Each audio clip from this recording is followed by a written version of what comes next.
Post-innings, please. 52.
It's a wonderful Sunday morning here at the Tafawa Balewa Cricket Oval. The final day for the second West Africa Trophy here at the Moshood Abiola Cricket Stadium, Package B. Earlier on, my colleague Peter Oladosu went to the middle to take the toss.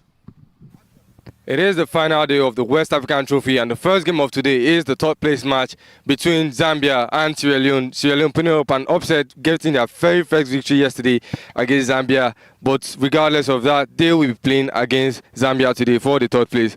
I have here with me our third umpire of the day, Ashafa Modupe, our match referee, Tony Timnadi, captain of Sierra Leone, Lassana Lami, and the captain of Zambia, Javid Patel. Javid, you're the home side for today. The toss, please. Heads the call. Head has it. Captain of Sierra Leone, Lassana Lamin, you are winning the toss. What are you deciding to do first? We are bowling. Better late than never, they say. Picking up your first victory after so many upsets and breakdowns. But so far, that victory, has that boosted the morale of the team going into this third place match? Definitely. That winning yesterday boosted up our confidence in today's game.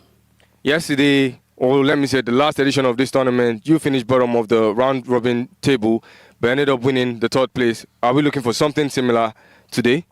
Definitely. Something is going to be different to this game.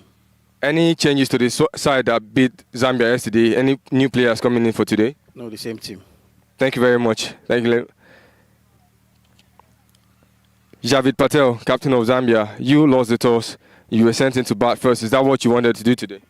Yeah, when we won the toss, we like to bat first. The wicket looked flat and dry.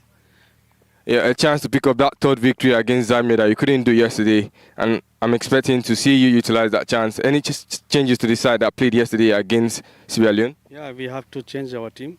We bring our pace bowler Soyab and Azim opening batsman. And let's see, we'll put good target. Sierra Leone won the toss for this third place match and they've decided to bowl first. Thank you very much. That was Peter Oladoshu from the center. Sierra Leone won the toss and elected to field, thereby putting Zambia to go and bat. And after 18 matches, 36 innings, 4,396 runs have been played, 255 wickets have been taken, 3,999 balls have been bowled. Who bowls the 4,000 ball? 300 extras, 324 fours, 125 6-6. 16 players have scored 50 plus, 17 have had 50 plus partnership, 3 have had 100 plus partnership, 16 maidens have been bowled, 1,824 dot balls, 101 catches, 4 stompings. And for the batting, Danladi Isaac from Nigeria, 8 innings, 310 runs. Hamza Khan from Rwanda, 9 innings, 272 runs. Asim Mohammed, the opening batter for Team Zambia, 250 runs from 9 matches.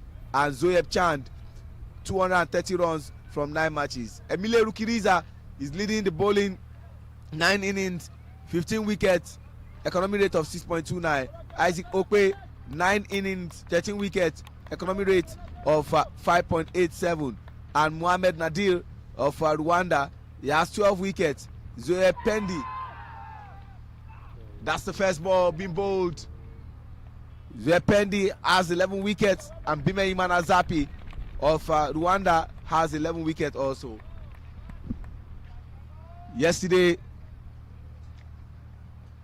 Chenoba started out from the City Gate end where he bowled a maiden. But this time around, he's starting from the House on the Rock end and into his first ball to Asim. No run. And a wide ball. And the wide ball would allow me welcome my colleague who has been away for the last 1 week because of work and tight schedule. Sad, it's great to have you back at the commentary position. Morning, Ajay. Morning, everyone. It's good to be back in the most important place, which is bringing you all the live action all the way from Nigeria. So many misses in the first over so far, but no more than the days which I have missed, Ajay.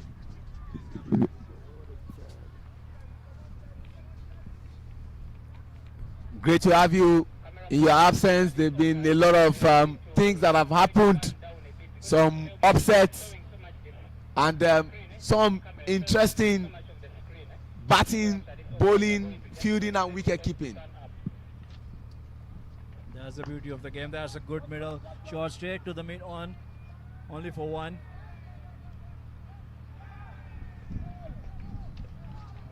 And they have run two. I have no idea, Aji, what the fielder was doing over there. It was a straightforward pick up and throw, but he made a mess of it. Abbasbla did the long barrier, but that long barrier was not the kind of long barrier you would require from a fielder, and from what looked like a run turned into 2 runs.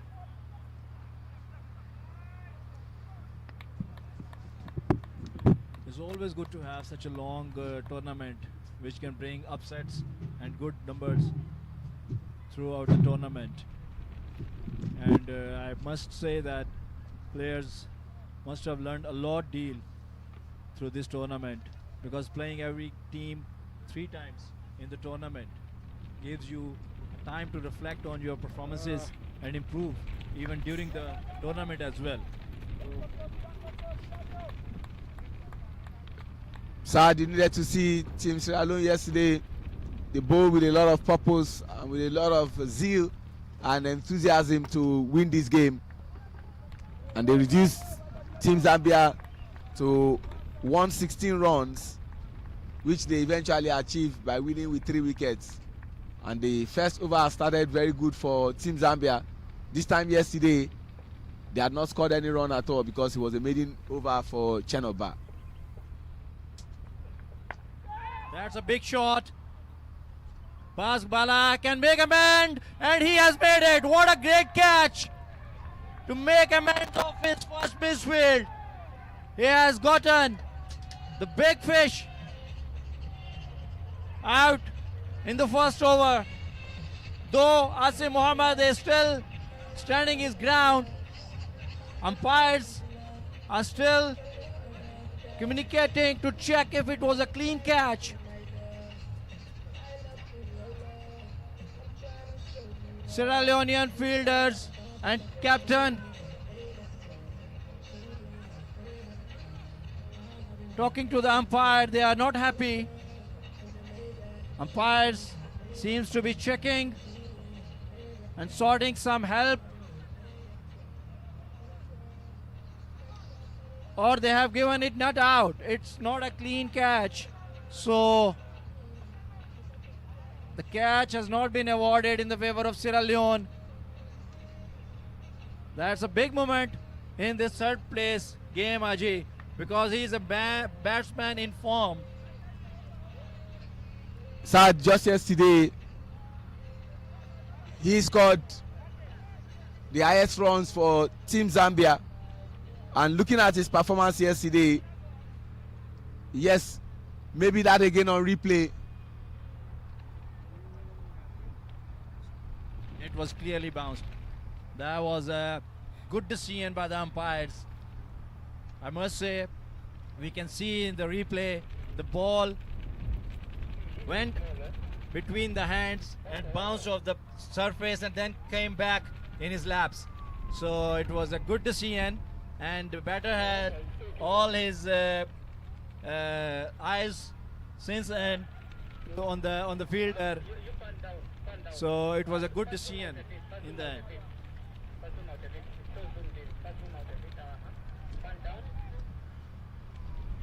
I was talking about him yesterday.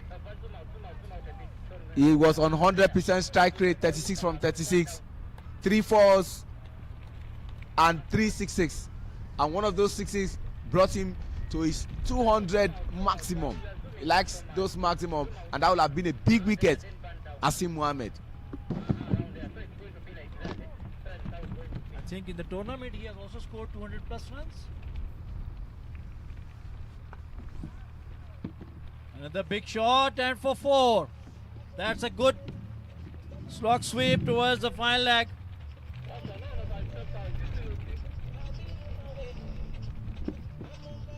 The guy is confident.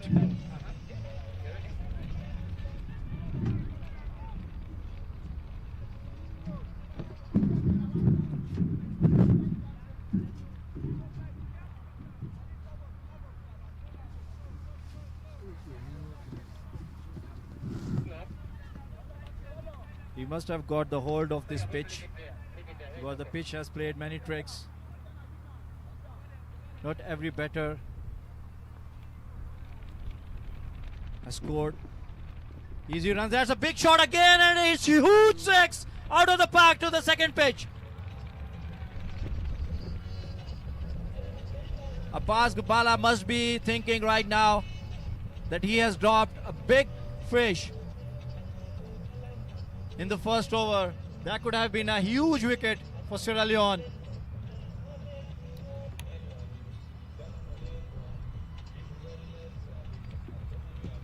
Seems like, Aji, as you were telling his form of yesterday, he has started from where he left yesterday.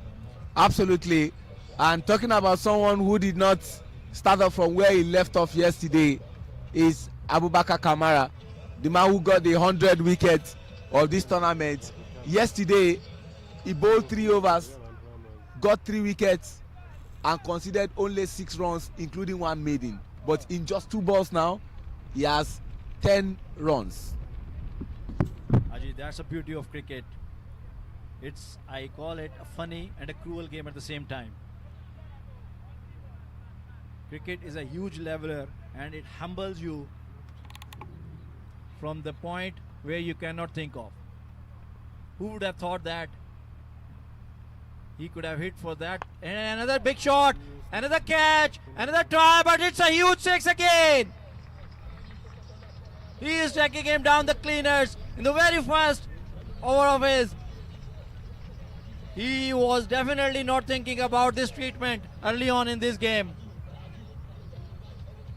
The guy who has given only 6 runs in 3 overs yesterday, as you said, he has conceded 3 boundaries already in the first 3 balls.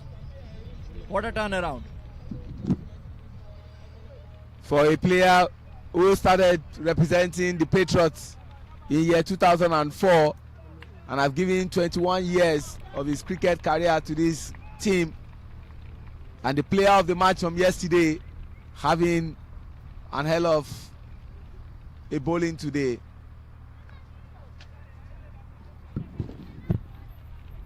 Seems like Asim Mohammed is in no mood to show any mercy against him.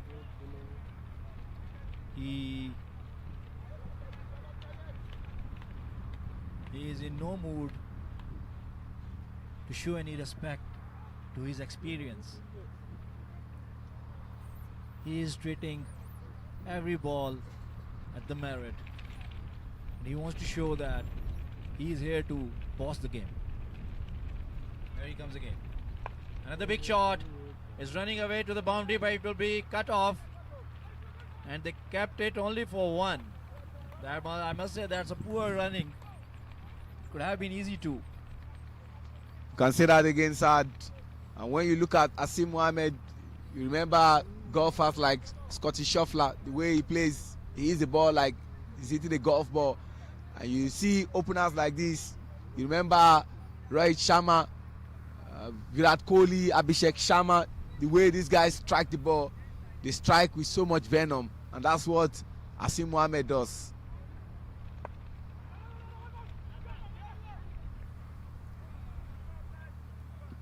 That was a close single taken by Zambia. At the end of 2 overs, Zambia is sitting on 24 for none.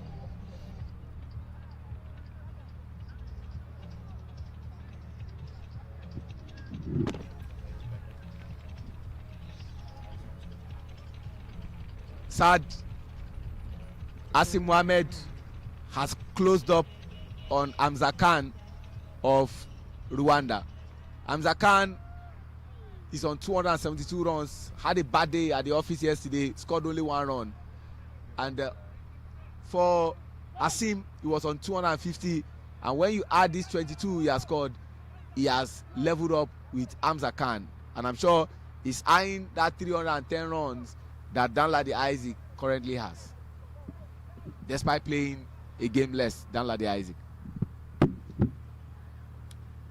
Yes, Ajay, there are always small matches between the big matches, and all these performances, they do matter for yourself and for the team as well going forward. Players do take inspiration from their own performances like that, and also from their counterparts. So it's a good competition between the competition. To have a healthy competition to become a best batter of the tournament is not a small feat, which any batter would achieve at the end of the day today. So it will be a good thing to have under your kitty.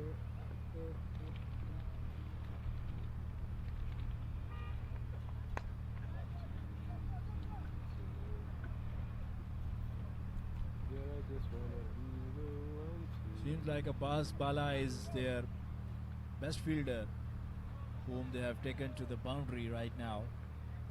The mid-on boundary is fielding. Well, I have not seen any change after that drop catch and the misfield in the first over. So he's still keeping his ground.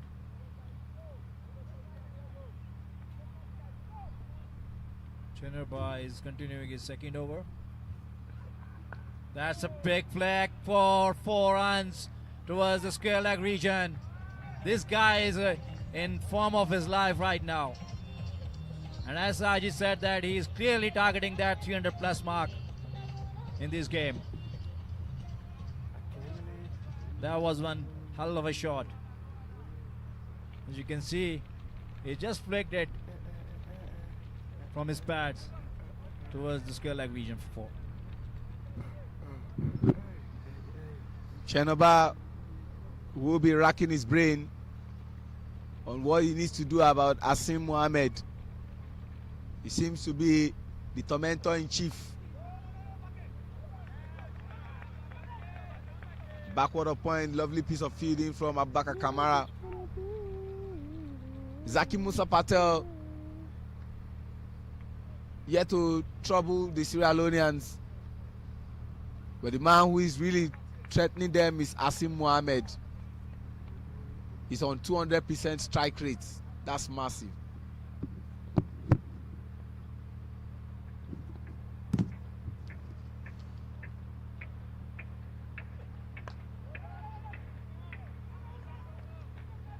Asim Mohammed is showing us that he is not only a slog player, he's playing the ball on the merit. 2 balls outside the off stump, and he has played them in the region, 1 at the point and 1 at the cover. So he's not blindly slogging right now. He's targeting the balls in his area, right? Actually, they have 2 fielders, 1 at the mid wicket region and 1 at the mid on region. There's a straight shot, and it's another 6. Just evaded the fingers of Abbas Bala at mid on region. This guy is living on the edge right now.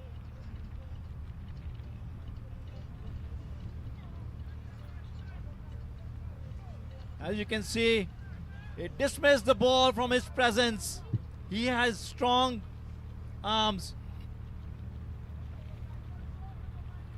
That first over drop still haunting Sierra Leone. Zambia 35 for none after 3. Answered, while you are away owing to circumstances beyond your control, the team that had the highest score in a single game was this same Zambia against Sierra Leone, where they scored 177, and Nigeria scoring the same 177 on opening day against the Zambia. But when Sierra Leone met Rwanda for their last game, Sierra Leone ensured that Rwanda would surpass that by scoring 179. Now at this stage, after 3 overs, 35 for no loss, current run rate at an astronomical level. If it's a blood pressure, they'll tell you this is way above what is required, 11.67, and the projected score is 233. No team has scored 200 in this tournament. Aji, I must say that this run rate must be giving some blood pressure issues to the Sierra Leone coach right now, who is sitting in the dugout. And also, I'm surprised that why would Sierra Leone bowl first after winning the toss?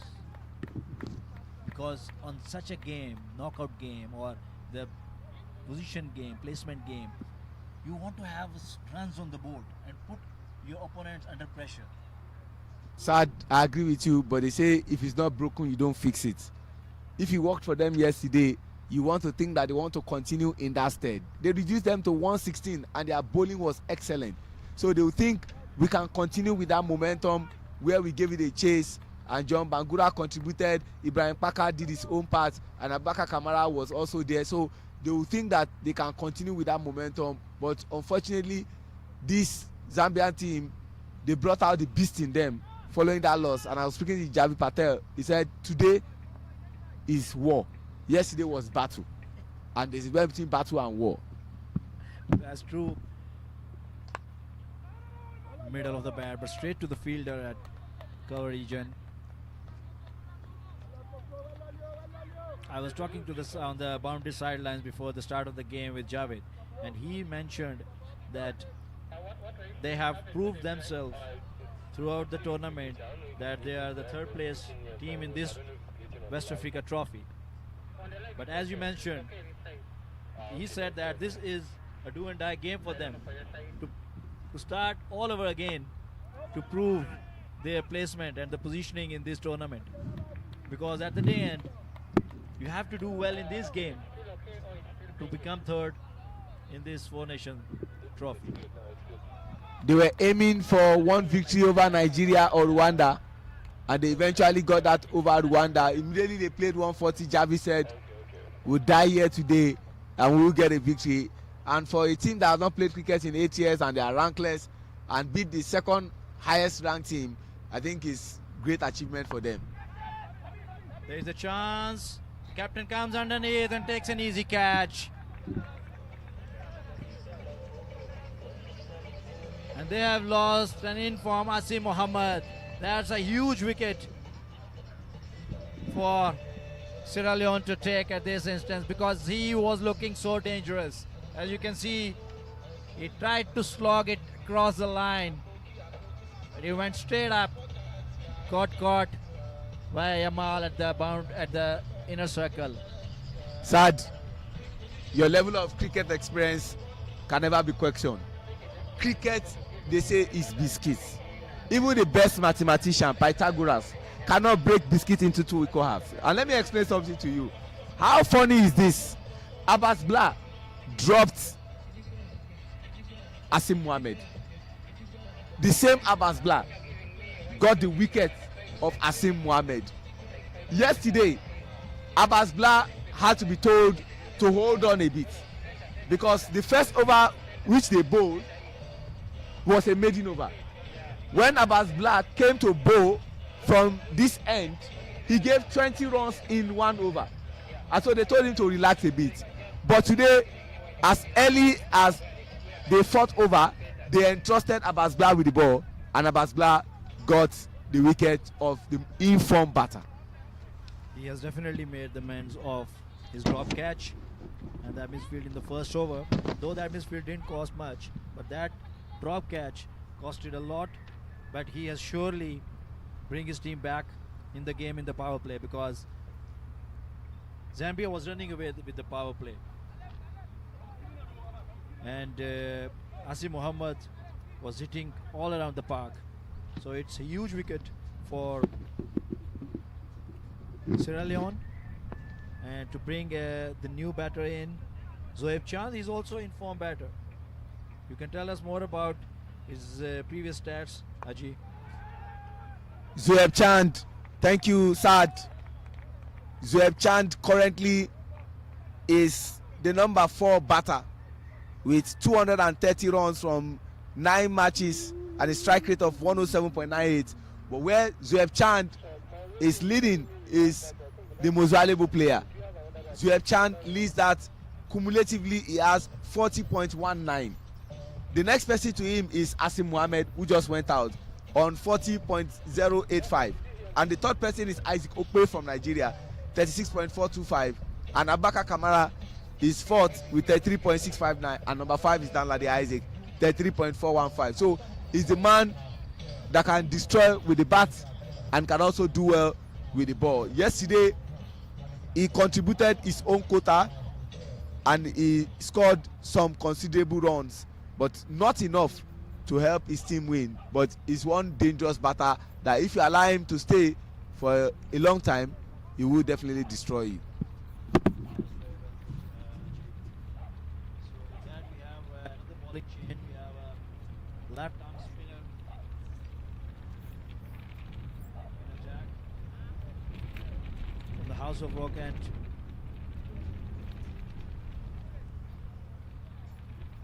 Zambia right now sitting on 36 for 1 after 4 overs,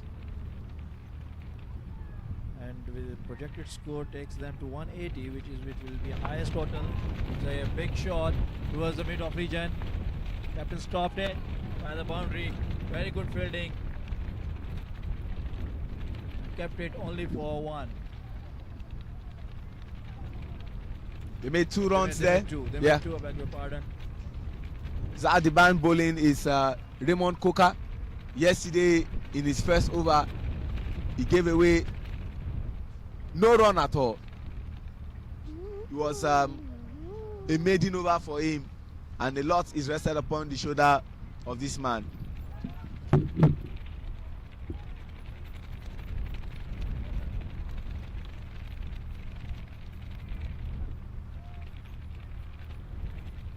Before the tournament, Aji, Zambia was ranking around 1.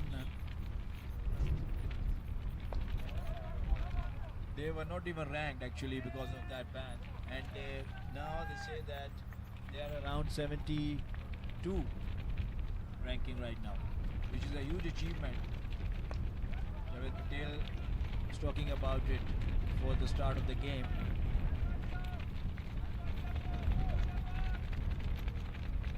Good start by Raymond Cocker. He is deep inside his crease. He's eyeing big shot, and he has made it, and that's a misfield by the captain at the boundary. He's not happy with himself. He's livid with himself right now, missing that ball which went through for 4. That was a full bludgeoned shot. And he's lucky that he did not injure himself during the process. Last ball of the over coming up. Another big shot straight to him right now, and he fielded it very well this time. Kept it for 1. After 5 overs, Zambia 43 for 1. And just to add to what you said, Sad, on Friday when I was having a conversation with Javi Patel, the captain, Zambia are not only rankless by virtue of not playing cricket for 8 years, but they are the team here with the least number of players. They came with 13 players, and he said sometimes he feels he should be resting, but the question is who does he drop for by virtue of not having a variety of players, and they are missing 4 all-rounders who didn't come to this tournament at all by virtue of not getting the permission that they require.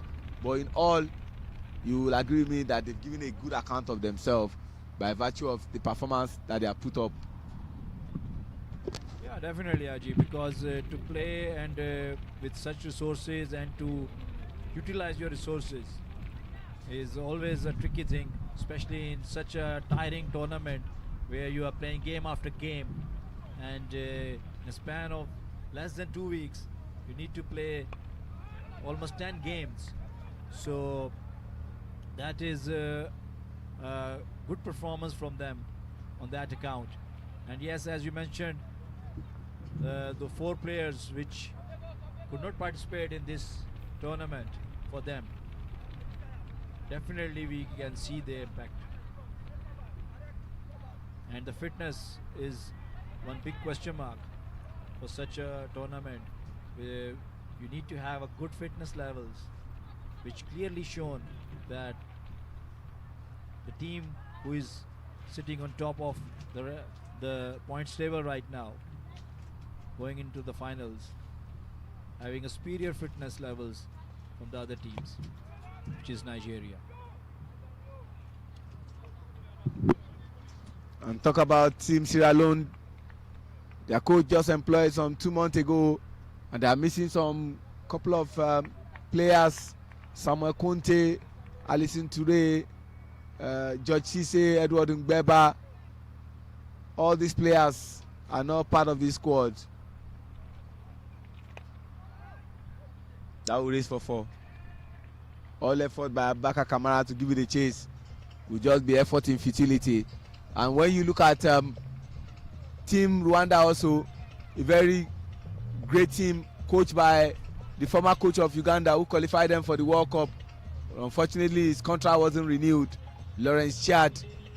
And the players that they have at their ranks, Hamza Khan, Mohamed Nadir, Emile Rukuriza, Rubagumia Clinton, Neo Mugabe Isai, Jean-Michael Radukunda, these very good players. And you look at Nigeria also, 4 young stars in the team, under 19 player, Okasha Isiaku, Abdullah Ismail, Ududu Bem, Elochukwu, and of course Ramon Ali, and not having the likes of Taiwo Mohammed, left hand quick, not having Peter O, Guinness World Record holder who is in Dubai, not having Jimo Abdurrahman, Ridwan Karim. You can continue to mention that name. So the future is bright for African cricket, I must say. Definitely, Ajay. And such tournaments are very important for the Africa region to assess your current level and improve on what you need to. I'm so happy that NCF has arranged such a tournament at their home to give chance to many different players, and we have seen some young talents, as you have mentioned, in every game. They have shown up and they have performed better than the expectations. The great dream debut we had from Ali Rahman the other day, who became the first player from Nigeria to score a 50 on debut in T20 International.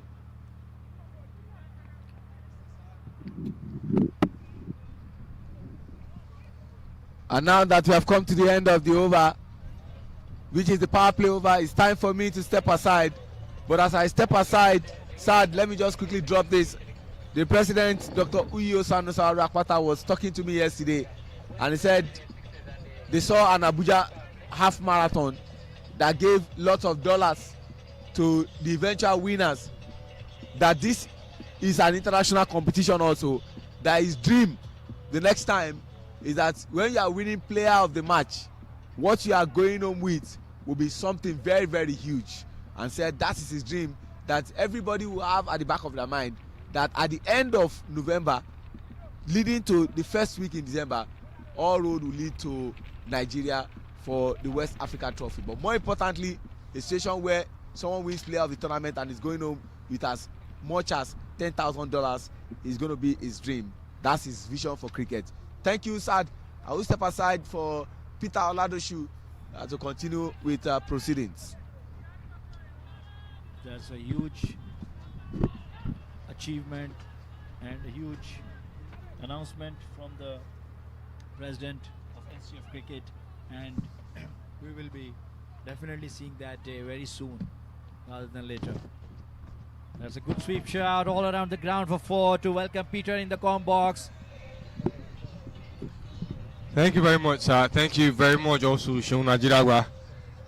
It's very nice being here, especially for this final day. 9 days of the tournament have gone so far, and we can only appreciate the fact that we are here for another thrilling event. The third place match saw Sierra Leone pick up a surprising victory against Zambia, a very first victory, and now Zambia have become the aggressive side, trying to take that third win by fire or by force today.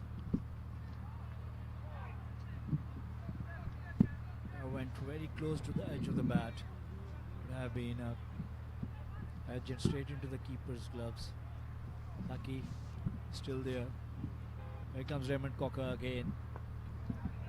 Played defensively back to the bowler.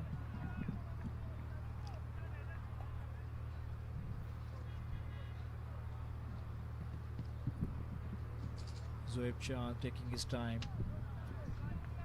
Very right field set for such a tight bowling, I must say.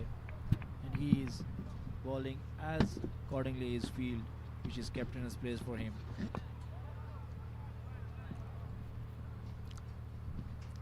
Since Hassan Mohammed left towards the end of the fourth over, no other batter has been as explosive as he was. I mean, 32 of the first 16 balls he faced. It is that kind of an explosive start that initially thrown the Sierra Leone side off balance. That catch by Basbla, which was later revoked, given the fact that there was contact with the ball on the ground before he was held in. And Hassan Mohammed made them pay for that fielding error. But luckily, he has gone out. This new batters in Zaki, Patel and Zoeb Chand haven't really struck fear into the hearts of the Sierra Leone bowlers yet. Precise, Peter, as you said. There's only one boundary since Hassan Mohammed went out, and that was off the edge of Zoeb Chand's bat towards the third man region. So you're absolutely right that no other batter after Hassan Mohammed has put Sierra Leonean bowling under pressure up to now. Let's see what brings next after 7. Zambia is 55 for 1.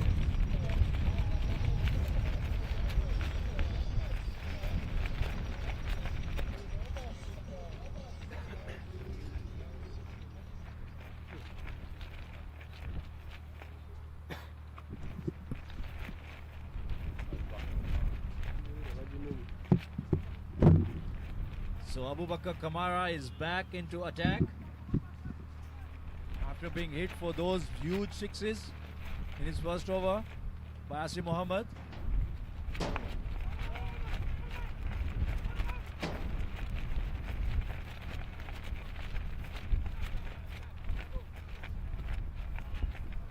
Abubakar went for 18 in his first over, sorry. He has started well though in his second. Only single of the first ball. Zoeb Chand will be facing him now. Now as the power play is over, so he has protection down on the boundary line. And we can see he has deep mid wicket, mid on, mid off, and deep extra cover down the boundary line. And the third man as well. That's a lovely drive straight to the extra cover. Boundary fielder for 1.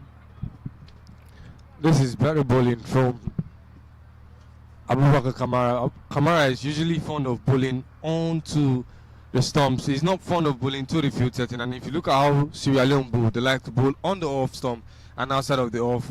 But when it comes to Abubakar Kamara, he likes to keep that ball on the stumps. Most times getting him played into the deep. And given the fact that they do not deploy a deep square leg, most of the time that ball does go all the way to the boundary.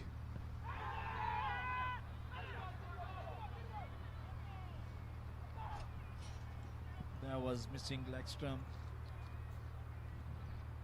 Rightly given not out by umpire.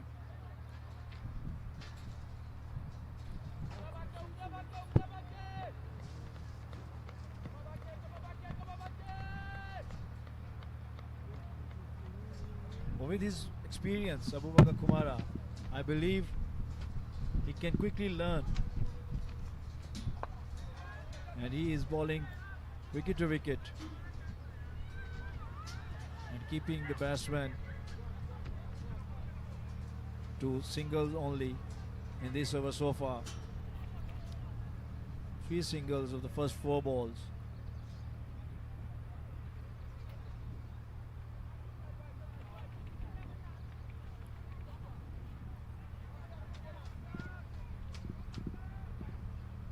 Let's see if he can finish this over well now.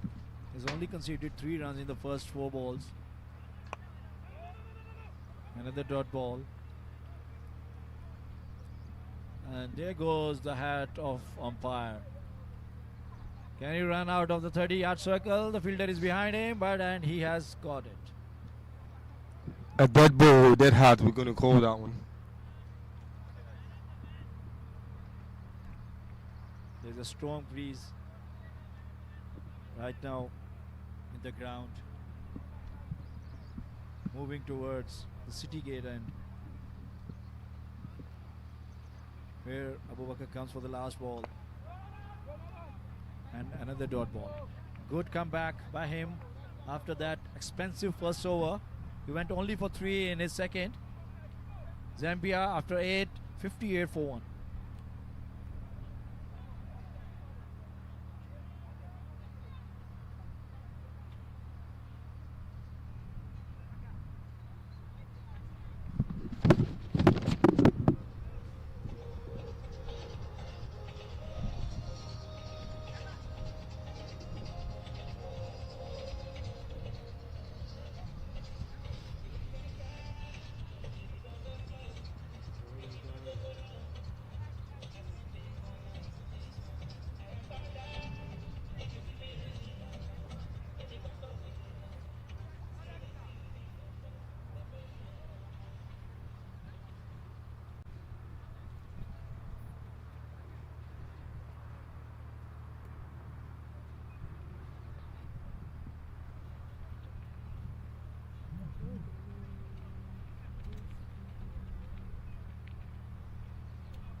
There's a bowling change.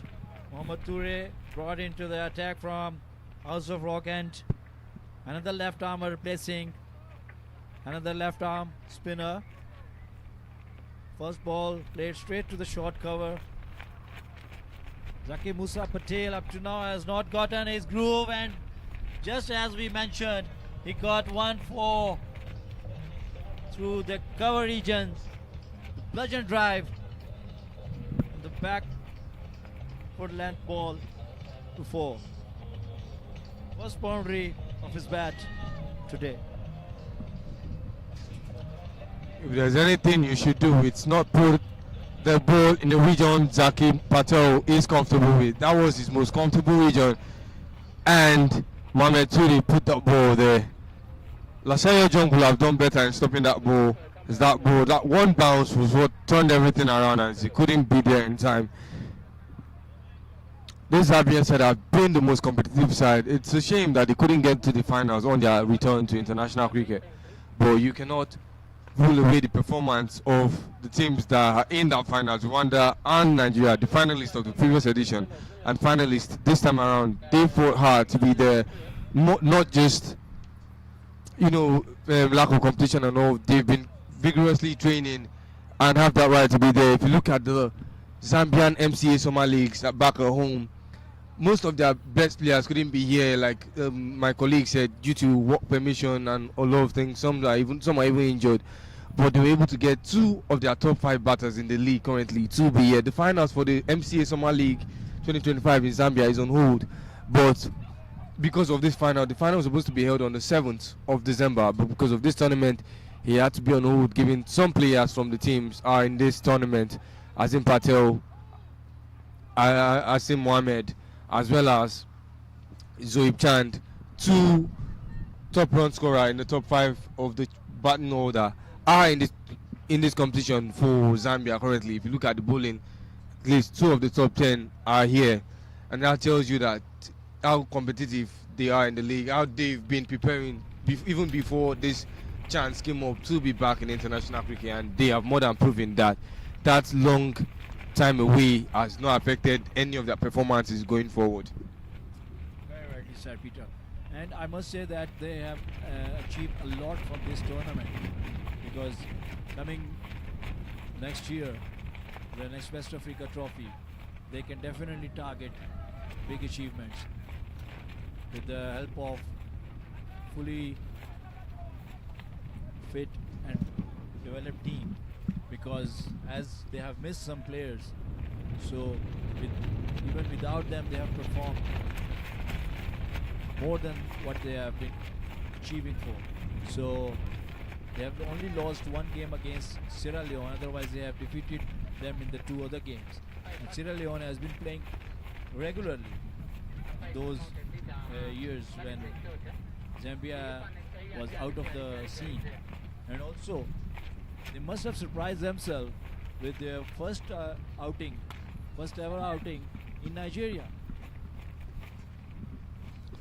Yes, yesterday we had the president of Sierra Leone Cricket Board in the comments box talk to us about how, given the lack of competition for this national side, the last time Sierra Leone played any form of international cricket was in the T20 qualifiers, and that was in November of last year. So in over a year, Sierra Leone have not played any competitive cricket of any sort, and domestically they do not have good turf wickets to play between. So coming here, they do not understand the bounce. They've not really dealt with this level of pitch, so it's not really something that they are used to as individuals. About 5 of their first team players are not available for this competition. A lot of these guys are making their debut. A lot of these guys are in the team and playing for the first time. So that quick change, and most of them have not really settled into under the pressure. And that's why I see a little bit of sloppy fielding. But overall and regardless, Sierra Leone, that one win spread the sheet, making sure everybody got a taste of defeat and everybody got a taste of win as well in this tournament. Huge shot for clean 6 over the mid-wicket boundary. That was in the range of Zaki Musa Patel, and he didn't think twice to put it out of the ground. That was there to hit. That's good signs for Zambian cricket, as Peter has mentioned. Performing with whatever resources you have is always good, rather than looking at the glass empty side. So they are really showing that they got cricket in themselves. Another cut shot to the deep extra cover boundary, fielder for 1 only.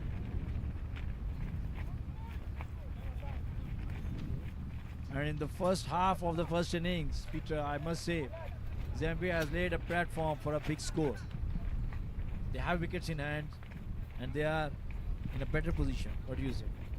Yeah, Rwanda and Zambia have been the two sides that have been really compact to their batting, building up partnerships. Nigeria haven't really done that much.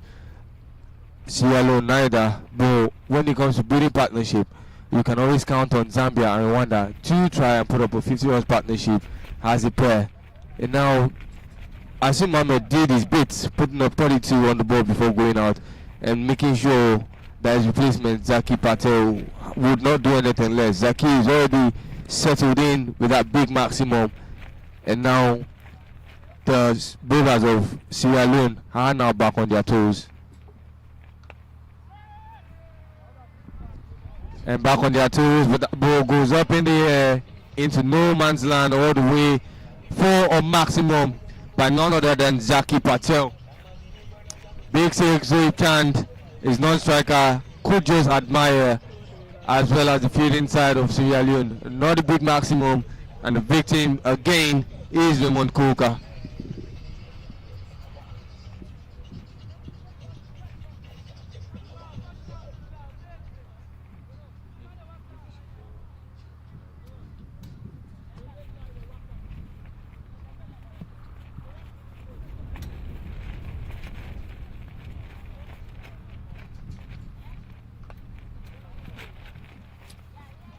This time it was played but no airborne, as Zambia will settle for 1.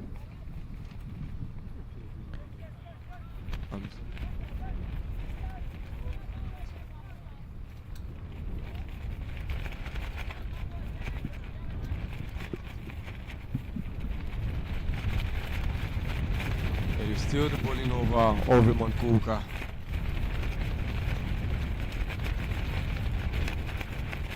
6 balls bowled, 16 runs total.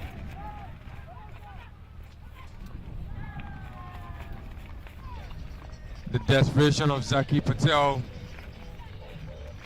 has cost them a wicket. Wanted to take 2 runs without notifying Zoe Chan, who wasn't ready to take that chance. Couldn't return in time, Zaki Patel, and will not go out. Fantastic batting, already on 34 of 28 balls. But we will not be able to add to that. So sorry Zaki, 1 run already. It was very much completed. that reason for second one was very unnecessary. Abbas Blad already picked up that ball. Much to his inconvenience, he runs back to the strikers end, not in time, and now we walk back to the 10th for Zambia. There was never a second run available for that. Because they ran first one. Already it's the water break, and now the teams can re-strategize. Shewa Jidagba always says water break, either boost the batting side or the bowling side. One way or the other, the momentum of this game is going to either shift for the better or the worse. So good morning, gentlemen. We have our Zambian captain Javed Patel with us. So we'll talk about the game and plus the tournament throughout. How did it go for you? So Patel, tell us more about the tournament experience. First of all, good morning. The tournament they organized very well, and first game we played against Nigeria. That is the first game is very tough for us, and we played very well. We will give them tough time, and we learned a lot from the first game also. So this was a long tournament, as you have seen that you have played 9 games throughout the league stage, and now after that nine games you are still playing the third place. So how tricky you see this situation? Okay, in point table we'll see ourselves we are number 3, but the format is different here. So like this one is our final also like. So how you are seeing that, what exactly your team has learned from this tournament and going forward, and how was your experience? It was the first time in Nigeria?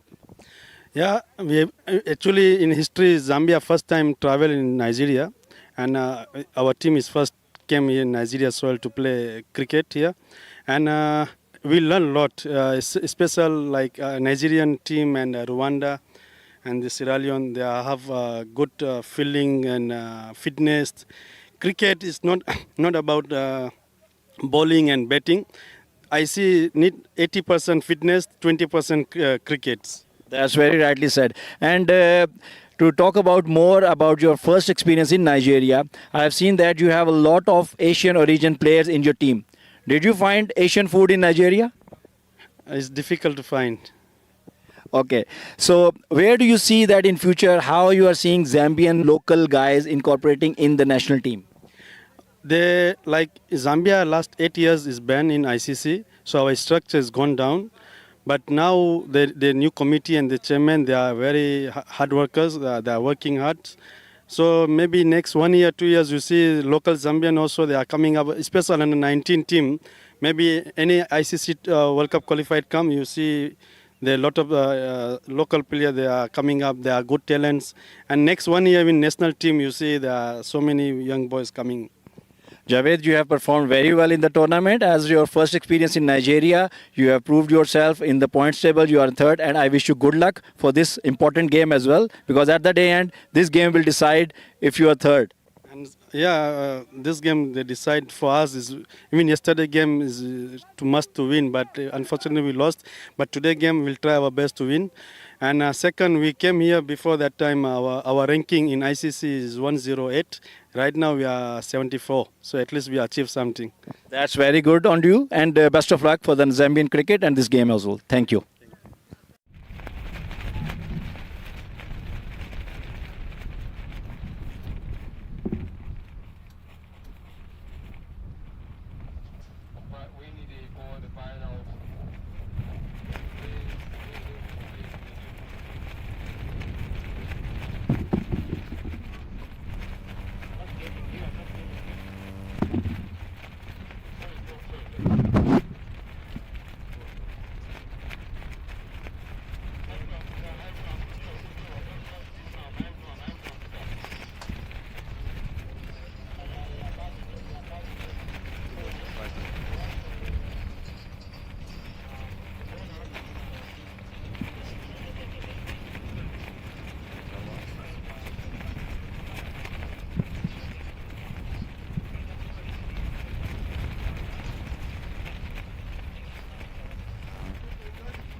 Not bad, not bad. Just seeing my guys dropping a lot of catches, crucial ones. That was an expensive one. Yeah, yeah, definitely.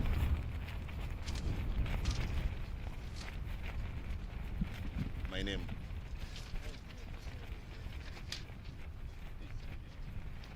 You know.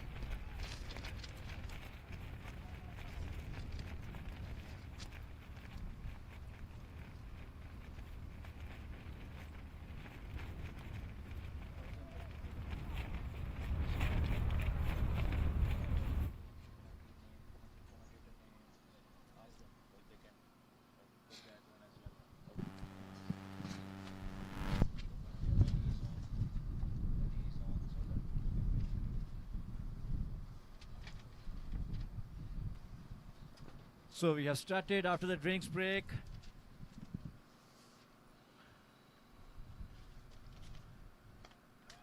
Let's see who gets the momentum after the first half of the innings.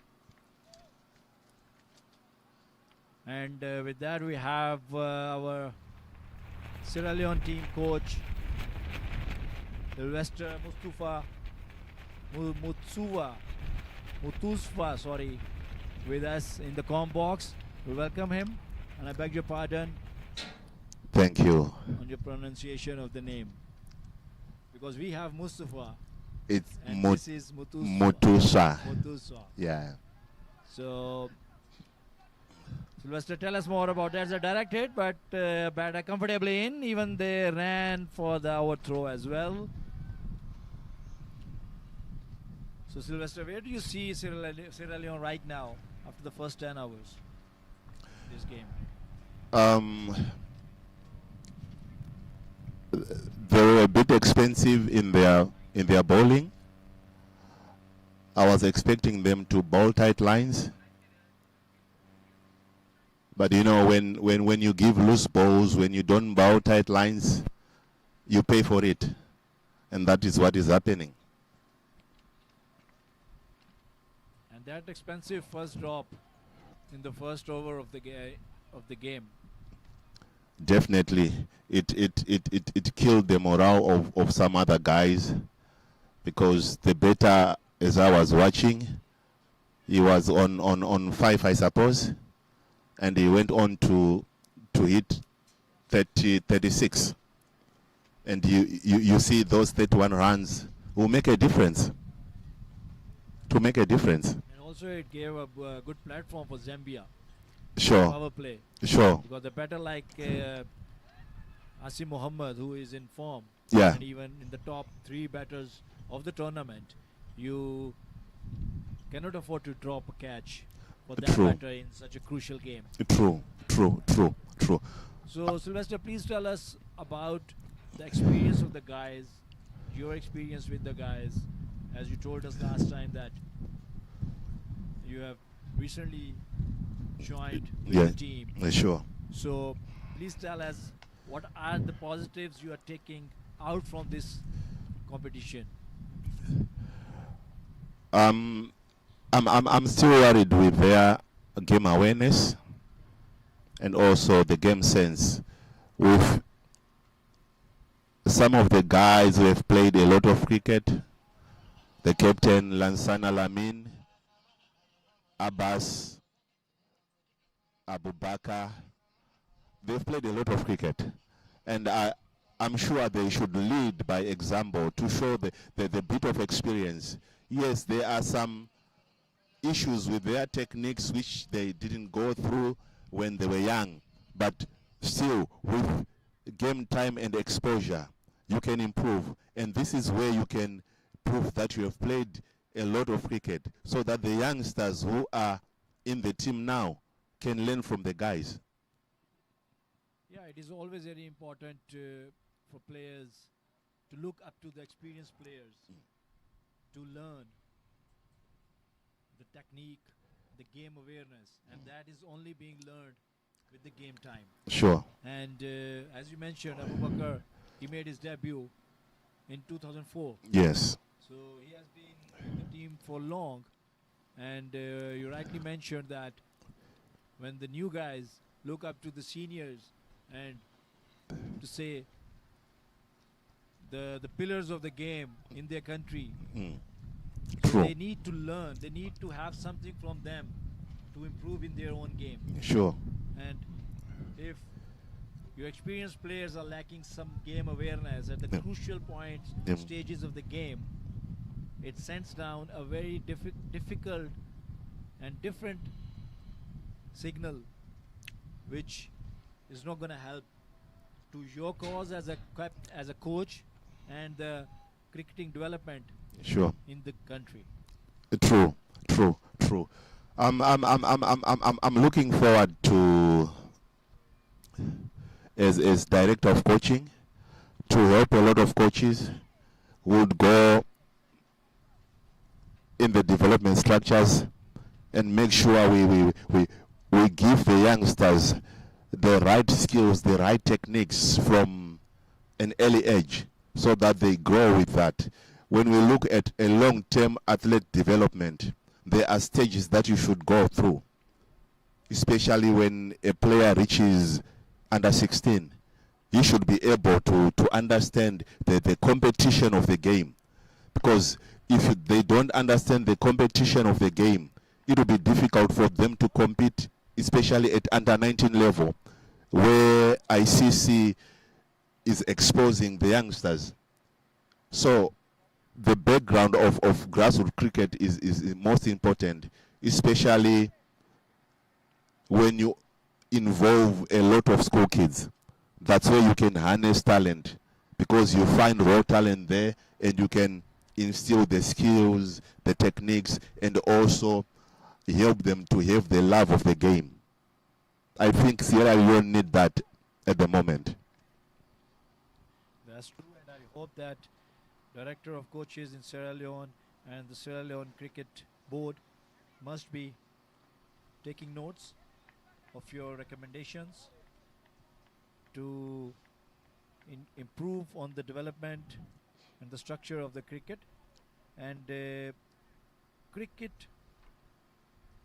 to instill the cricket in the blood. There is a chance down the boundary line, and it's a drop catch, and the ball went for a 6. He went with one hand. I don't know why. He could have tried to throw the ball in if he was in no control. At least he could have saved the boundary. But with the drop, it added salt to the wounds that it went for a 6 as well. Here we can see on the replays, the ball was beyond his reach, apparently. So coming back to the tournament, Sylvester, if you see this kind of a tournament where you play with every team 3 times, it must give you a time during the tournament to improve your weaknesses and to reflect on what you need to do to better in the next game, because it's a lengthy tournament. True. It was a lengthy tournament, and also looking at players going through 6 games without rest, there is much strain, because you need to re-strategize, especially if you play 3 games and have rest. You come for practice, you see some things that you need to change, but guys after the game they would need just to go and rest, making sure they are coming tomorrow for the next match, and most of the guys, they are playing nursing injuries because they did not have time to rest, because it was lengthy. We appreciate the game time, but at the same time we have to be aware of our players so that we don't strain them, we don't allow injuries to come into play. Yeah, there should be a balance between the recovery time and the game time, because the recovery is very important for the body. Exactly. To get ready for the next game as well. But at the same time, having said that, this thing should be a part of a culture of the sports person as well, because if you see cricket nowadays is pretty much demanding. It is not only the game of batters or bowlers. Yeah. Every fielder needs to be on his toes and 100% match fitness. Exactly. To that level, what cricket now is demanding. Yeah, you can say that again. It now comes back to players. Do they really love to push themselves without the coaches pushing them for practice, having their personal fitness so that they up their physiology? Because you can't wait for the coach to train you. You need time as well as an individual to hit balls and learn through your game, and make sure also you are doing a certain level of fitness that will keep you moving, especially when you are now coming as a team. But most players, they don't do that. They wait only for team practice. They wait only even if the fitness trainer is there and they are given a schedule to do. They don't do it. So, with your point, let me ask that there is a wicket, inside edge, onto the stumps. Ayaz Adabai is back in the hut. Good wicket for John Lasau in his first over of the game. So, coming back to the point of personal effort, are all the Sierra Leone players in the team, they are 100% cricketers or they are part-time cricketers, or how is it in Sierra Leone? From this team, I reckon 75%. 75% are part timers because they go to work and they come for practice when they are free. So whenever you are having tournaments, you have to ask for letters so that they can be released. That's why I'm saying there is need to go down more on the ground and deal with the youngsters so that we groom a lot of youngsters so that we don't depend on the few who have the experience, and we have youngsters who can grow in the game so that we have a bigger pool to choose from. Because some of them are going to take cricket as a career, which means it will be easy for the cricket to grow. Yeah, that's true. And I must say that it will be a tricky situation for you as well because um, if you are a thorough professional cricketer, then you can put some conditions on them as well that you need to follow such routines, fitness routines, and your food charts should be followed and all Sure. that. But when it comes to the part-time cricketers, when their main earning is not coming from cricket, so it is very hard to put a restriction on them. So how do you deal with that culture in Sierra Leone? Um, as someone who is in for the past 2 months, I actually propose that we should have more youngsters, especially the former under-19s who have played before, so that we begin to harness the skills in them, so that we bring in competition. Like you were saying, you spoke of Abubakar having his debut in 2004, and you can see the lengths that he has played, and definitely he has few years to playing. Yesterday I saw him. Yes, he batted well, but at some point he was losing energy because the game was demanding. The running between the wickets was demanding because he no longer carries the physiology and the fitness to keep himself going. So we definitely need a lot of youngsters that can harness and also bring competition. If these guys see a lot of youngsters coming up and compete, He will definitely up his fitness level. exactly, Right, to compete at that level, sure, you need to be fit. definitely. That's true. That's true. So, coming back to the tournament itself again, 9 games or let's say 10 games you need to play in less than 2 weeks time, and after 9 league games you still get a chance. Coming back to the Sierra Leone points table position, the only one one match against Zambia. Yeah. That was also just yesterday, Yes. the last game of their league stage. Yes. You still get a chance to become number 3 Sure. and winning a prize after playing such a tournament with 8 defeats on a trot. Yeah. How do you see this as a chance for the boys, and how do you see this as an unlucky position for the opponents like Zambia? If they lose today, they will end up fourth after performing better cricket than Sierra Leone in the tournament. Definitely. I spoke to some guys and saying to them, you need to win just one game to gain confidence. And they did that yesterday. And we are playing Zambia again today on the third and fourth playoff, which means it's up to them as players to redeem themselves. It's still game on. But with such a performance of losing 8 matches and winning the last, and going into to win this third position, it will mean a lot even for the supporters back home, and they would have redeemed themselves. And it would be unfortunate for the Zambian team, because they beat Rwanda, who is one of the high-ranked team in Africa. So for them, it's a plus.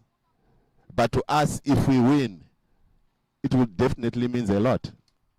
We'll forget about the last 8 matches, because at least you come out with an accolade, and definitely that's how cricket is. That's how every sport is, Coach. Very well said that it is never about how or the result, but it is about how you are playing the game and for what you are playing the game.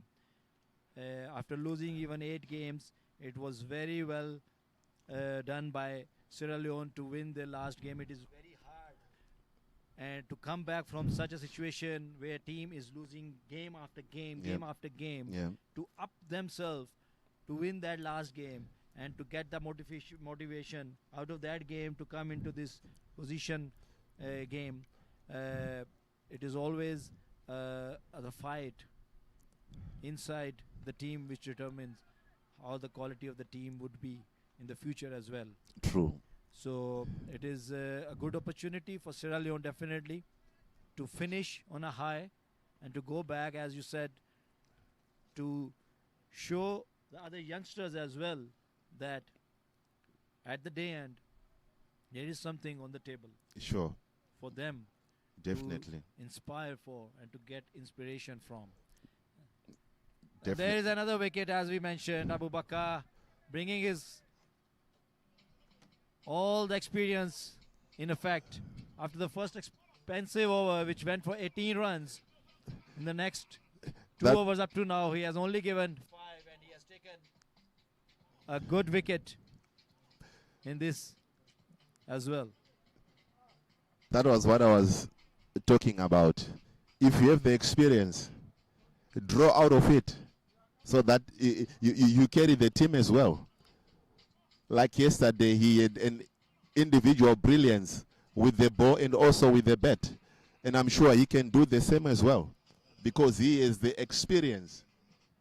Because if I look at the games that we have played against Zambia, the first 2 matches they won, it was a close contest competition, which means we are not far, irregardless of saying these guys, they can only experience this facility when we come for tournaments, of which if we have such a facility back home, I think it will help a lot.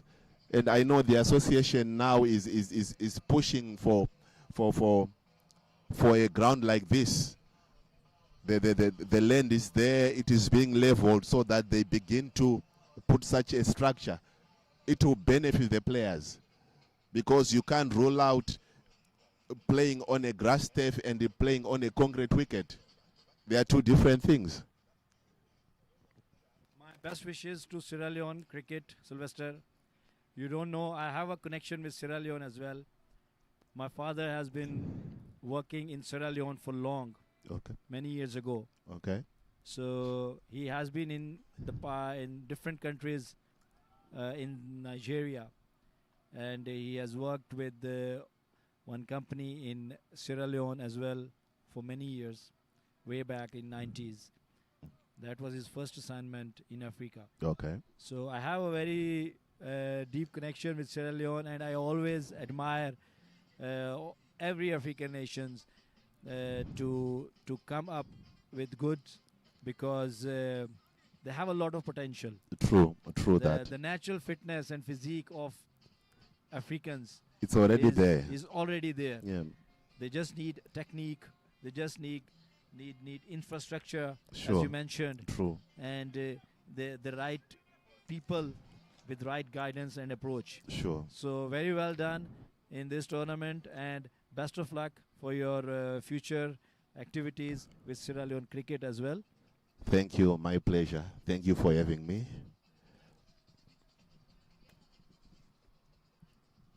Before you go, I would like you to kindly sign me this hat, please. I would love to keep all these memorabilia. So please, if you can kindly sign here, please.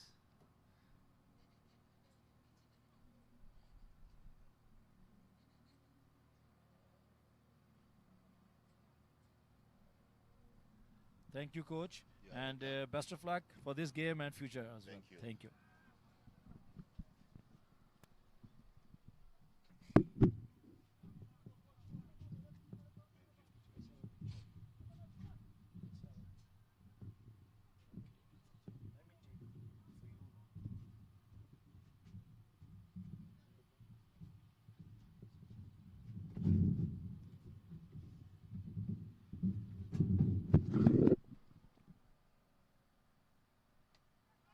And that is a big one by Javid Patel, and he ends up in the hands of Ibrahim Parker. A lovely catch to Mark Mariton. So I remember initially coming in here, and a boundary was scored, and now I've come back for the second time after we had the presence of the coach of the Sierra Leone side, Sylvester Mutuzva. Now almost as soon as he comes in, Javid Patel goes out for a silver duck.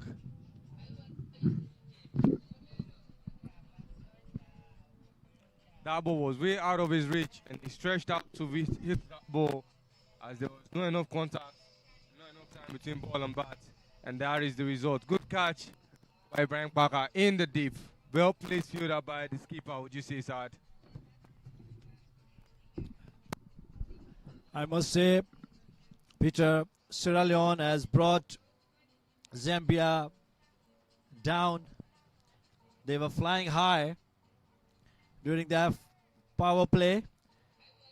Since that Asim Mohammed's wicket, they never let Zambia off the hook again, and they kept them in check with their spinners. The left-arm spinners has squeezed out the runs in the middle. Only Zoeb Chand looks comfortable right now. Otherwise, all the batters who went out after Asim Mohammed struggled. And we can see John Lasau is very mean with his bowling right now. With only 2 runs in his 1.2 overs up to now with 2 wickets. So with this, I don't think Zambia is making a huge total. Whereas the new batter is Madney. Yesterday, 116 was very, I would say it's not something we expected to see for a high-flying side like Zambia. And especially, think at some point everyone had written Sierra Leone off, and they used that victory to put themselves back in the books. Very big one. And now Zambia already started off aggressively, hitting almost every ball they came against. John Losayo, I think today he has to be recognized. Hasn't really had a good start to the tournament up until today, managing to pick up only 3 wickets until today, having 2 more to that. And giving out just 2 runs so far, Zambia has a lot to worry about going forward. Be it the left-hander, be it the right-hander, I don't think it is much of a problem. Zoib Chan hasn't really put more runs on the board that we expected. We usually see a high-flying side bat of the likes of Zaki Patel, Asim Mohammed, and even Zoib Chan. But given how the wicket has fallen, I'd say that has affected Zoib Chan's decision to want to go all out. Definitely, of course, he cannot because now if he gets out hitting big shot, it will be criminal from his part because situation demands him to bat till end now, and he will be very much watchful. And Shahnawaz Madni of a very good flick for one, so he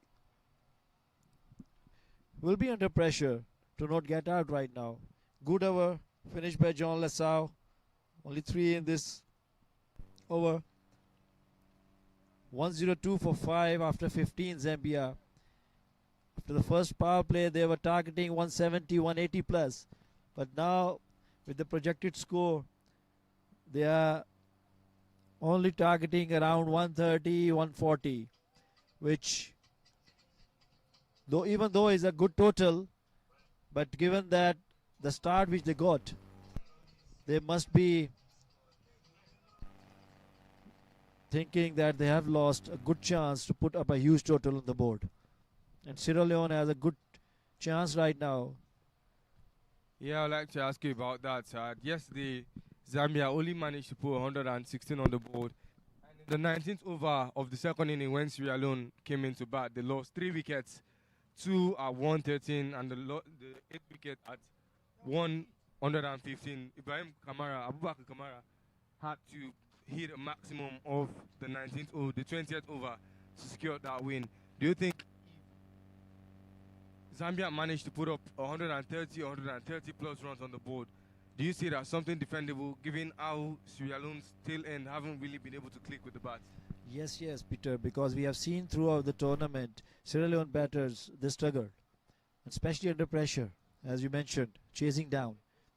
As we talk about this, that they have won the toss and they asked Zambia to bat, which was surprising for me, because you want to put runs on the board in such a game where everything is at stake.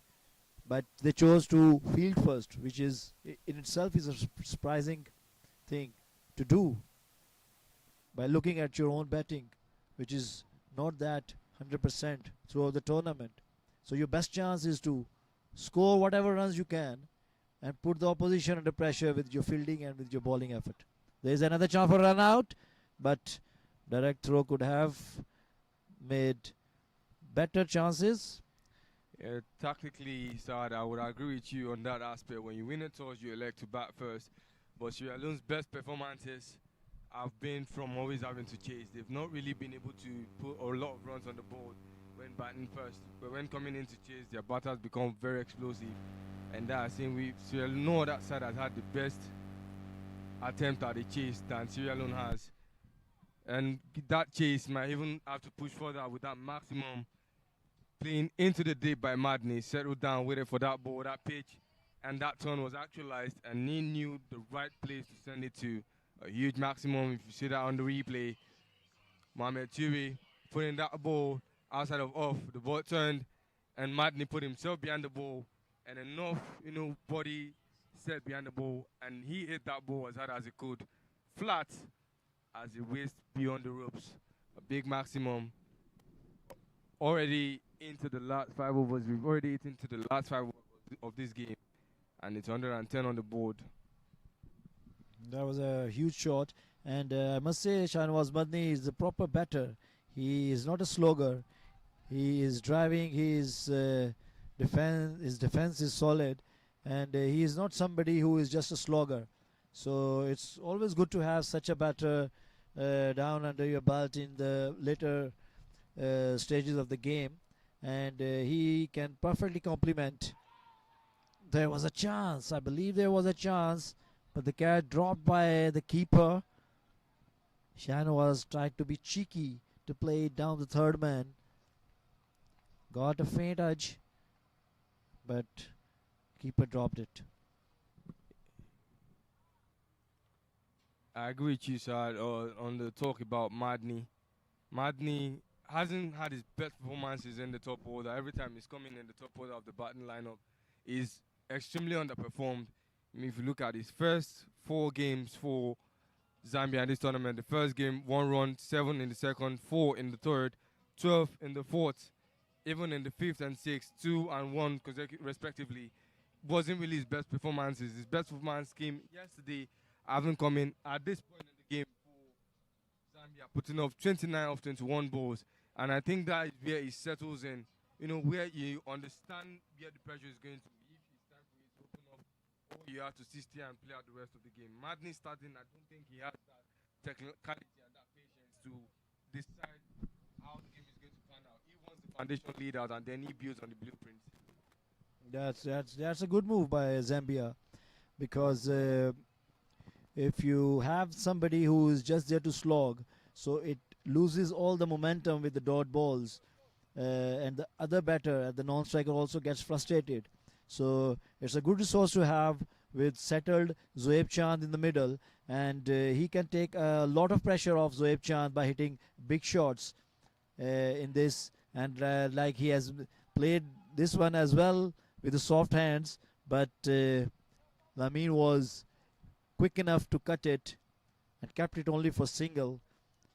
But so I must say it's a good tactical move by Zambia, and Zoeb just need to look for only a bad ball to hit a boundary, otherwise he can easily rotate and give strike to Madni, who is fresh and he can who can hit big as well. That's exactly what Zoeb Chand has done, looking for a double, but which is not there. Settle for 1.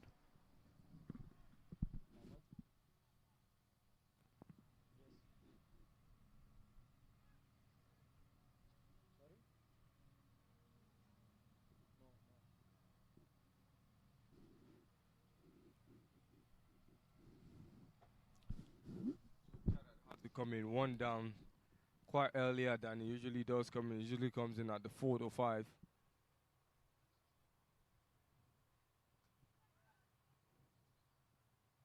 A back edge is that ball go up, but they didn't travel too far, and it's just 1 run they will settle for. Now the left-hander, Zoeb Chand, is back on strike. Zoeb Chand has had a fantastic inning for Zambia in this tournament. Every time he's with the bat, he knows what to do. On every occasion in the batting crease, he's put up double figures, with his lowest being 12. And he hits that 12 in 2 separate matches. Other than that, his second lowest score is 17. In situations where Zambia haven't really clicked, and even when the wickets are falling quite fast, Zoeb Chand definitely does know how to add more runs to the board, even if it's not too much some of the time. But putting up 12 runs before getting out as a batman at T20, I would say it's something reasonable. And also it makes sense. It also makes sense that when they dropped Shanwaz Madni down the order, so they needed somebody up the order as well to replace him. So it's a good move. And with that, I would take a leave and will bring Ajay in the comm box, who will bring you all the live action with Peter towards the last overs of the first innings, which will bring a lot of action from all the way from Nigeria, NCF Oval, in this West Africa Trophy. Yes, they almost signed you out with a wicket there, but the umpire nullifies it, says not out. Not out is the call by the umpire. There was no contact between ball and bat. Shiona Jidagba, welcome back to the comms box. We've missed you here for quite some time in this game. Thank you very much, Sad. Great job done. Thank you, Peter Oladoshu. And it's almost getting to that score they posted yesterday. They had 116 yesterday, But now they are 116 for 5 after 17 overs. And at this stage, the projected score will be 136. The man who did well with the bat yesterday, Shanawaz Madni, is back into the batting crease, has scored 13 off 12. And for yesterday, he had 29 runs. And when you say Madni, he was actually mad with the balls by scoring those runs. The two teams that are playing the final are here at the stadium. One is having a discussion and talking about everything. The defending champion and the hosts. And Team Rwanda are under their canopy trying to rack their brain on what is going to happen, ruminating and pondering over it. What a big game we have on our hand. It's a war. When these two teams met in the final 2 years ago, they are won by 17 runs. And so they don't want a repeat of that. That losing at Abuja and losing in Lagos is a repeat of what they want to avoid.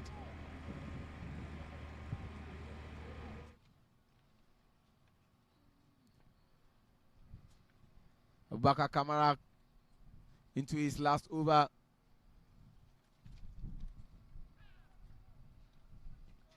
Has gotten just 1 wicket and giving away 25 runs up until now.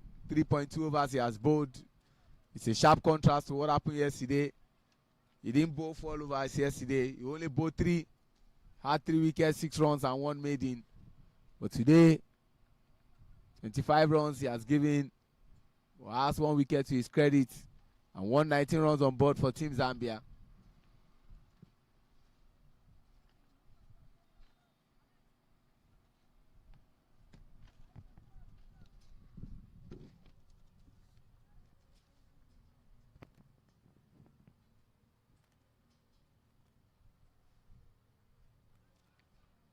Sending Zambia to bat in the game.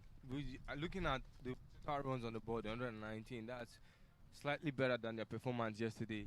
Sending in to Zambia to come and bat, they still have more wickets than they did yesterday at this point of the game. Would you say it was a great idea given the score and how compact the fielding has this time today for Sierra Leone?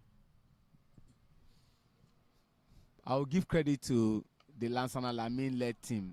If you look at how Team Zambia started, at some point in time, they were going to score something that has never happened before in this tournament since it started 2 years ago. They were on the brink of getting 264 because they were on 11.50, as at the time Asim Mohammed and Javi Musa Patel were batting. But to have reduced it to this level means that they found a way to come back from that bowling that initially was just unbelievable from what I saw. And you asked me a question. The same thing I told Saad. Yesterday they bowled very well and they chased to get their first victory. And you will have thought that in that line is what they want to toe, that they want to continue in that bowling exploit of yesterday. But the initial stage, things did not go according to plans.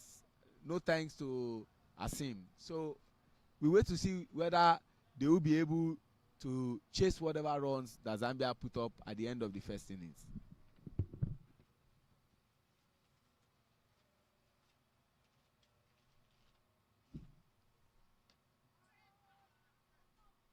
Good lofted over covers. There was the extra covers in place, and that ends the 18th over. Zoib Chand will stay on strike for the 19th over. It's 122 for 5.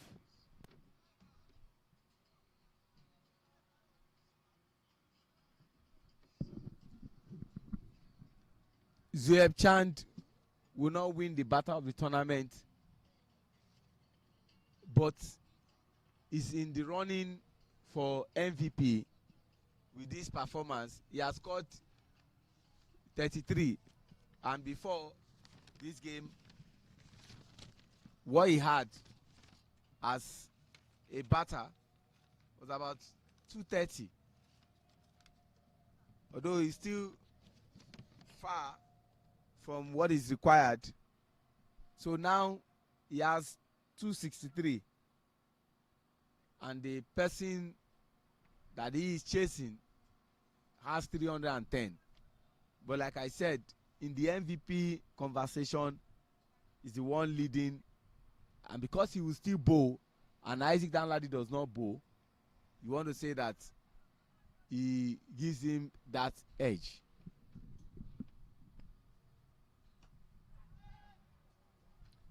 Played in the air to Ibrahim Parker. This time he doesn't secure a second catch. Caught one in the deep, caught the wicket of Jackie Musa Patel. And he couldn't take out the wicket of Zoib Chand. We're starting to see that slack in fielding by Sierra Leone, and in the dying stages of this game, Sheung, it's not looking really good for them. You know what happens when you give a batter an extra life, that punishment that follows immediately. I don't understand what Ibrahim Parker did. He was directly under that ball. It could have been a ball where he would have sucked it in very easily. And it wasn't as if the sun was setting into his eyes to have debarred him from, seeing the trajectory of the ball. But I think it was more like an overconfidence, because I felt that he was clearly under that ball and it could have been an easy catch. And sending Zoeb Chand out would have done the team a lot of good. But Zoeb Chand keeps batting. He's going to race for 4. I saw it from get-go. Zoeb Chand was the man who batted, but tagged in Shanawaz Madni, who on strike played that magnificent 4, lofting it over the covers, a lot of power. Ibrahim Parker could only chase from long off, and chased in vain. He did all the way to the boundary, 4 more runs, and the runs are climbing up in these later stages of the game. 127. This is even better than they put up yesterday against Sierra Leone.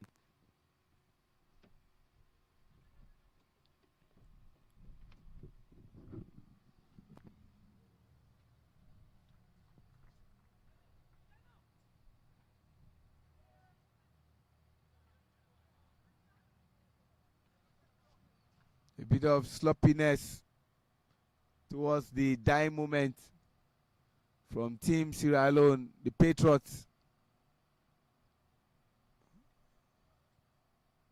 And we always say in cricket, it's like when you see a snake and you kill it or you hit it with something, you ensure that no part of the body is moving. You completely finish it off. You don't allow them to have that comfort. And that's what they are having. You have Chand on 34 from 37 balls.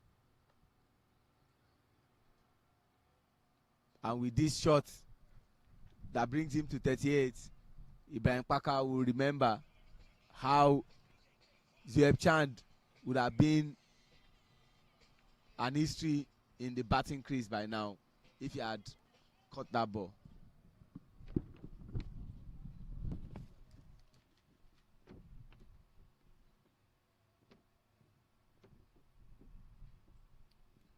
Currently, as it stands, Zoeb Chand is the batter with the most not outs in this tournament. This is the 3rd game. If he finishes out, he's tied. I would say he's currently tied, but if he finishes out this inning, it will be 3 games not out for Zoeb Chand.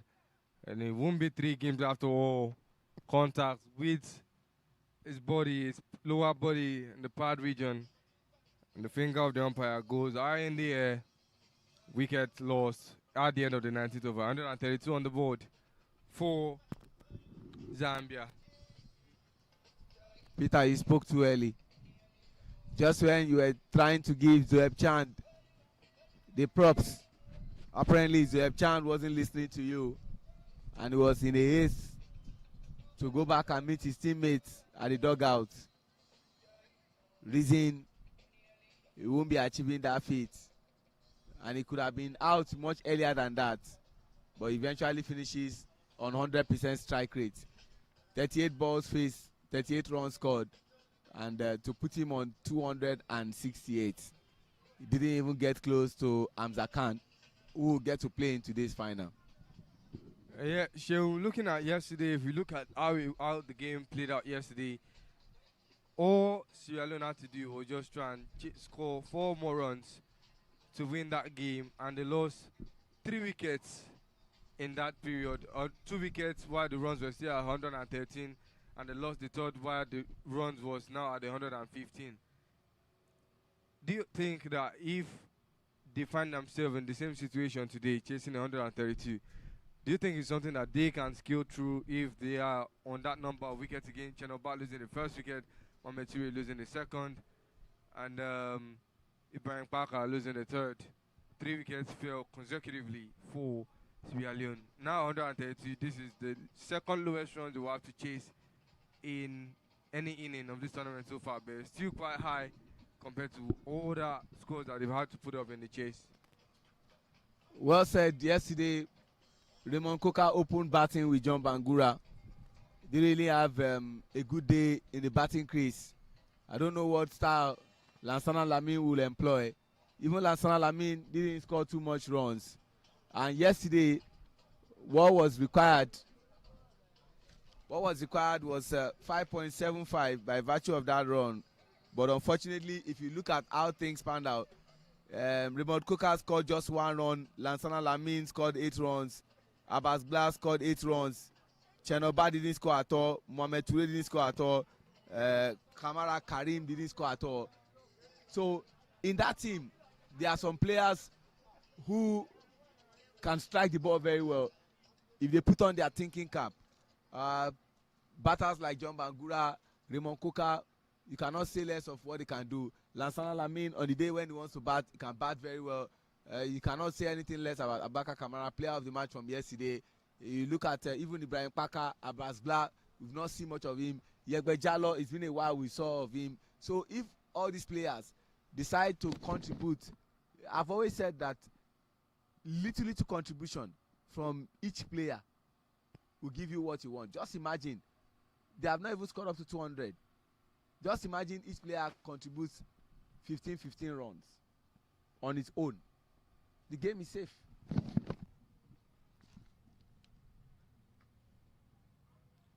Well said, Sheung. You need all hands on deck when you want to put a competitive run on the board or try and chase. Sierra Leone haven't really had that much contributions with the bat every time a wicket falls. Is it that one person is in form or just 2 batters? And when those 2 are out, the game is out of reach. But yesterday, John Bangura really did his best. He was composed, put up 33. Like you said, Abaka 43, Brian Parker and 13. No other person going to double figures. And that has been a thing of worry for Sierra Leone. And there's still much more to worry about as that maximum of the bat of Zoe Pendy to start his inning.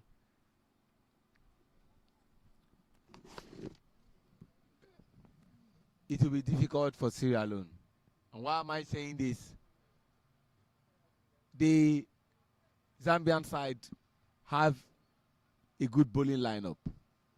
Ayaz Dadabai, Zoe Pendy, the man who just struck that maximum, Javi Patel, Asim Mohammed, not also forgetting Zoeb Chand himself. These are bowlers who are very intelligent. And I recall when they scored 140 against Rwanda, Rwanda could not achieve that feat. They bowled excellently well, and they are almost getting close to 140. A side that doesn't drop catches much, it's Nigeria and Zambia, both sides are always very, very excellent when it comes to fielding. Rwanda really haven't been really tight with holding on to the ball. Sierra Leone have not done much better in that case scenario. We saw Ibrahim Kwaka drop a catch. Abbas Blah also dropping a catch earlier on in the first over of the inning. a lot of mistakes, but I think in terms of ground balls, we saw them drop. We know Sierra Leone have been dropping catches and misfielding, but today I think the misfielding has been very minimal. The major issue right now is catching and holding on to those balls.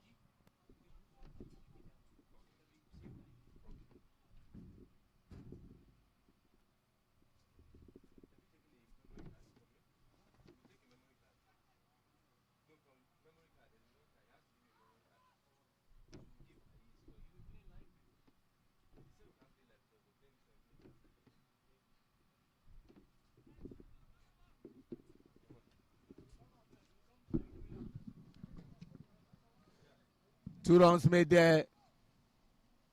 Shanawaz Madni.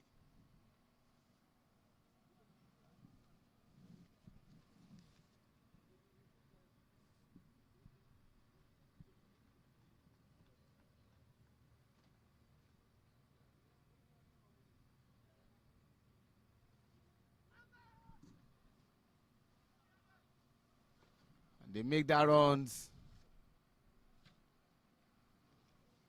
to bring us to the end of the first innings of the third place match.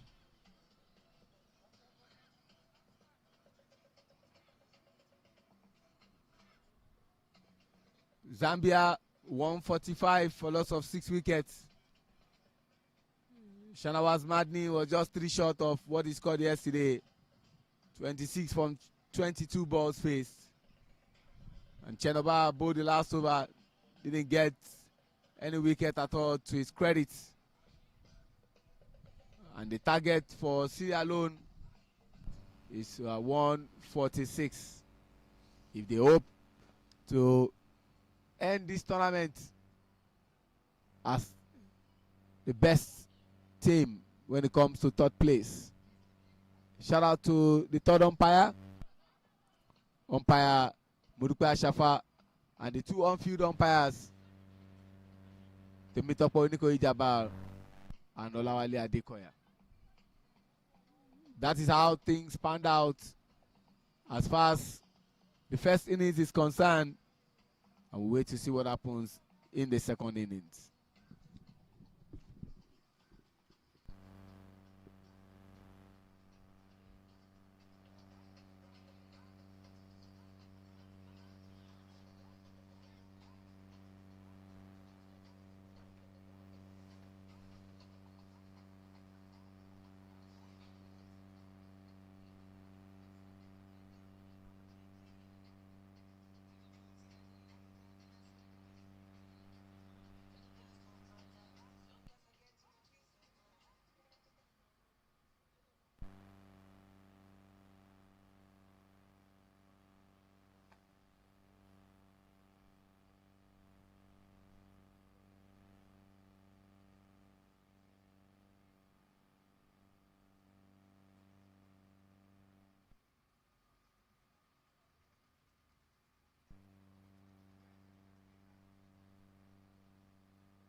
The captain of Sierra Leone, Lamine, with us in the innings break right now. So the Zambia has put up 146 target for Sierra Leone. Lamine, tell us, where did you think you went right and where did you go wrong? The bowling aspect, and we didn't bowl as planned. We give us so many loose balls to the batters, but we definitely going to rectify that problem, because it's key, All right. Where do you see about the fielding aspect as well? Because we saw a drop catch early in the first over, though we saw the reaction of some fielders that you think that it was a controversial case. We saw on the replays, so it was a very expensive miss. What do you think? Yes, how can you do up a very good batsman? Only batsman only have one life, but that's the game, that's the spirit of the game, At least we motivate us, so that we learn from where we fall short, But we're going to fight back. You must be taking heart out of your yesterday's win against the same team. How do you think that would help you to take the momentum inside this most important game? Because at the day end, it is this game which is now which will be affecting the positioning in the chart. It's going to be a gradual process, and ball after ball, we must go on them, so that we see, because within the first power play we're going to attack them, it's key. And which batters you are hoping on to give you this result, which you must be proud of going back with the trophy? We have so many batters, the likes of John Bangua and also Abubakar, Abbas Blah, and Lamine. So we have a lot of batters, the likes of Raymond Koka also, the Egbe Jallos, we have them. And we talk about the fatigue in the tournament. Every team has to play 10 games in the tournament in less than two weeks' time. So how do you see the fitness of the level of the guys in this most important game? That's my main problem, How can you play 6 games as a stretch, It's supposed to be 3. You rest, play 3 and then you rest. But 6 games as a stretch is very difficult to play, Okay, best of luck, and best of luck in the most important game. Take care.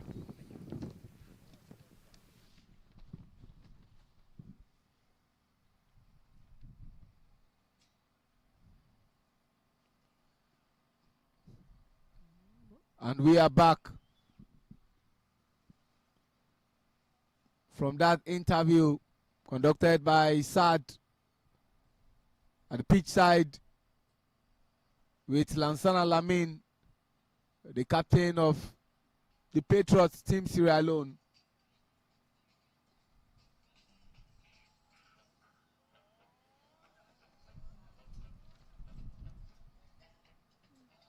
Prior to the commencement of the game, the first innings, he also did same to Captain Javi Patel, the captain of Team Zambia. And one thing is for sure, it's either Zambia exerting their dominance over Sierra Leone by claiming the 3rd place, which would have meant they met 4 times and they won thrice and lost 1, including the most important one. Or this will be even at 2-2, and Sierra Leone getting back-to-back victories against Zambia to claim the 3rd place. And that would have been a fantastic story to tell from where they were coming from. Temitope Onikoyi Jabbar resumes as the standing umpire, while his other colleague Lawale Adekoya starts the assignment as a square leg umpire, and from the city gate end is where the action will be starting from. Yegbe Jalo has had only one good game, and that's against this same Zambia. We will be hoping for a repeat of such. Ayaz Dadabai start things off from the city gate end. Currently bowling to Yegbe Jalo. Scored 72 against the same team, and the intent is clear. Just one run, and great recovery there from Sue Pendi in ensuring that likelihood of 4 runs becomes just 1. And after 2 balls, just 1 run, John Bangura into the attack as a striker. Shuffles out, misses his line completely.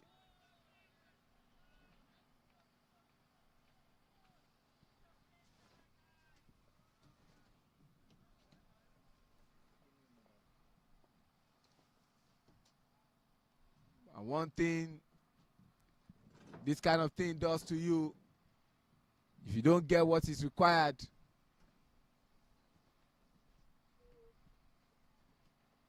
the required run rate continues to jack up. John Bangura showing great intent, wants to continue from where he left off yesterday. Welcome back, Peter Oladeshu. Thank you very much. Whether the patience is needed or to just start attacking straight, it doesn't matter for John Bangura. Every time he has stepped up, went with the bat.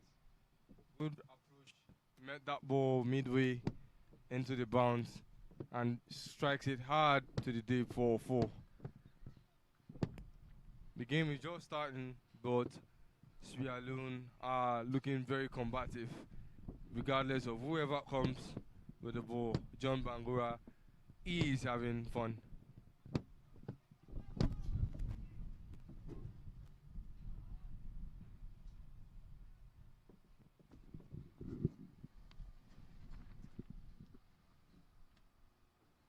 Jackie Musa Patel rather throws into the bowler's end.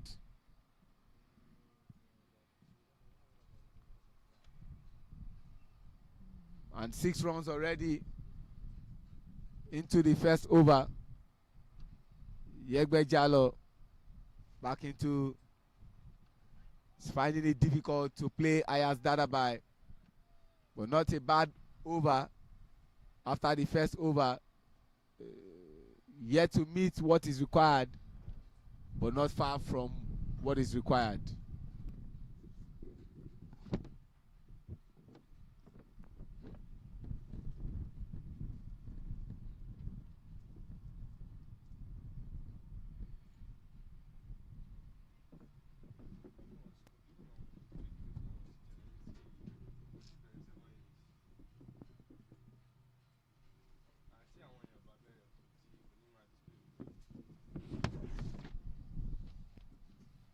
We know for a fact that 6 runs was gotten from that first over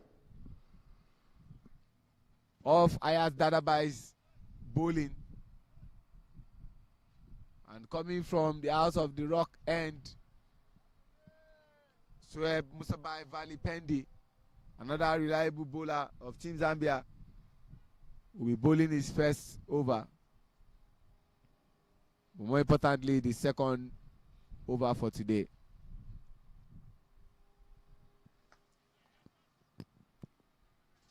Good front foot Great strike. intent and poor piece of fielding there from the unlikely fielder Zoeb Chand, allowing 1 become 2. So Alone wouldn't mind. They need all the runs, and they need these two guys to bat for a longer time, and not just batting but scoring the runs. They want to go. That was a risky run. Risk is part of life. Risk taking. And they have one extra run from the 2 runs they got from the first ball. So that means 3 runs from 2 balls. 4 more good balls to be bowled. And they're already on 9 runs.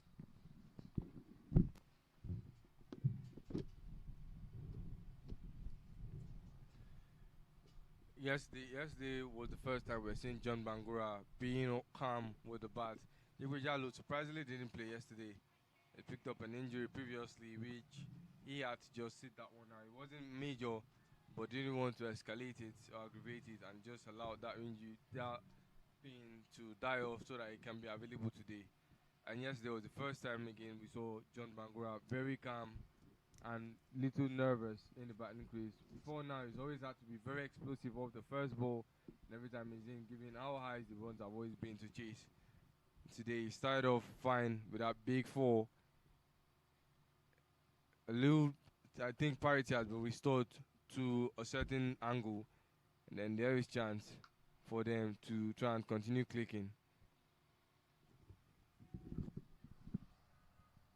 4 runs from 4 balls.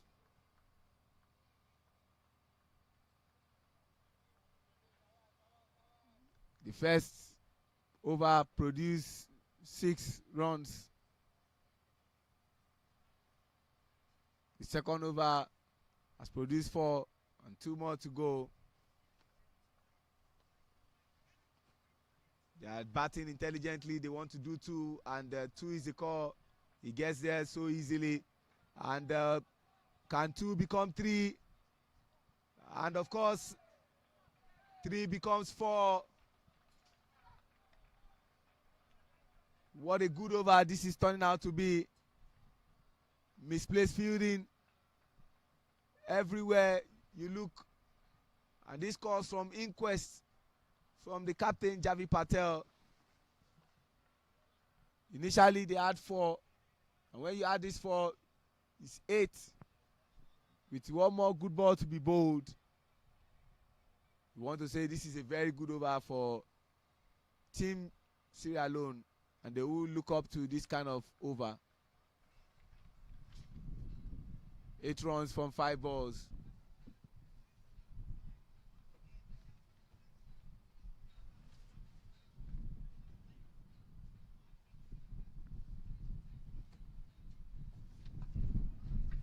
Into that gap, into that space. And just 1. And 1 is the call. Because Aslan Bera will not allow the second one. And 9 plus 6 that they've gotten from the first over, they are into 15 runs from 2 overs.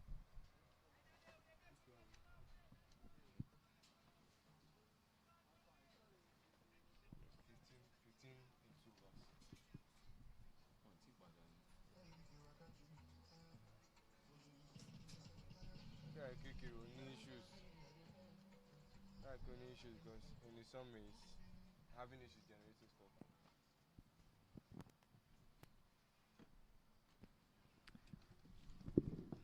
Now for a second over, yes, that Abai will return from the house or the city gate end.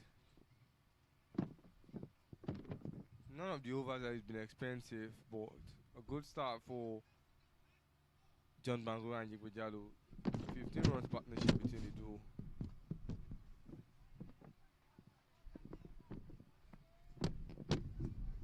These 2 batters have had big scores, put up big scores for Sierra Leone. Only 3 batters from Sierra Leone have been able to reach that 50 runs mark. The likes of John Bangura, the likes of Igwe Jallow, and Abbas Blah also hit 50 against this Zambian side. Igwe Jallow's best score also was against this Zambian side as well. And right now, what Sierra Leone need is not just all three batters in form, but every single person that steps into that batting crease to bat for them today. Peter, you forgot your friend Raymond Coker that is also in that conversation of players who have scored 50. But they need these two to play out their best.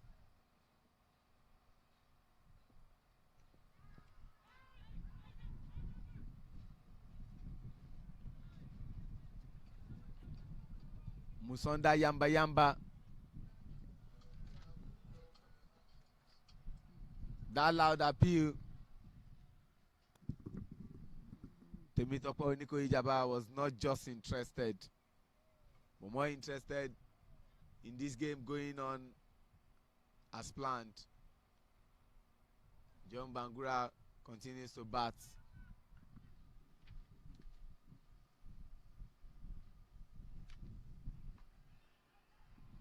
They want to run, and you see they want to put the fielding side under pressure, and I mean intense pressure, by taking advantage of every ball. They know what is required.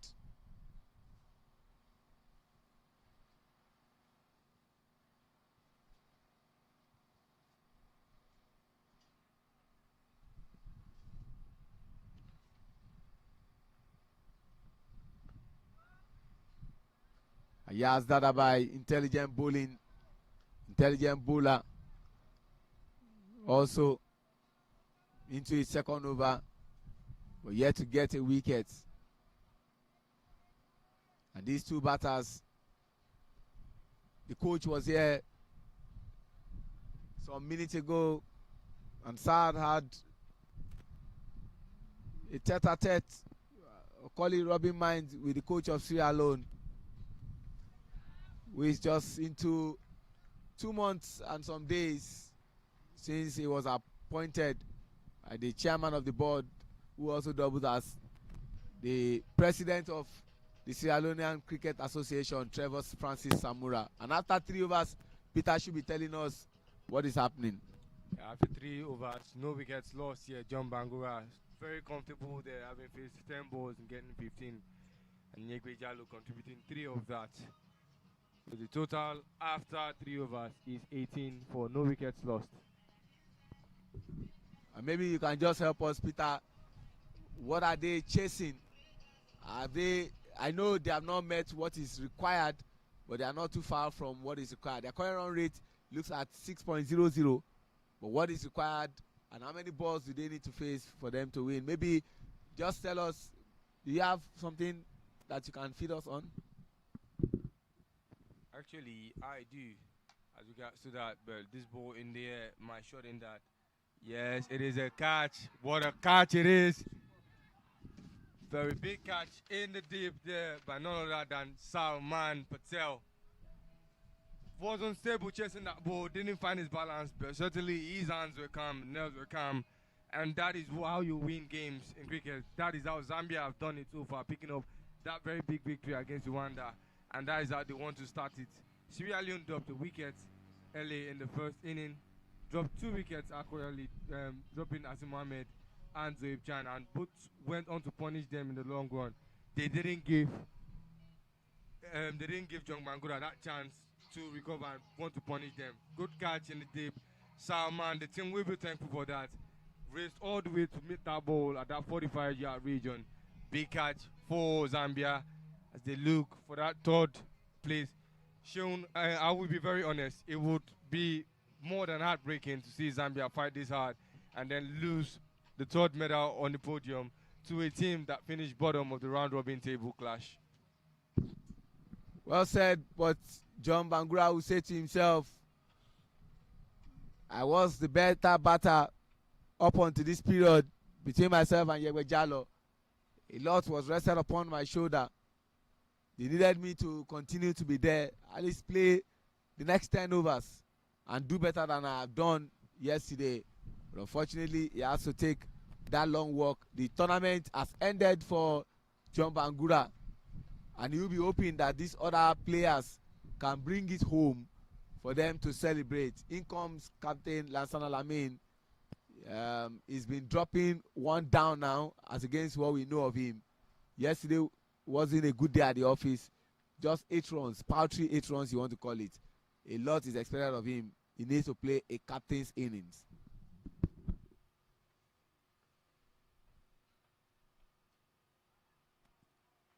And good flick, good start off. Flicks that ball behind the wicketkeeper. Big dive, by the way. You have to acknowledge that dive attempt from Musonda Yabayaba. But even he wasn't fast enough. 4 runs to start by innings 4. Lassana Lamin.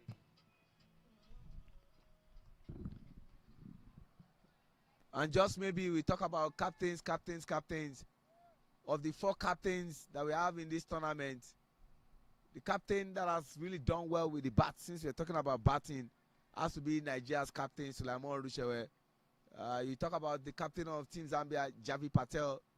We've not seen really much of him. Cumulatively, the total number of runs he scored. You look at the captain of Sierra Leone, Lansana Lamin. We've not seen much of his batting. His best performance has been that 37 runs he scored. You look at the captain of Team Rwanda, Rubagumya Clinton. Not much of him. But then you come back to the captain of Nigeria, Sulaimon Rushewe, seems to be the best when it comes to using of the bats.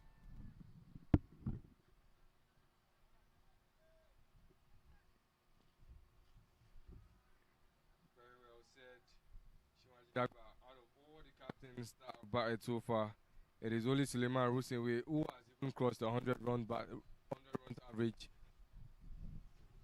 Lassana Lame has not gotten into that 100 runs mark and has batted in every single inning for the Patriots, as well as Suleiman Rusewe. Javid Patel also. The only captain that has not batted in every single inning has been Clinton Rubagumya, only batting 3 innings in this tournament, putting up only 40 runs in all of those 3 innings combined. If you look at Suleiman Rusewe's score, Suleiman currently having 136 from 9 innings batted. You look at the captain of Zambia, Javid Musa Patel, only putting up 56 in 8 of 9 innings batted, up until today, that is. So, but Javid has contributed a lot with the ball. Suleiman Rusewe has done way much better with dismissals behind the wicket as the wicket keeper. Lassana Lame took a very wonderful one-hand catch in match day 1 against Rwanda. Since then, he's been really compact and the field. Even had getting himself a hat-trick wicket, the only bowler to get a hat-trick wicket in this inning.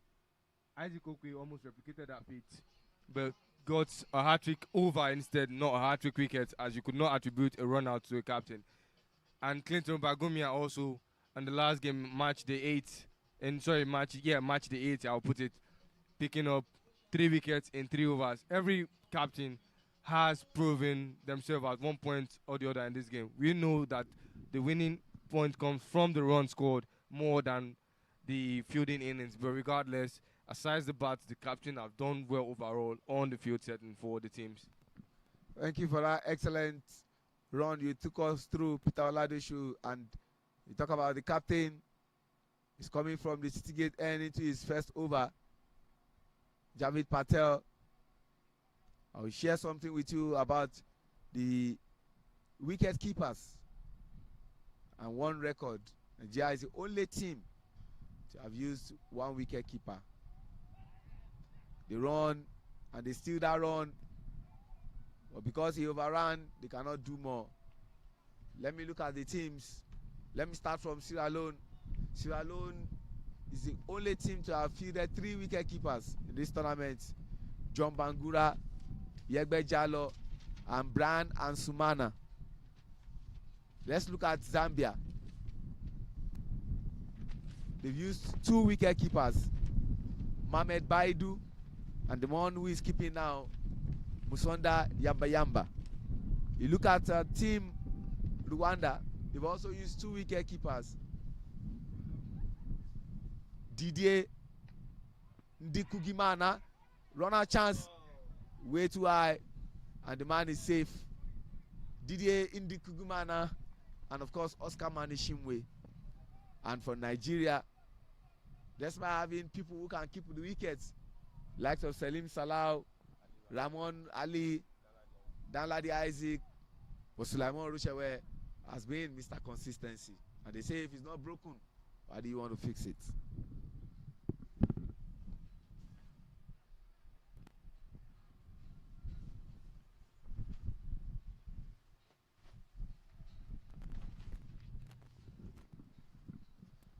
And ladies and gentlemen, the arrival of the man of the moment, being accompanied by a board member of the Cricket Federation from Northwest, Alhaji Usman Ladan, in company of the president of Nigerian Cricket Federation, Dr. Uyo Sanu Sawaru Akpata.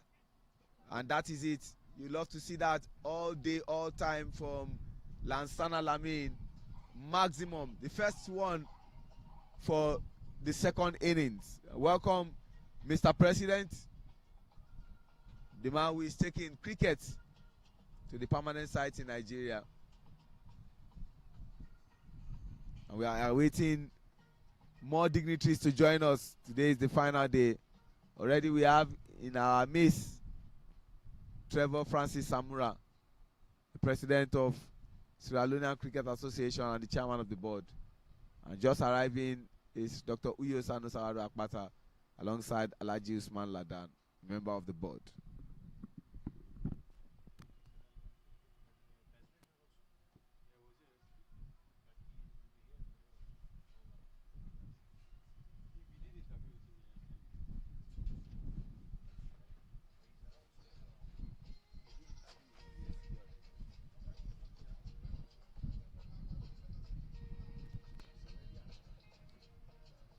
And that is the end of the fifth over. Sierra Leone having Lassana Lamin and Yegbejalo still in the crease.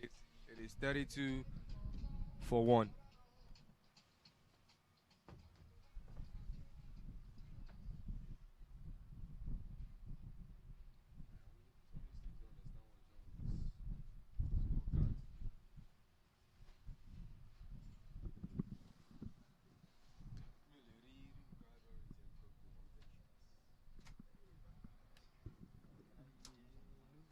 We are waiting for things to come up as expected, and are hoping that things get sorted out. But see that again, the area view.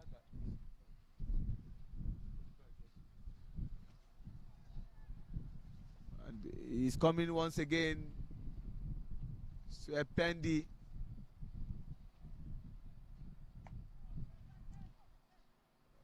And they want to do two. But it's Asim who says just one is adequate. And after 5 overs, 32 runs on board, just a little above 7 per over.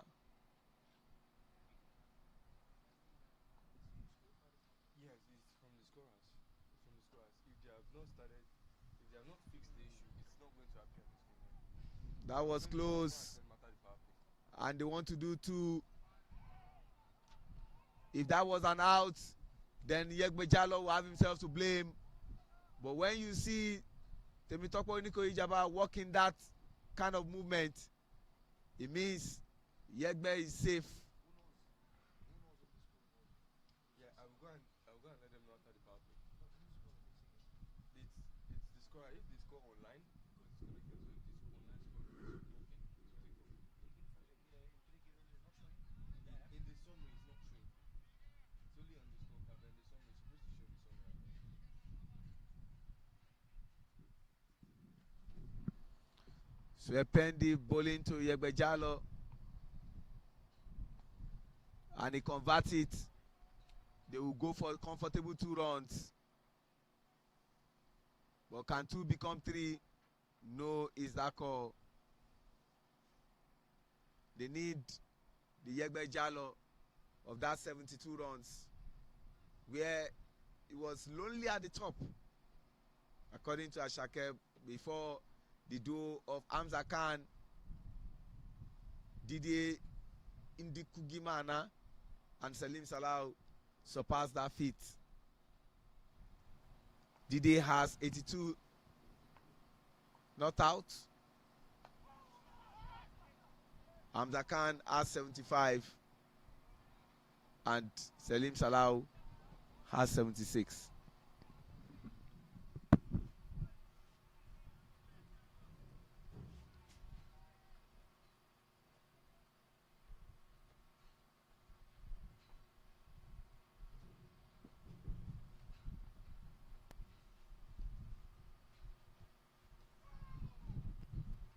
That late edge, that ball was destined for the Storms. That late contact between bats comes with a big reward as that ball traveled all the way 4-4, much to the displease of the bowler, Jackie Patel.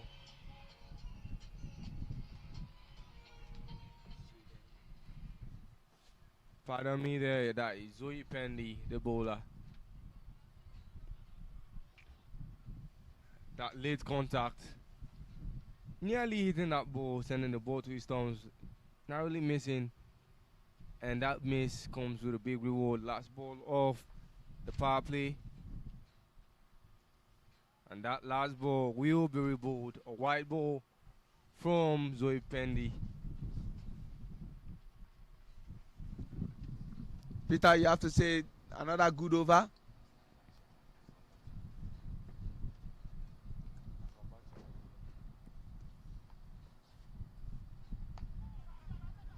This time it is a good delivery, but it's still another run for Sierra Leone. And that brings us to the end of the power play over. It is 43 on the board for 1.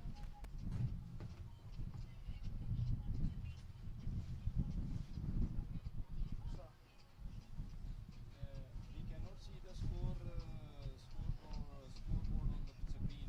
Can you please check with the scorers because the online scoring is not working. We cannot see the scoring on the screen, on the live feed.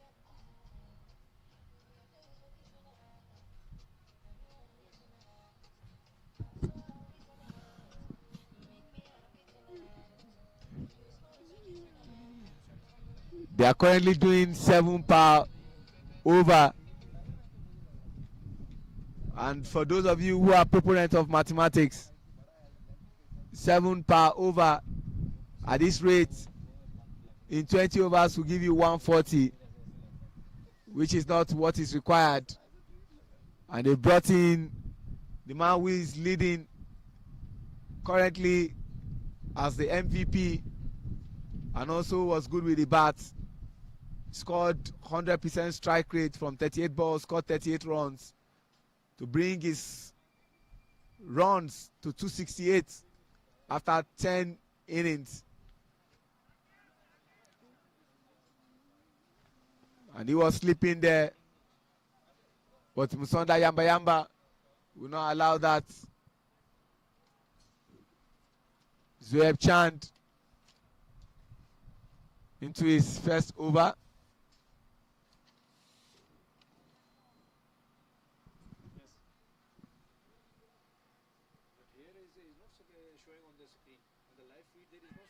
Oh, brilliant there. This looks like it's going to race for a 4. 5 runs from 2 balls. Good over. Sierra Leone are currently experiencing.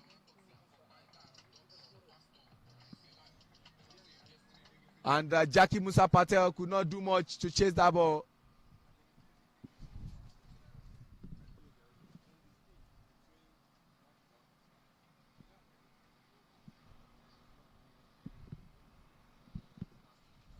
They need him to continue to bat like a captain that he is.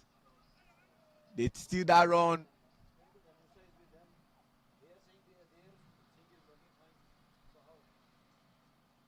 They have 7 runs already from 3 balls. And up until this moment, this looks like it's going to be a good over for Team Sierra Leone. There are still 3 good balls to be bowled.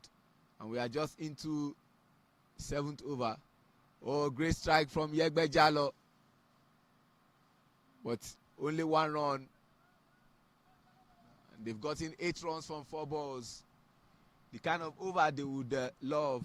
If they continue to do this kind of runs, then the game will be safe for Team Sierra Leone. But no run there.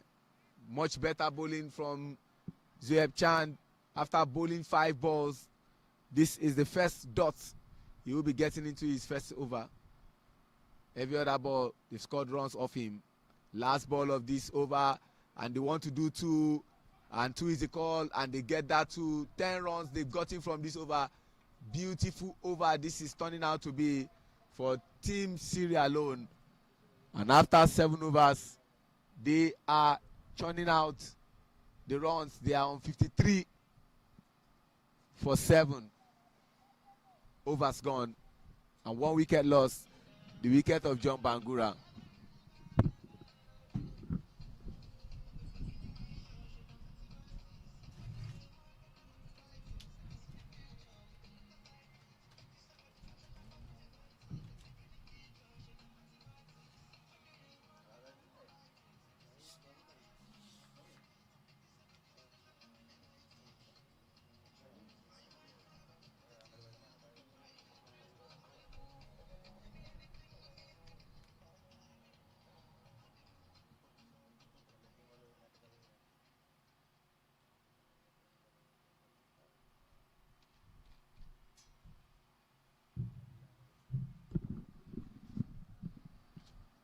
Javi Patel has tried the other end from the City Gate end.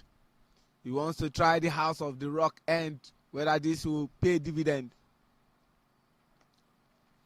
They are looking for that space.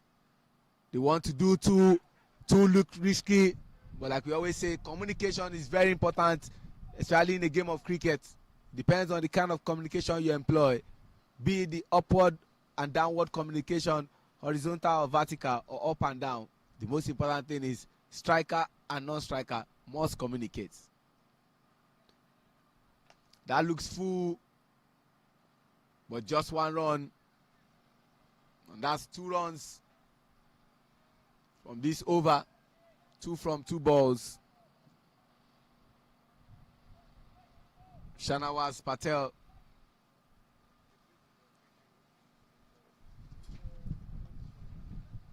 much better bowling, threatening Yegbe Jalo. And after 3 balls, that looks full, but they will take 1 from this over.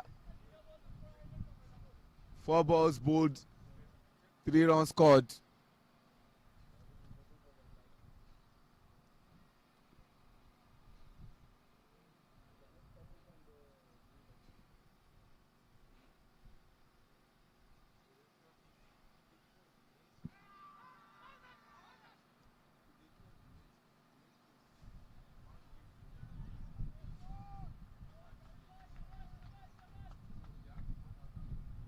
Musonda Yamba Yamba appealing the last good ball of this over. And that will be a maximum. What a way to end this 8th over. He's on fire. Lansana Lamin. 9 runs they got in this over. You want to say this is overachieving for Team Sierra Leone. 9 runs they got from this over. And that means 62 runs after 9 overs. They need to recuperate.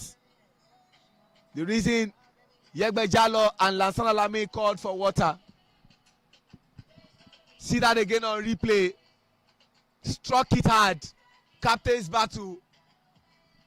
But for now, the captain of Sierra Leone won that battle, because he struck that maximum to the delight of his teammates and by extension the coach and everyone watching. This will bring us to the end of the drinks break.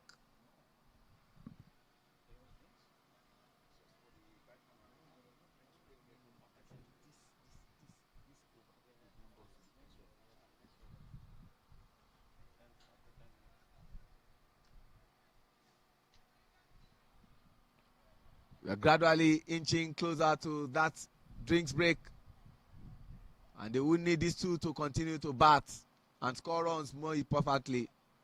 He dabs it into that mid-wicket region.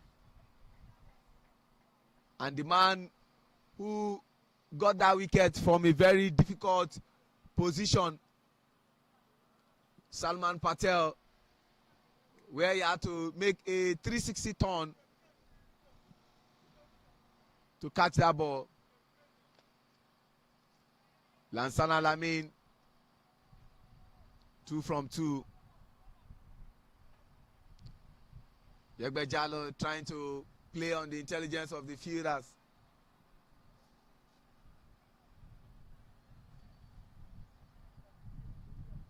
They have 62 runs, if I'm not mistaken already. Plus that too, lovely shot there. They want to take on that man, but they have to be very careful.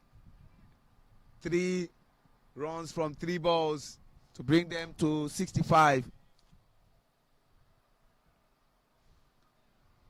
For the loss of just 1 wicket, you have to say Team Sierra Leone up for this one. And he's looking for those rooms and he's finding those channels. From 4 balls, we've gotten 4 runs.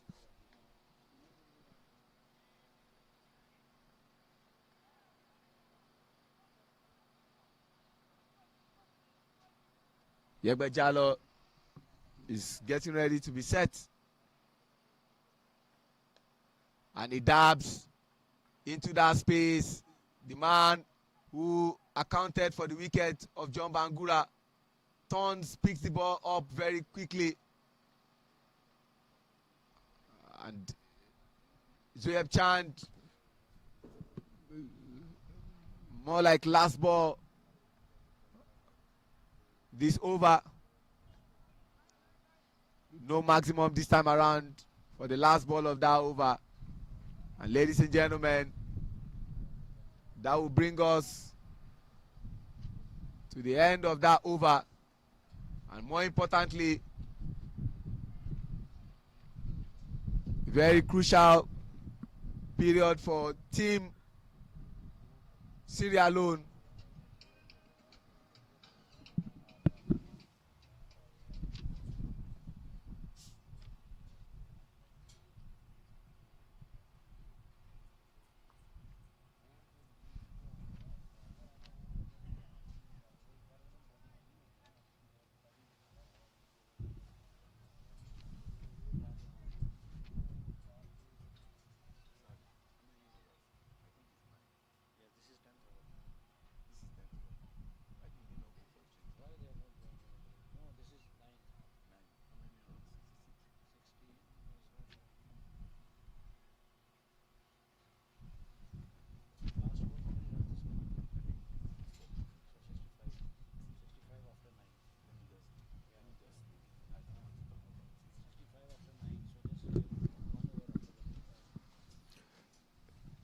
This will be the last over before we get into the drinks break. Asim Mohammed, good with the bat today, scored a couple of 6-6 and into his first over. The first ball ends Team Sierra Leone 1 run in addition to what they have scored. They are looking good.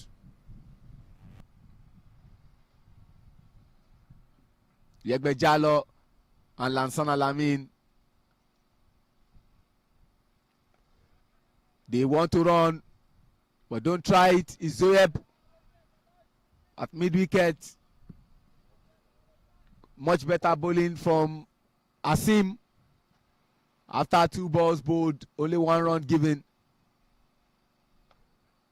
He hits the ball very hard. He wants to do 2, but no, Shanawaz Madni will not allow that to happen. And they scored 2 runs from 3 balls. And just maybe Lansana Lamin can do to Asim Mohammed what he likes to do to people by sending them on maximum. Oh, That was a very trickish bowling. Asim, much better bowling, bowled 4 balls and giving just 2 runs. Lansana Lamin didn't play with the full face of the bat, turns his bat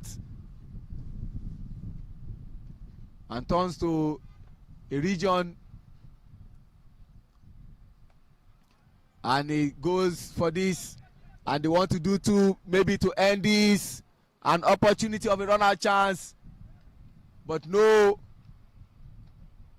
and they score 5 runs from that over, and we are going for that drinks break.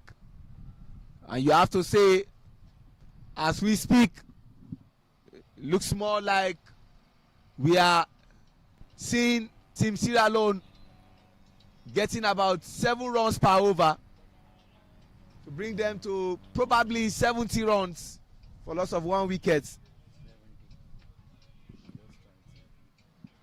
All right, this is a good place to actually leave it, and while they are having their drinks break, it's also a time for me to, you know, relax. What a good innings we are seeing, and if this is what you are seeing now, just imagine what will happen much later when the big final happens. Big shout out to our third umpire Moduko Ashafa, Temitope Oniko Ijabar, and Olawale Adekoya. An opportunity for Isaac Nwaba, the coach and the team manager, to have a discussion with the team on what they are not doing well. And you saw the coach who was here some minutes ago to talk to Sad Peter, having a conversation with Yegbe Jallo and Captain Lassana Lamin. I'm sure what he'll be telling them, keep doing what you are doing, don't lose your head, keep your wicket and take us home.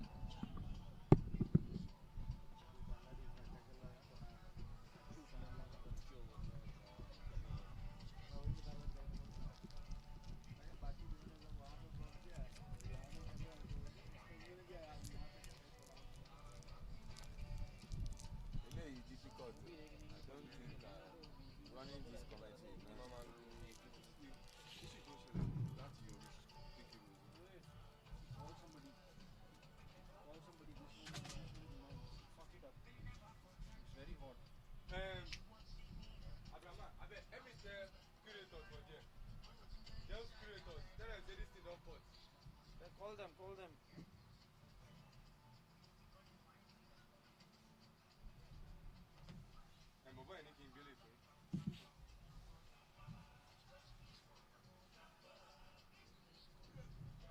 They need to tie it well.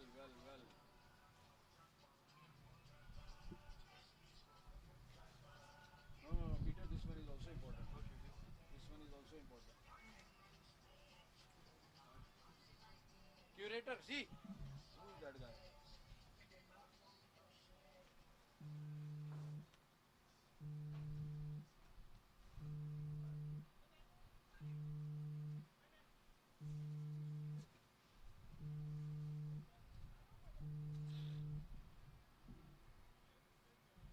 Assalamualaikum.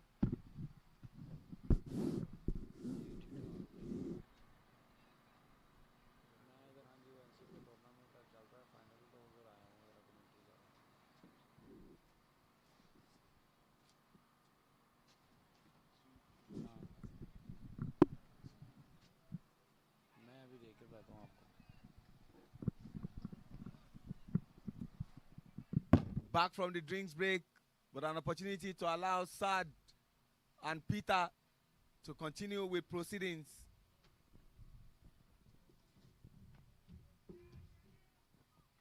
Thank you very much, Shonaji Dagba. I took a breather without due notice, and I apologize for that.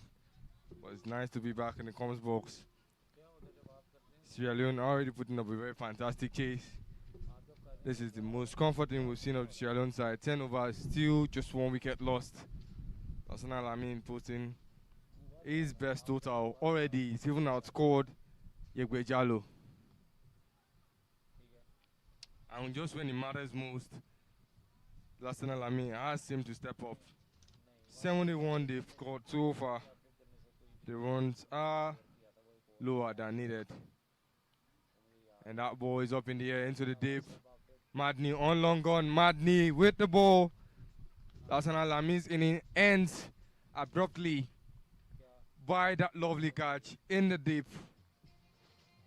Already has 33 on the board. And now he has to work out. He cannot raise his shoulders yet. He cannot be too comfortable with his personal best. As there's still a long way to go. That is that catch again. Pitch shots. Brought it from the offside to the leg. And that is the result of trying to expand the distance. And out. Good catch, by the way. Good catch by Zambia. Coming in. Don't have changed the batting order. I decided to change the batting order yesterday. The skipper coming in 1 down. That so far it looks to be paying out for them.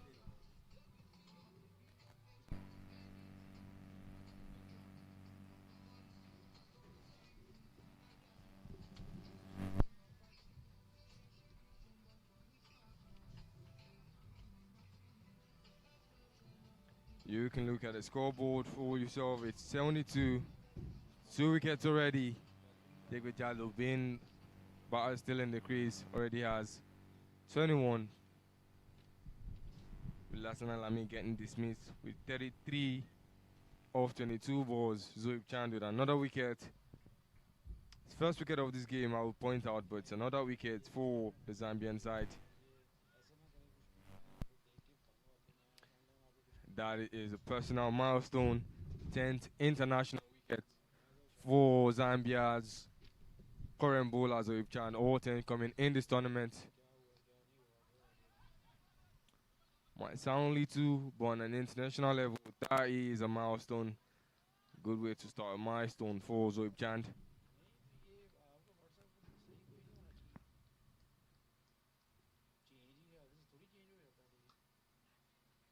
A left-hander to a left-hander pierces the gap with that ball all the way to the extra covers, and they will settle for 1. The right-hander, Yegwejalu, will stay off strike as that brought us to the end of the 11th over. As it stands, it is 73 on the board for 2.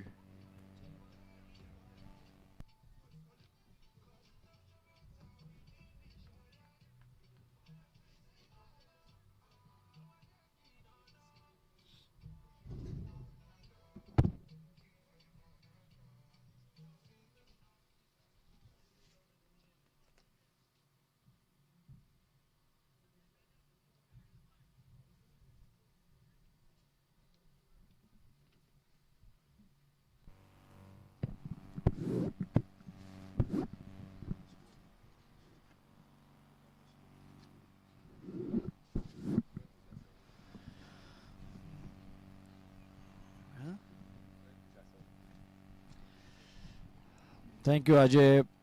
Welcome back, Peter.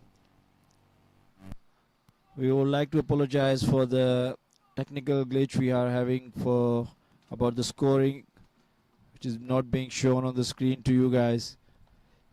Our technical team is trying their level best to sort the issue so that the scoreboard can also show. Right now, Sierra Leone at 73 for 2. And the match is evenly poised. And Zambia, after the wicket of Sierra Leone captain Lamine, gets a sniff to get back and put some more pressure on the new batter in the middle. I can see this game is going down the wire if Sierra Leone can hold the wickets till the later stage of the game. That is a comfort zone for Yegwejalu. Didn't find that contact.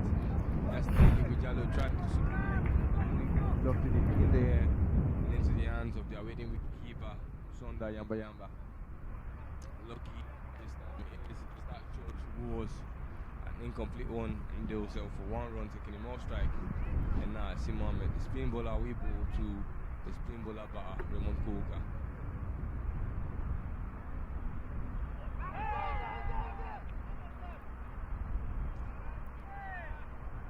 uphill.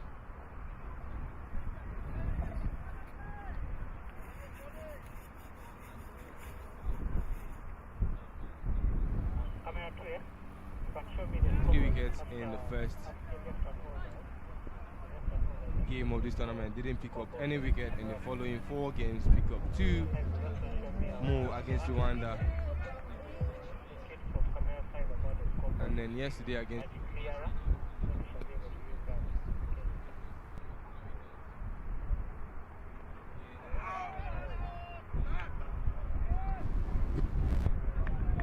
Razuli Zoipendi and Zoeb Chand, who have picked up 1 wicket each. 2 wickets down for Sierra Leone as it stands, but very little pressure as the runs are not as much as they would be usually chasing at this point of the game.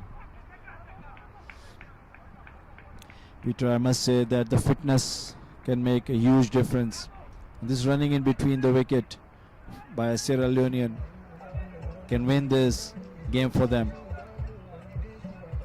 You can see the lethargic and lazy legs for Zambia in the field, giving them opportunity to convert the singles into doubles, which will make a huge difference in the end of this run chase.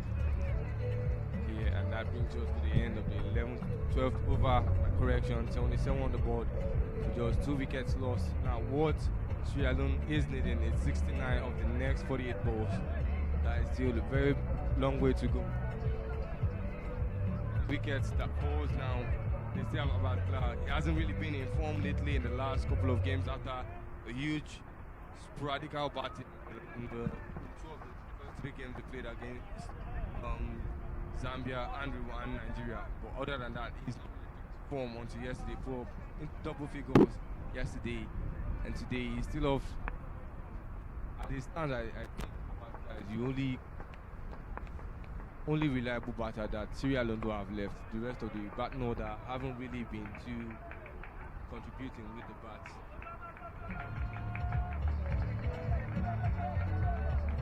Our middle order we wait. We will celebrate 4 runs. This field from Zambia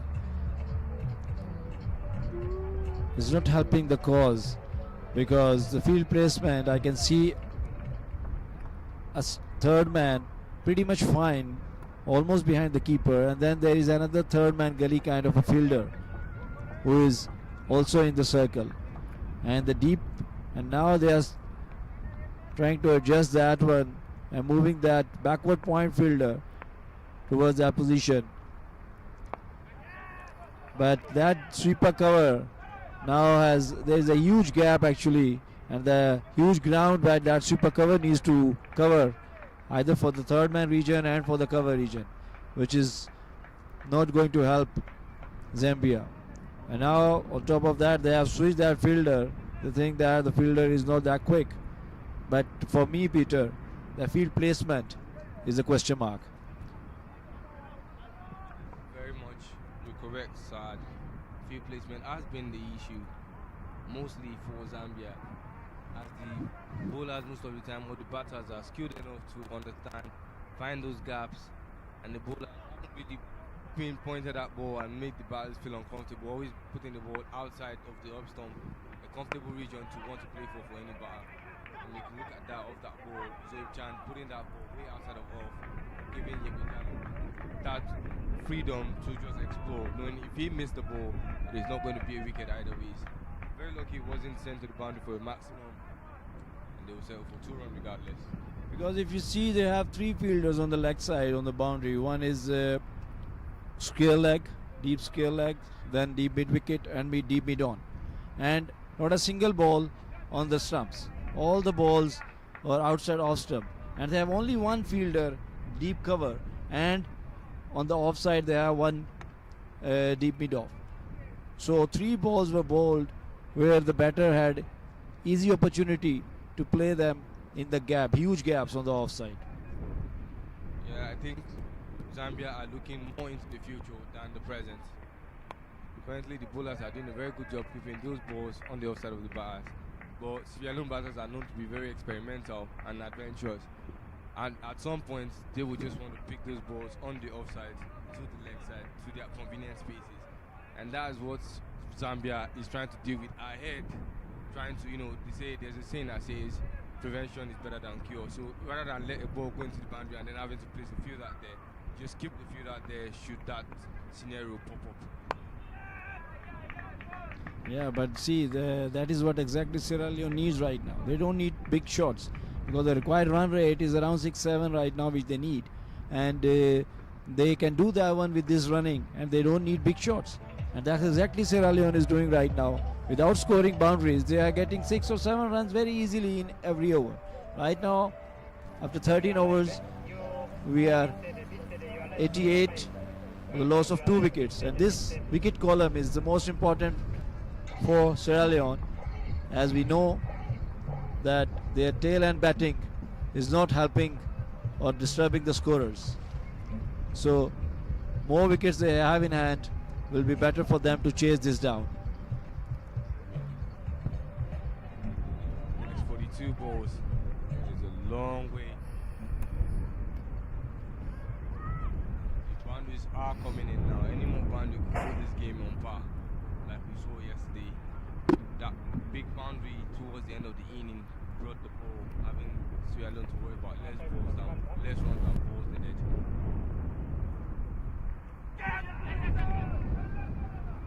Sunday Yamba wasn't really compact behind the stakes yesterday. He's always having to stay too high. Sometimes the ball's creep. You need to understand that balls do creep.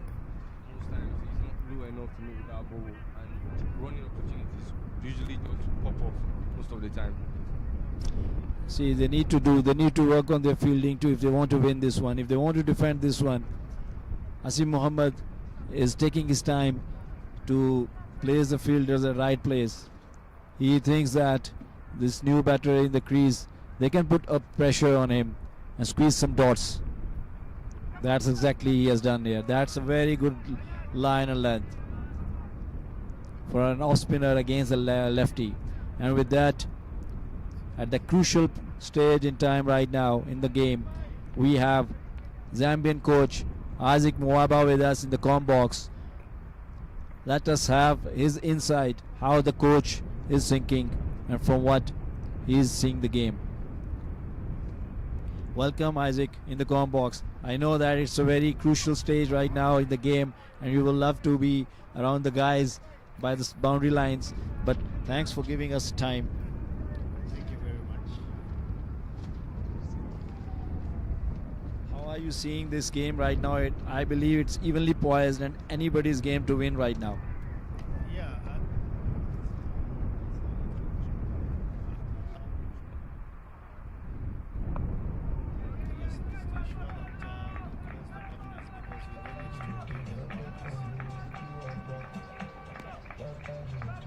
Another boundary being hit.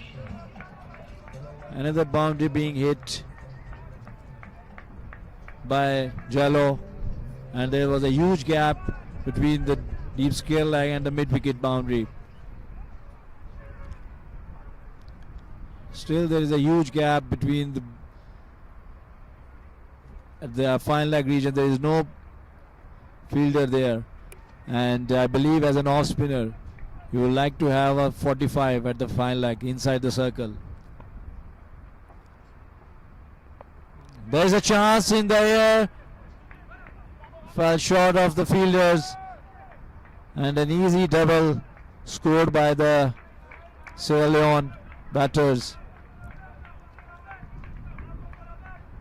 I believe this field placement, they have abundant fielders on the offside. Isaac, what do you think about that?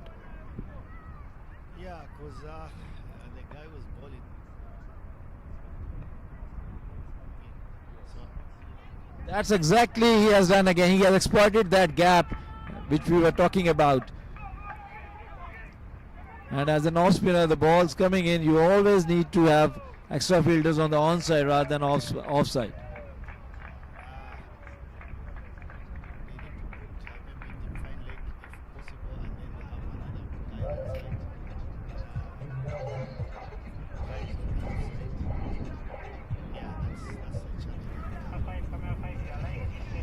So Isaac, let's come back to the tournament, overall tournament itself. We spoke before also that how this can help your team to move forward after that long layoff out of the cricket circle. How you are seeing that this tournament is going to help, because overall if we see, Zambia has performed very well in this tournament. I believe it has already helped and is still helping. Firstly, it's helping the players that are here currently because I can see that they are learning a lot. When we just came, we never used to see our players getting doubles and singles, but from the experience of seeing other teams doing that, a lot of them they've had a change of mindset. That even though if it's T20 and short match, but doubles and singles they also important and they help the runs. So we've seen an improvement on that. They're able to get singles and doubles in today's game, and then also this tournament is going to help the people back home because there'll be a lot of players that would work extra hard to ensure that they feature in the next tournament. So it has helped a lot. That's good. We spoke with the Zambian captain Javed Patel, and he was mentioning that they were short of 4 or 5 players who could not travel with them in this tournament for the West Africa Trophy. How do you take the team's performance without your some of the playing 11 player? And there's a chance, and they have got an unbelievable run out. They needed this magic to turn the tables, and I believe Zambia has got some opening in this game to get back into it by a wonderful fielding from the boundary and a great effort by the bowler to break the stumps and finding the field batsman short of the ground. So Javed was mentioning that they were having 4 or 5 players short which could not travel with them in the team. So how do you see the performance without that? Can you say that if you had those players, the result would have been different? Yeah, definitely. I think we've got a lot of gaps in the team. Yeah, we've got a lot of gaps, and we need to ensure that we work on that. We make a lot of changes to ensure that we consolidate, especially to combine the youths and the old. You could see that the fitness level has not been at par, so there's also need for a lot of youngsters to come in the team so that they can bring in some fresh energy in the team. So definitely there would have been a change. That's good to hear. And overall, the length of the tournament is almost less than 2 weeks, and that every team has to play 10 games in the tournament. How do you see the fitness levels and the challenges and the fatigue levels? Because I believe that the recovery time and the game time is very important for a player. So how do you see your team performing on that? I think we had a challenge because not only our team, I think most of the teams that are participating in this tournament are playing 10 games within a shortest period of time. It's quite a lot.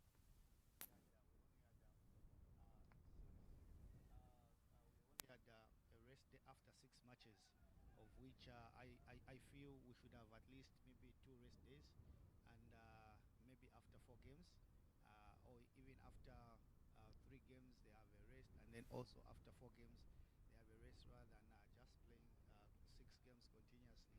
It really affected most of the players, not only from our team, but I've just noticed in other teams as well. It has been a challenge. Yeah, that's true. That's true. It's not a case of one team. It's with everyone, especially with the weather conditions and all that. Even though it's every team would like to play as many as matches and getting that's a big shot in the air. There is a chance. There is a big chance, and he settled down. Very safe hands. Another catch taken by the mid-on fielder at the boundary, and that's a big Abu Bakr going back in the hut without disturbing the score as much. Good breakthrough for Zambia again. I believe since you have entered the com box, Zambia has been performing well. You should be sitting here till the end of the game. Yeah, I think we've a lot of breakthroughs ever since I came here. I think maybe it's a breather for me because there where I was seated, it was just too hot for me. Okay, so what exactly you think your team is taking out of this tournament so far? I am sure that you have proven yourself in the league stages as a number 3 team in this West Africa trophy, and you would like to stay there because it will be very cruel and very unlucky for you guys to finish with that performances in the league stage, and then if you lose this game and on the you will not be back with the trophy, third place trophy. Yeah, I believe. Well, I can say overall the performance has not been bad, and the players I've seen a lot of improvement. As I said, when we started, we couldn't figure out the working batting lineup, but as we went on, we were able to see some partnership which were working out, and we stuck with that. So we made a lot of changes due to lack of warm-up matches before this tournament. So by the time we realized what was working for us, it was yeah, but that's what we've learned so far, and also the players they've learned also, and also the approach to the T20, the approach, the way we play the T20 back home, and the way T20 is supposed to be played here, it's totally different. Where you just need to ensure that you just go for it flat out. But I think we had a different approach where others could just go for it, the others to stay, and in the middle would send people that are just stable like Zoeb and Ayaz, who can get singles, doubles, and as well as hitting the ball. So you need to balance up like that. Yeah, utilizing with the conditions in the foreign country is always good, and that is why it's better to have some warm-ups before the actual tournament, and giving the schedule of this tournament, you definitely would like to have some of those warm-up games. But the length of the tournament and the format of the tournament gives the opportunity, as you have mentioned, that you can learn during the tournament as well, because it's a lengthy tournament and you always feels like you have a chance to come back in the tournament. Yeah, definitely. I think yeah, you're right on that because there are a lot of games and it's a long tournament. So our players had an opportunity of learning, like because it's not like today you play, then you play the other game after some days. Immediately tomorrow you have another match. So as you play the first game, you see, you analyze the mistakes, and you quickly control them the next game, which is the following day. So that's how it helped us. That's true. And with that, we are in a crucial stage of the game. 42 needed by Sierra Leone in the last 5 overs. 42 needed of the 30 balls with 6 wickets in hand. And we have Dadabai in attack right now from House of Rock End. This will be crucial because Jallo, on the other hand, will be key for Sierra Leone to chase this down. That's a good slow one. Play towards the backward point region for 1.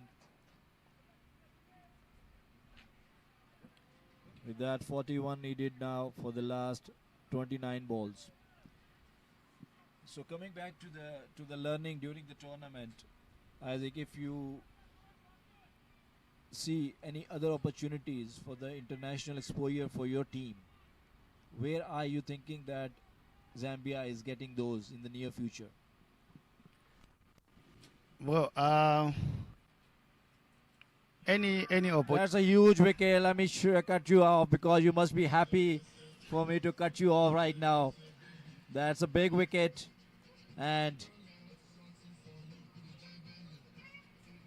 this might be a game, I would say, for Zambia, because we have seen in the last games as well that Sierra Leone tailenders are not helping the scorers much. So this might be a game for Zambia, but it's never finished until it's finished. Cricket is a very funny and cruel game. So please, if you can continue. Yeah, most definitely. I think I've even forgotten what you asked me because I was asking about the future opportunities for Zambia to get more international exposure for your team. Well, for us, as long as there is some invitation or tournament that we're supposed to participate, it is good for us.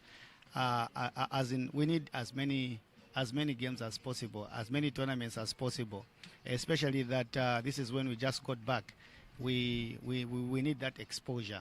So wherever that those things will come from, whether within Africa, Europe, or Asia, or whichever part of the world the tournament will come, it will be a huge plus for us to ensure that we regroup and make a formidable team that will be able to compete in future tournaments. So we need a bit of some time for us to have a solid team that we wish to have.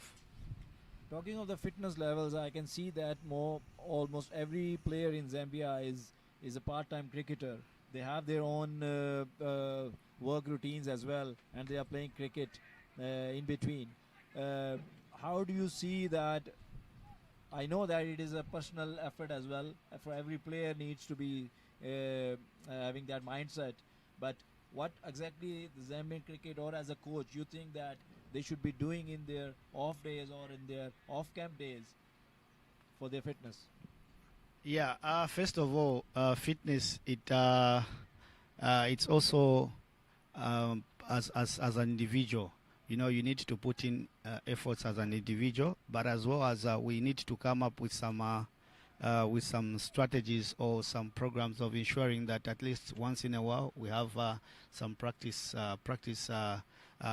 with most of the players for us to ensure that the team keeps going and we monitor the fitness level. So we need to come up with those things. It's not just we wait for the players to be doing it on their own. Even as we need to draw up a program for them, we should be able to draft what is it? Is it once a week? Is it twice a week? Or how many days in a week? I believe they don't work forever. But and also they should understand that the level will be competing. It is a competitive level. And in as much as it is part-time, but they should be able to keep it in mind that they need to be up with. If you can walk through this wicket, please, because there is another run out, and I believe you will not want to leave this seat because Sierra Leone is falling like a pack of cards since you are in the com box. Yeah, it's a relief actually, because they started very well. The run rate was well, and I don't know why they've just lost concentration. They were able to get singles, and they're also able to get the boundaries. I thought it was a good start for them, and I think even our players, they saw it to be a scare. But I think we've got an upper hand, even though anything can happen in cricket. They just need not to lose concentration. That's true. Because that is showing actually an inexperience of Sierra Leone and as well, because they were just needing 6 or 7 and over. They had wickets in hand. They were going good. Even the field placement from Zambia was not that up to the notch, and it was helping the huge gaps on the offside when Soeb Pendi was bowling from that city gate end, and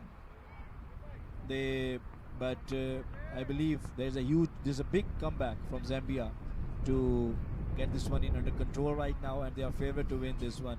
And as we mentioned before, they were rightly so in the third place, and they deserved. Though I don't believe in anything in deserve or not deserve in cricket, but that's a huge Yorker.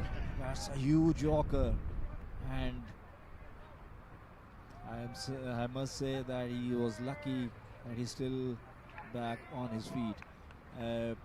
I don't believe in anybody to deserve to win or not lose, because at the day end it's a game and you need to perform well on the day to make a win out of anything.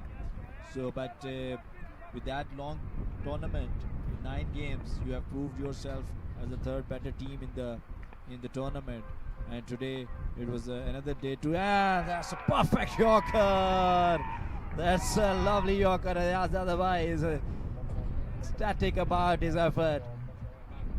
Though he was not lucky on the first instance, but he got the batter on the floor. But now he got the Abbas Bala back in the hut. So Zambia is finishing it off much quicker than what you must have thought. Yeah, I think it was a good response from the captain by quickly bringing in the pace bowlers, the 2 opening bowlers, Ayaz and Shoaib Pendi, because I think the guys started getting comfortable with the spinners, so he brought back. And also I think psychologically, when those Sierra Leone batsmen, they saw Shoaib Pendi coming back and Ayaz Dadaba, it really got onto their head, and they started panicking. That's when we started getting wickets. So I think it's just a psychological thing that they lost wickets. So with that wicket, Sierra Leone has now lost 7 wickets, and they need 38 more runs still to win this game, which looks like a cliffhanger now for them. And Zambia must be sitting in a driving seat right now. Please, few last words, Isaac, before we can give you time to go back on the drawing board with your team. If there is any strategy you need to draw again at the later stages, maybe, because it's cricket, you never know until it's finished. Yeah, I think my last word is just word of appreciation to the organizers. I think the tournament has been well organized, and it has given us a very good experience, and we're so grateful as Zambia Cricket. We're so proud to participate in this tournament, even though the results are not as expected. I believe people back home, they wanted something more. But I think also credit goes to the guys. It has not been easy, but we tried our best, and it's so nice that even our ICC ranking has improved, because the time we came here we were on 108, and as of yesterday the ranking were on 74. That's a big achievement, I must say, and thanks to the organizers, Nigeria Cricket Federation, and also the sponsors that made this tournament to be possible. That's very kind of you, and I wish Zambian cricket best of luck, because it's never easy to get back in cricket after so long delay and to perform at that level. It's always very heartening to see the cricketing nations getting back, especially from Africa, which has a huge potential. I always speak high of African cricket because of their natural fitness level and physiques, which are always there, and they just need support and infrastructure and the technicalities which are involved in cricket, to have some good minds around them, and with some good infrastructure to take it forward. With that, I would like to request, please, to help me sign this my hat, please.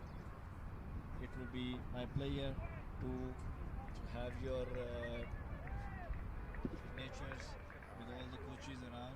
So if you can kindly help me sign this for you.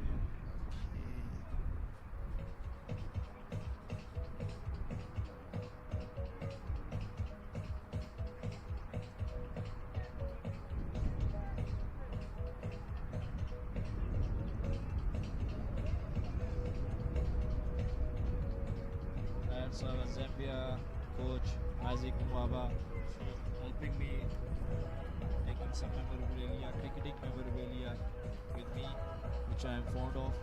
Thank you very much. Thank you. I wish best of luck. this game as well. All right. Thank you very much.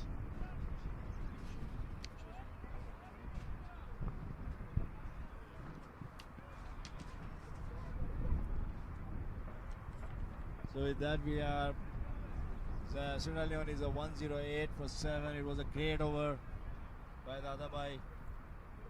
He was pinging Yorkers with ease, flooring the batters and dismantling the stumps. It was very nice to see. A lovely display of fast bowling. Even more interesting was that was a maiden over at 4, so Ipendi. No wicket was taken. Wicket was taken. The wicket of Abuja with that huge local length. Mohamed Turi coming in, couldn't even do better. He's a tail end batter.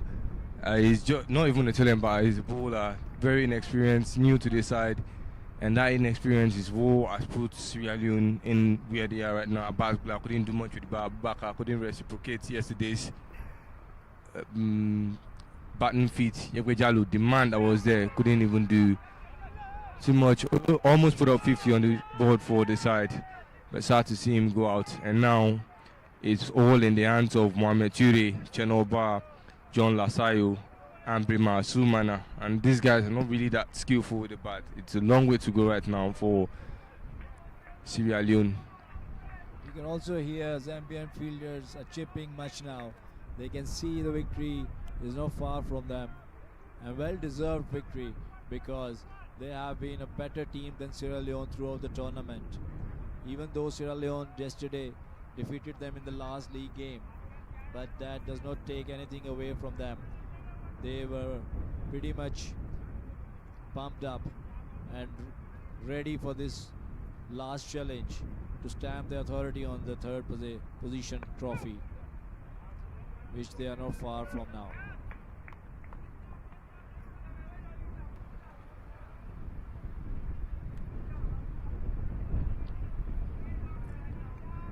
If we see, Peter, there are not much catches being dropped by Zambia, even though in the ground fielding they were not pretty quick off the hook on the boundary fielding. And there is another breakthrough straight to the stumps. That's a line to bowl to the tail-ender. And another batter back in the hut. Sierra Leone 8 down. So they have not dropped many catches actually. They have held on to the crucial catches, especially the higher ones at the boundary. And the best fielder was Shanwaz Mandri, who held 2 great catches at the mid-on boundary.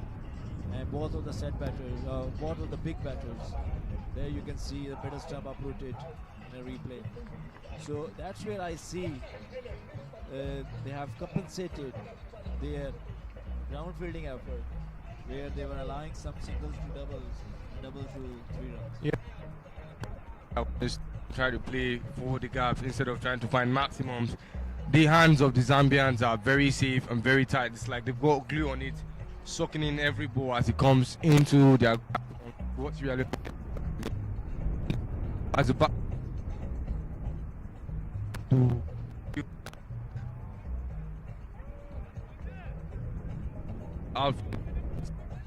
Fastest fielder I've seen for Zambia so far has been Ayaz Darabai, and aside that, into the gaps on the cover region wicket don't have that. Could have, but it is a little too late now. Into the tail end, many more runs needed to be scored.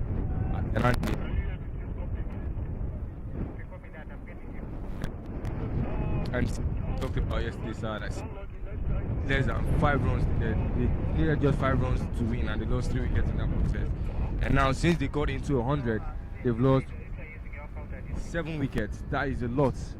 That shows an inexperience and inability to grab the situation of the game from the scruff of his neck, because they have been by far in their batting, they were far ahead of the required run rate as well. They only needed to stay calm and focus, put their head down and keep doing what they were doing. But they started going for the big shots, which were never needed.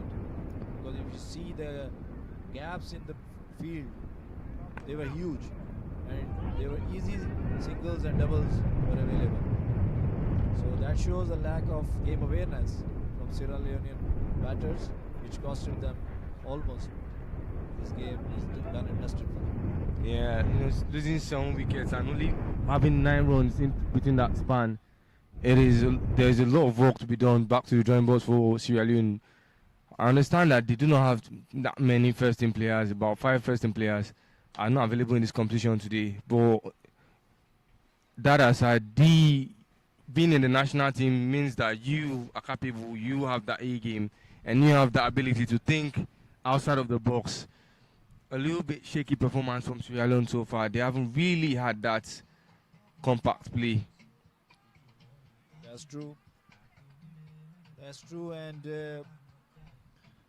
they must be proud of themselves. I was talking about with Javed Patel earlier, and he mentioned that most of the players, they have taken time out from their works. They have spent money even to make to this tournament because they were so keen and eager to play for the country again after so many years. And though they had recently they had one tournament after the so long layoff, but they still want more game time. And that's exactly this tournament offers. Yeah, as being an associate member of cricket, you need more than just, that will to make sacrifices and be committed to the cause is held me dear years that are by inexperience of Chernobyl got the best of him. He got caught out in the deep yesterday, and this time couldn't even play beyond the 30-yard circle, and gives that ball a free gift to Sui Pendi for a catch. So Pendi is not doing anything wrong. Dadabai and Soeb Pendi have been a pick of the ballers for Javed Patel. Very good call by him to bring them back and finish this off pretty much quicker than what was expected. And as yesterday, Sierra Leone felt like a pack of cards in the later stages of the game. They did the same. They felt like dominoes today. And look who it is coming in with 2 wickets of Zambia. And now he's the man in the middle. It is a different sight when you have 10 more players surrounding the batter. Now you are coming in, just 2 of you. And again, you're being surrounded by 11 men. That is another level of tension already. And you're coming in at the most desperate stages of the game. Being a tail end batter is not something very easy. Zambia is only 1 ball away to get a hold of that 3rd position trophy, which they must be proud of after achieving that. 1 wicket remaining.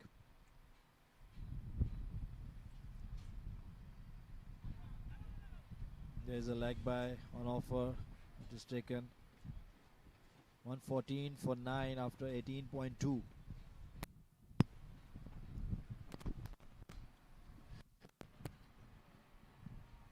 Sierra Leone really picked up yesterday's game and thought that they could secure a consecutive podium finish, winning the 3rd place match in previous edition of this West African Trophy, wanting to win this one, and it looked like they were going to as the game kick-started in the 2nd innings.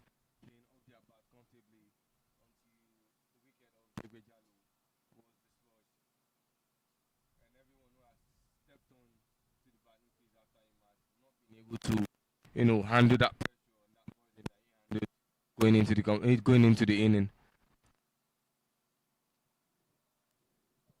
Good fielding, very good fielding.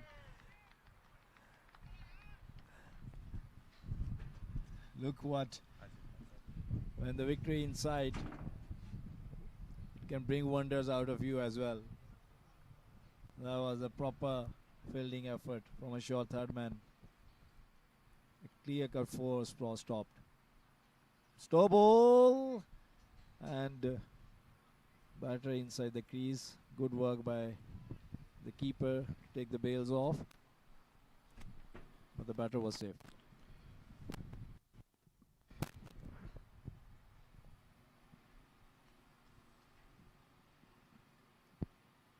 I'm impressed by the energy of Yamba Yamba behind the stumps. He has complemented their fielders very well. Supported their bowlers also. Staying up on the stumps for a quick bowler is never an easy task. So last 6 balls remain. Sierra Leone on 117 for 9 after 19. Still need 29 runs of 6 balls. Means 5 sixes can do a job. And who will hit those 5 sixes, Peter? An impossible feat for tail end batters. I think the first ball is going to be mine. If it doesn't travel too far. Do not see any way that Sierra Leone want to come back from this.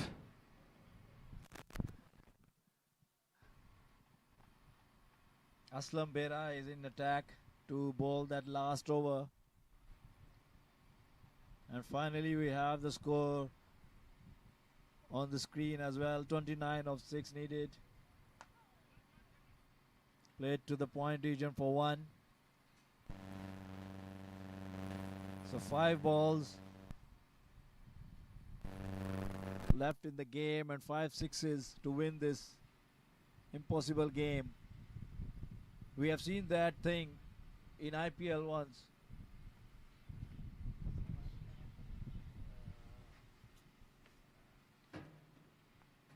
KKR player, he scored that 5 sixes in 5 balls to win a game for their side. Rinku Singh has played that 5 sixes in 5 balls. We have also seen a World Cup final being won by West Indies against England. 4 sixes on 4 balls. So cricket is a very funny game. Anything can happen in the game. Surely these cricketers will dream for such a magic performance. But at the moment, Zambia is winning this one quite easily in the end. That's a slow ball. Played straight to the mid-off fielder. And there is a run-out chance. That could be an ideal end for Zambia, but the throw was a bit wayward in the end. Shahnawaz Madni did a good work in the field. He could not finish it up well with a good throw straight into the keeper's hand, which gave Sierra Leone to finish that second run.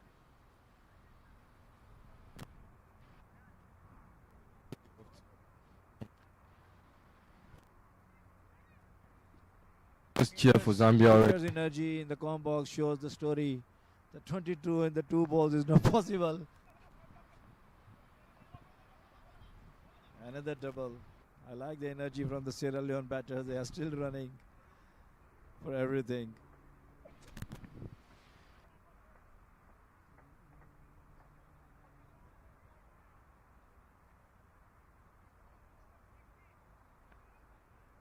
That was what Sierra Leone needed in the middle of the game. Someone to go and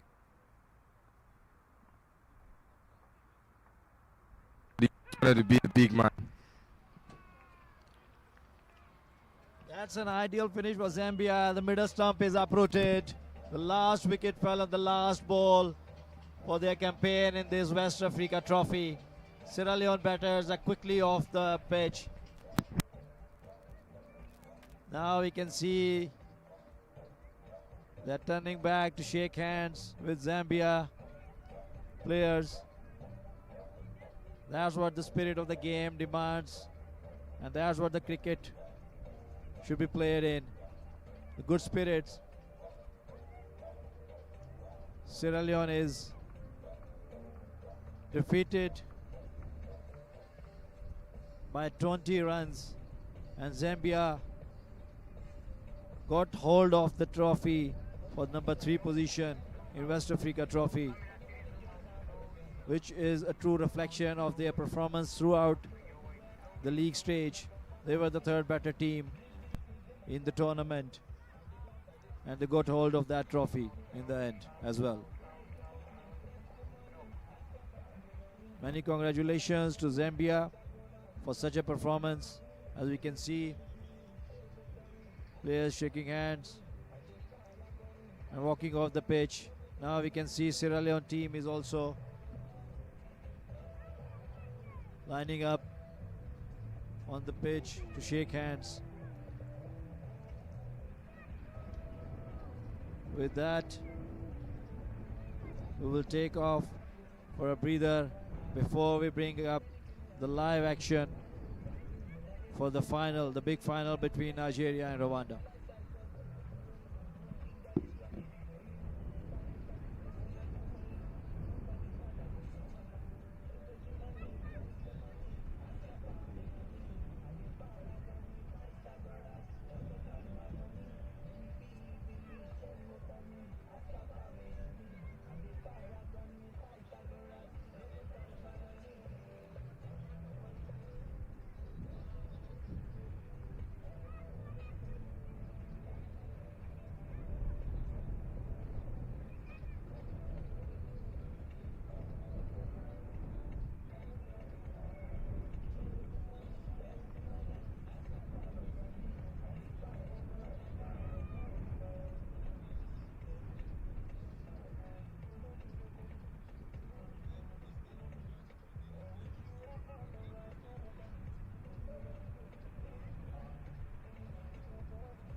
Postman presentation for the third place game between Zambia and Sierra Leone, with Zambia winning comfortably today. Congratulations, Zambia. I'll now invite the captain of Sierra Leone, Lansana Lamine. Lamine, just one word. Better luck next time. Thank you very much, sir. And so, the tournament has come and gone, but there are lessons that have been learned. A lot. Thank you very much. Welcome, sir. Well, you just heard from Lansana Lamine talking about lessons learned. I will now call on the captain of Zambia, Javi Patel. Javi, because of time, congratulations on this victory. Yeah, my team works, especially my bowlers did very well job, and in the batsman also. But Soy Pendi is give 200% for my team to win today. I salute, man. I'm proud of you, Soy Pendi. Congratulations. Thank you. Well, you just heard from Javi Patel. Congratulations. And to help us do the post-match quickly is the former under-19 selectors, Mr. Efe Dukuye. And without wasting time, the player of the match, Soy Pendi.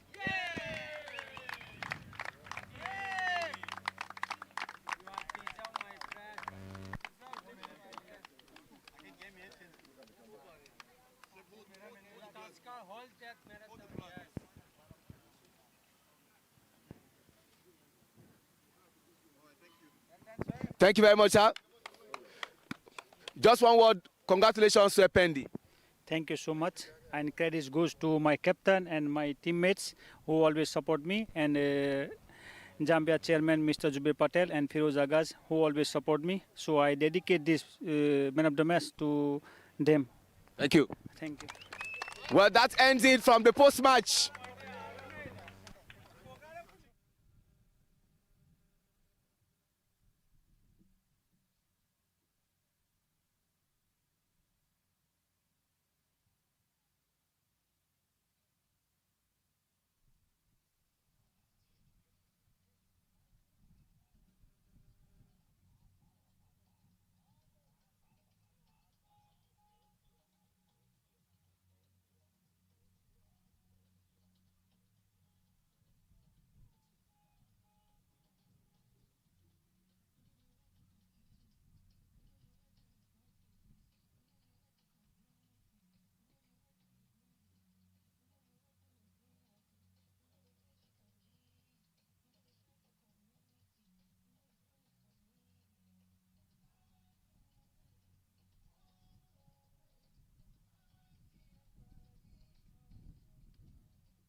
Good morning and welcome to Moshood Abiola Cricket Stadium Package B, venue for the second West Africa Trophy. It's D-Day as we are looking forward to the big final between Nigeria and Rwanda. Take 3. My name is Oluwaseun and with me here is Peter Esewi. Peter, we are looking forward to the big final, but let's just quickly talk about what has happened all through the tournament.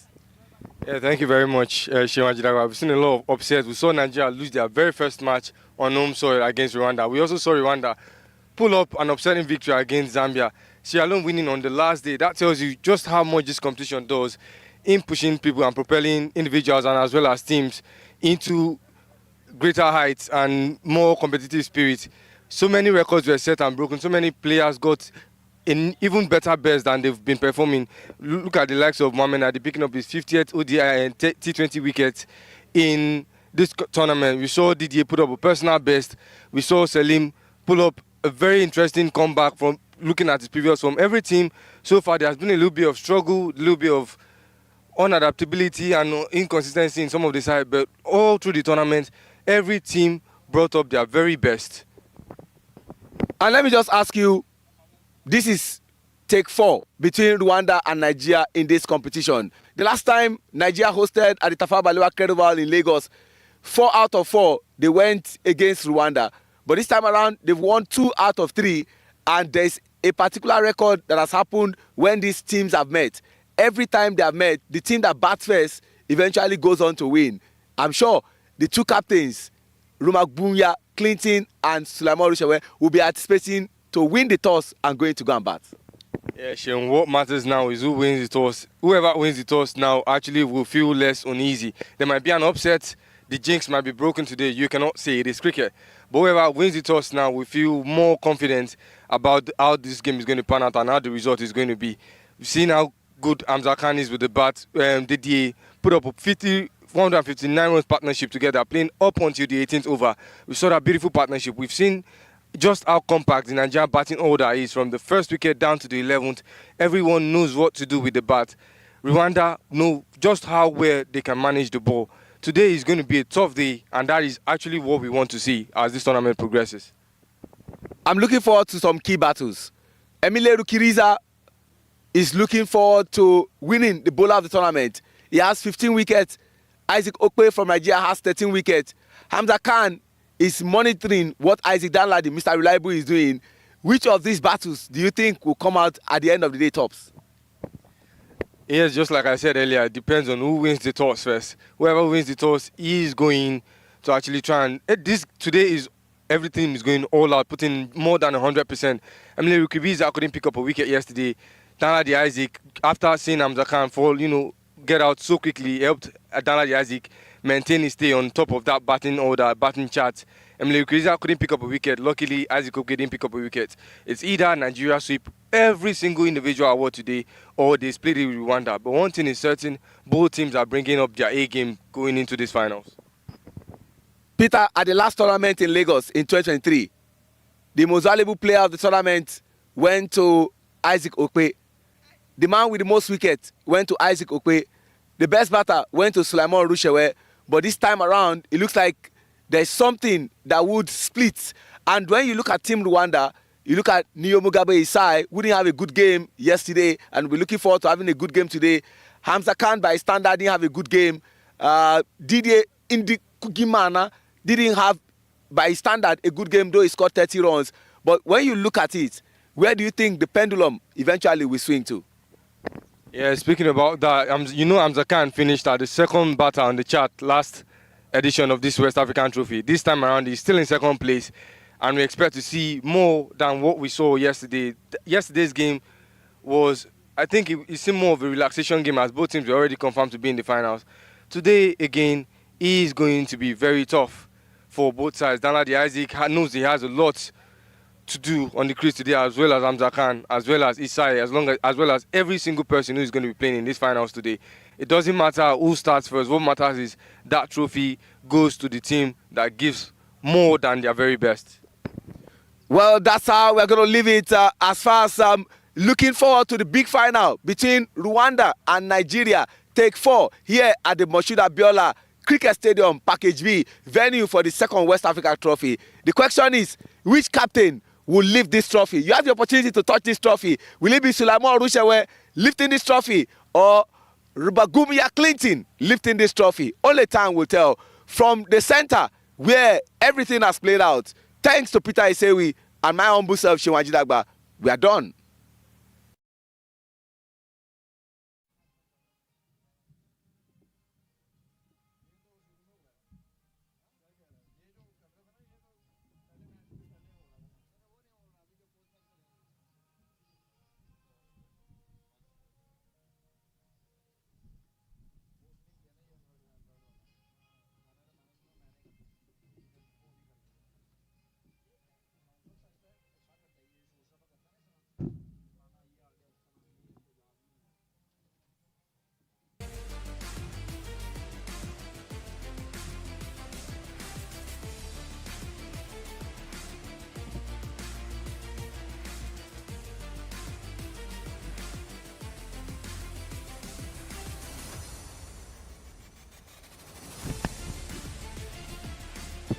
Now boys down to the final game of the ongoing second edition of the West Africa Trophy in the National Stadium, Abuja. Ijomo Kibu earlier was at the top. Hear how we went down.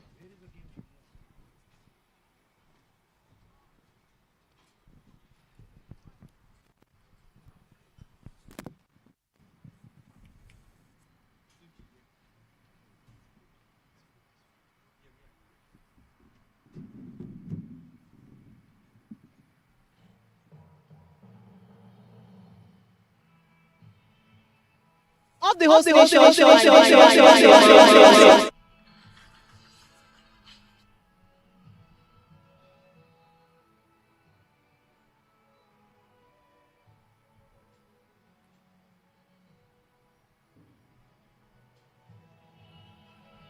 Congratulations. What will you be doing and why? I'd love to bat first this afternoon. We just lose, go to bat afternoon first.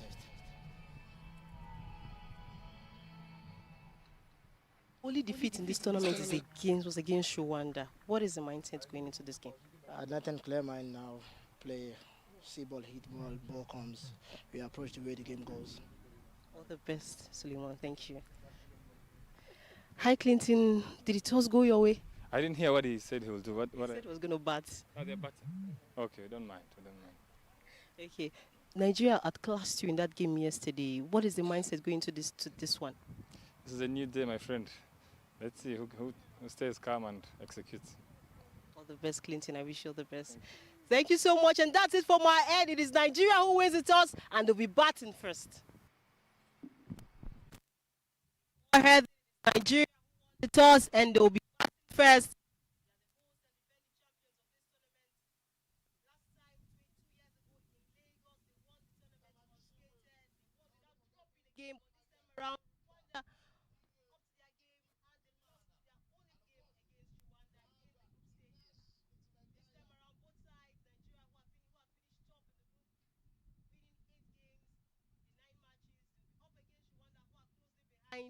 Second on the group, Nigeria, who will be taking on Rwanda in this all-important final. Earlier speaking, the captain of the Rwandan side, Clinton Bagumia, really they are in this game to batting and bowling. They've been very exceptional, as well as the line of the Rwandan side. Let's just take you down the squad, the lineup for today. The Rwandan team who are the home side. You see Ignice returning, Clinton Rubagumia, the captain as well. Oscar Manishimwe. There's Francois. Francois will be left out of the squad this time around. Hamza Khan, the opening batter. There's also Daniel Gumizenge, Didier as well, Isaye, Jean, Nadir Mohammed as well, Emil Lukuriza, Zabi Beimana, the opening bowler. Orchid is down, as well as Israel will be out of the squad of this final game.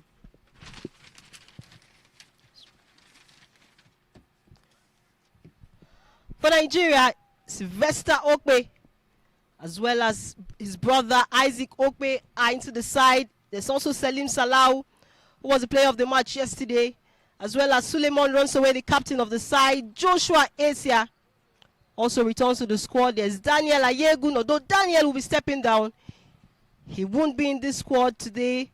We have Isaac Danladi, Vincent Adeoye, Elochukundudubem, one of the young stars on the 19 players in this tournament. Prosper Hussein, the big man, he's recovered well into this game. Okasha will be stepping down. Okasha, who is also one of the under-19 young stars in this tournament, will not be in the squad. But then we have Ali Ramon, who made his debut a few days ago, picking up also player of the match in that one. We also have Abdullahi Ismail, young players in this squad. Kenneth Boniface, rather, will also be playing the role of the 12th man.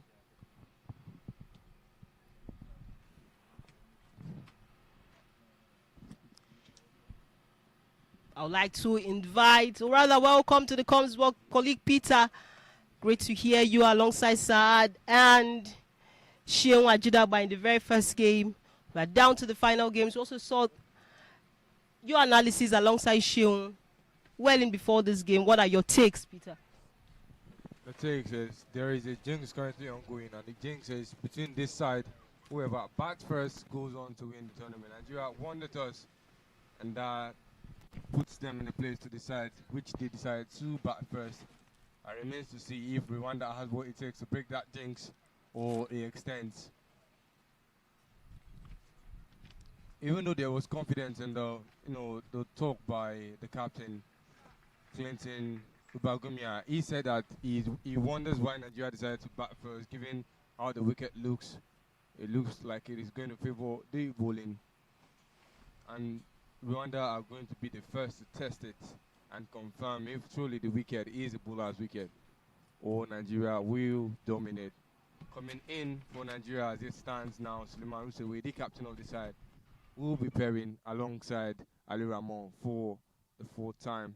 It is the fourth time both batters are opening the batting pair. It was very difficult to want to leave Selim Salah out this time after his heroics yesterday, putting up 64 on the board for the Yellow Greens.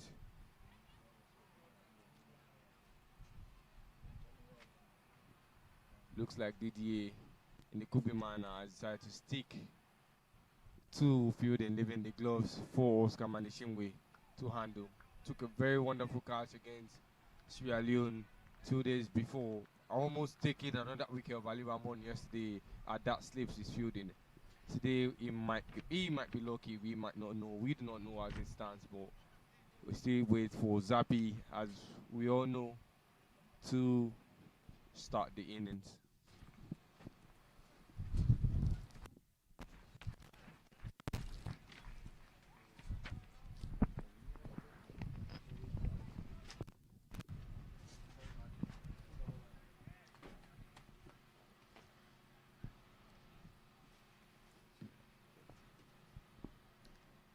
Yesterday, Nigeria won the toss and batted first against Rwanda. This time around, they've won the toss yet again, and they've taken to bat.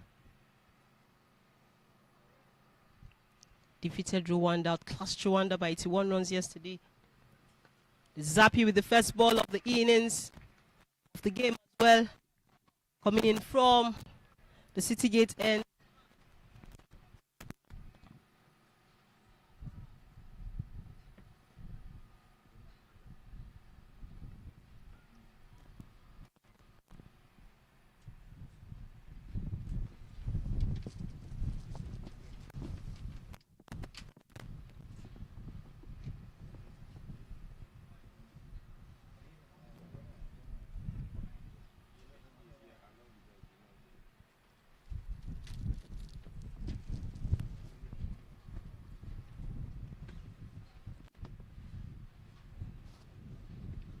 Yeah, no wickets for Zappi yesterday, as he is currently on 95 T20I wickets.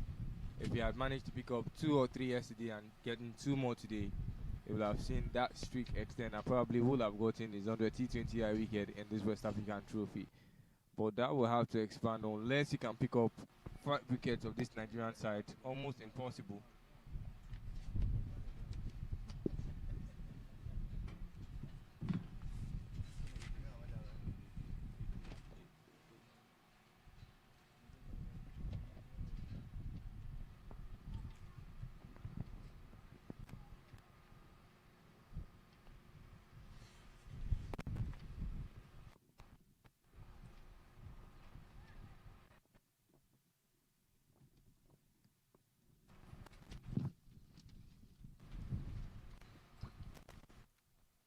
regards to the delay, it's quite windy as it stands. The wind is affecting the course of the game, and the umpire is trying to wait for the wind to calm down so play can resume.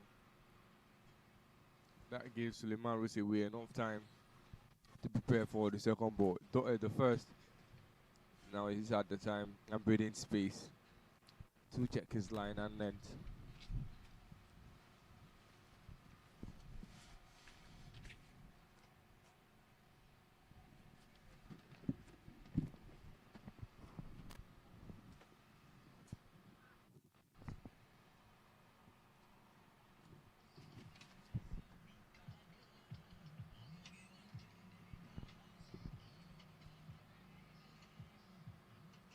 Yeah, I did 4 wins from 4 in the last edition of this competition against Rwanda by Nigeria. 2 in 3 again in this competition. Nigeria almost having that chance to extend that streak to 8 games. The last time prior to this competition that Nigeria had lost to Rwanda was in the Africa Continental Games last year in Kenya. That was when that was the competition Rwanda picked up their first ever victory against the Yellow Greens, picking up their second and giving Nigeria their first loss on the NCF cricket over here in Abuja. Nigeria hasn't lost any international tournament on this ground except for the loss against Ghana coming in 2019 at an invitational tournament. Since then, they had an unbeaten streak on home soil.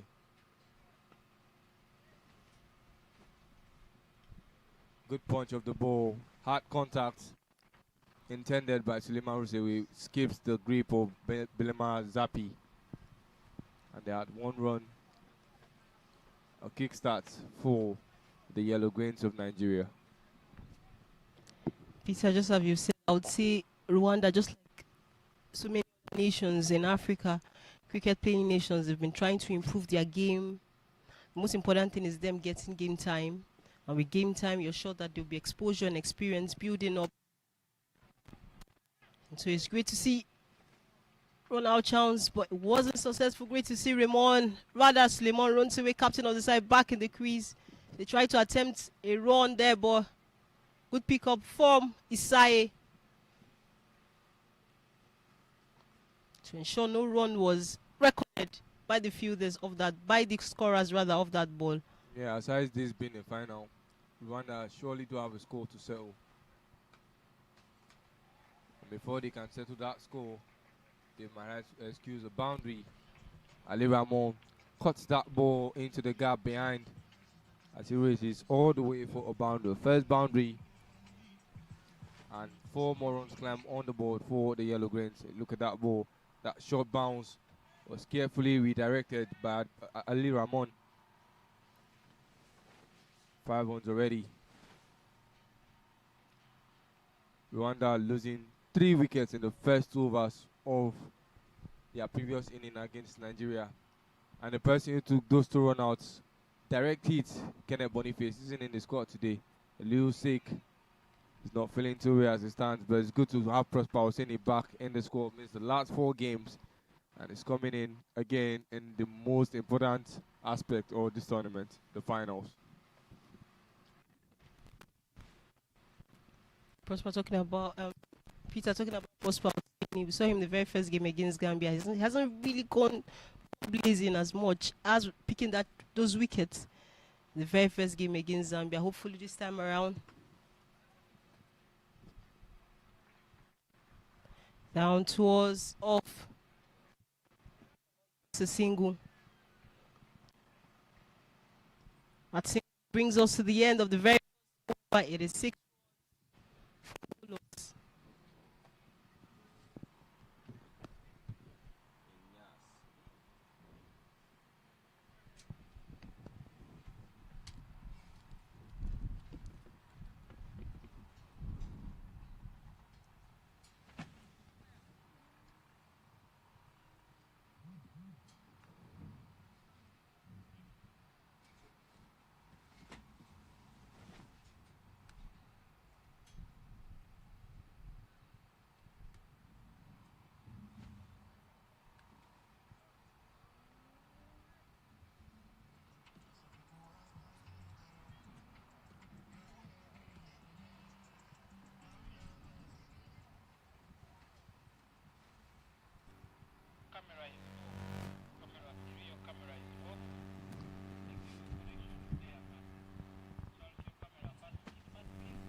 Run out chance. Which one in by Ramon Ali. Igniting from the house of the end.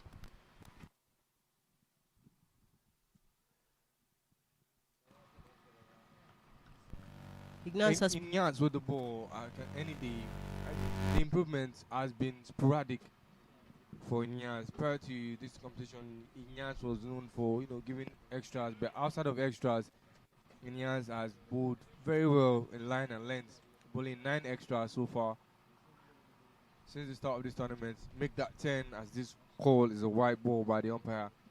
But if you look at how far he's come and how well he's been bowling this tournament, the first game against Leone, picking up a wicket and giving out only 8 runs in 2 overs. The second, it was 15 for no wickets after 4 overs. The third game against Sierra Leone, again, that was because he was rested for the game against Nigeria.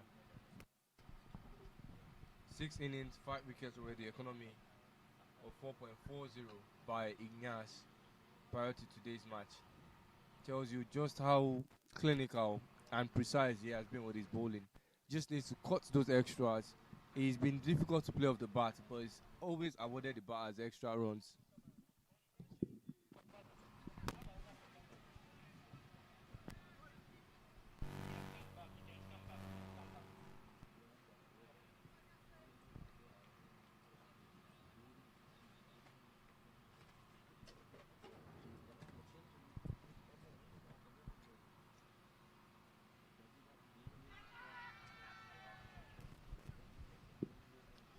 appeal, but the umpire Habib isn't interested.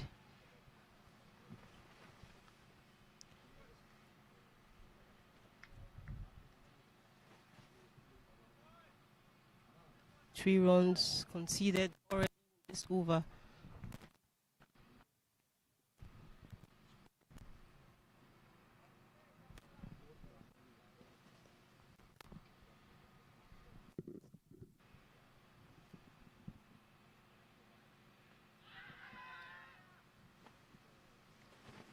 That's the disadvantage of being a left-hand bowler coming from over your own end of the wicket.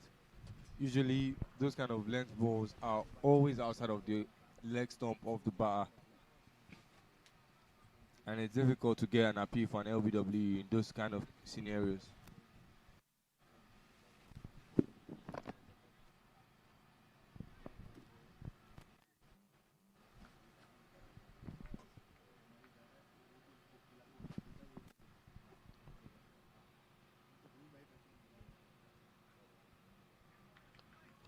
Back to the keeper to be a wide ball.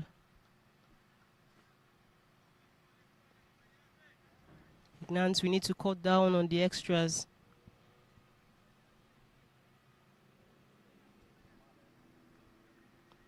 Three extras already with 2 balls remaining in this over.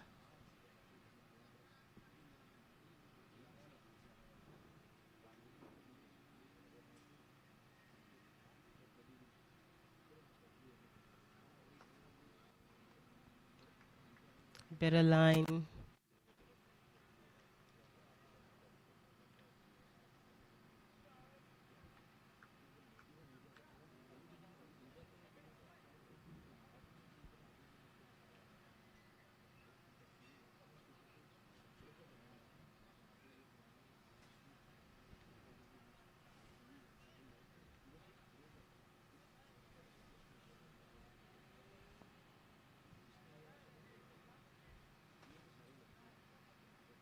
Until we give himself room, but until probably late reaction to that one, and that brings us to the end of the second over. It is 11 for no loss. The top batter for last edition of the West African Trophy hasn't really found his rhythm. That is Suleiman Rusawi. He won the best batter of the previous edition of the West African Trophy, and he knows a lot was expected of him, but he hasn't really been able to click with the bat in this tournament. And this is the finals. He has to keep his cool. The run rate is looking good, and the wicket are still looking well kept. 11 for 2. Ali Ramon now on strike. Zappy looking for a 96th T20 wicket. Oops. Big leap by Emily Wikiriza at the mid-off. But Ali Ramon calculated that shot and played it just above his reach. 4 more runs.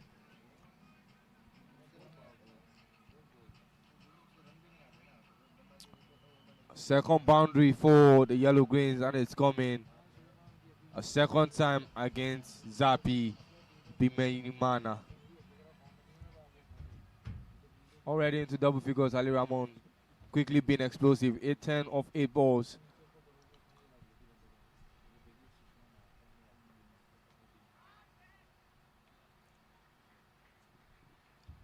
Quickly he goes off strike.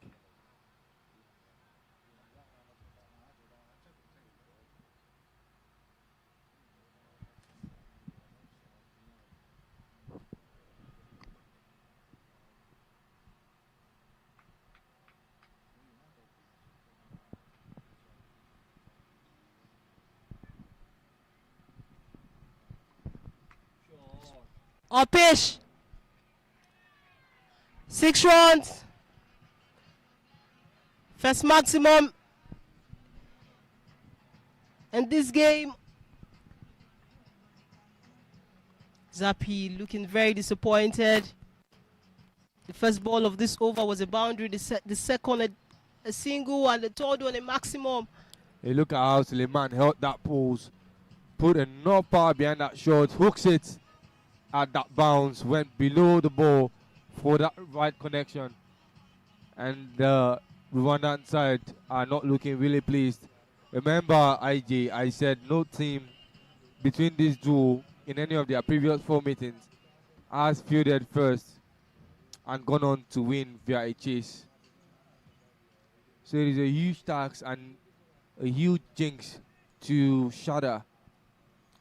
And it's not looking good for Rwanda already. Big explosive by Nigeria. Obini Zappy is being exploited. And this is the opening bowler of Rwanda.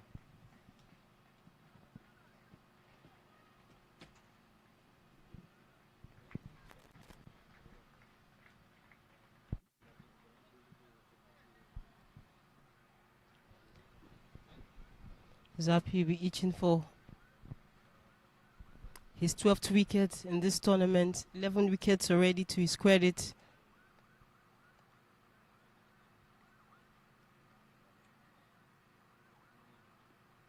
Against Nigeria yesterday, he was unable to pick a wicket. Back to the bowler. Yesterday he conceded 40 runs in his 4-over spell. He will look to see if he could cut down on gifting the Nigerian batters more runs.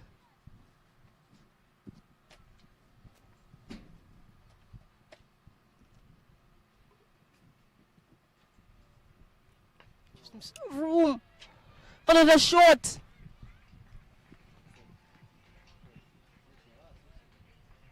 It's another maximum. This time, both more full, but didn't bother Suleiman Rusewe, who hooked that ball, picked it in front of his foot, and sends it into the deep. Just outside of the boundary ropes, that is another 6. That is that full at length, but almost similar shot, and just outside of the rope. No fielder in that deep mid-wicket region. And Nigeria already in 30 runs, 10 runs per over as they started. Projected score now looking at 200. A huge task going forward for Rwanda.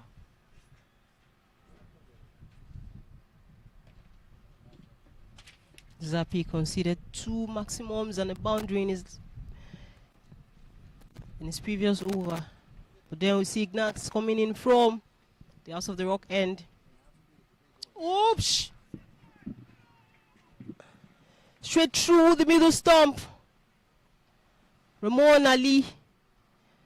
What a breakthrough it is for Rwanda. Yeah, and the jinx continues. Nigeria not being able to play all through the power play without losing a wicket. And Ali Ramon is yet to replicate his form, or his debut form to be more precise. And now he goes out.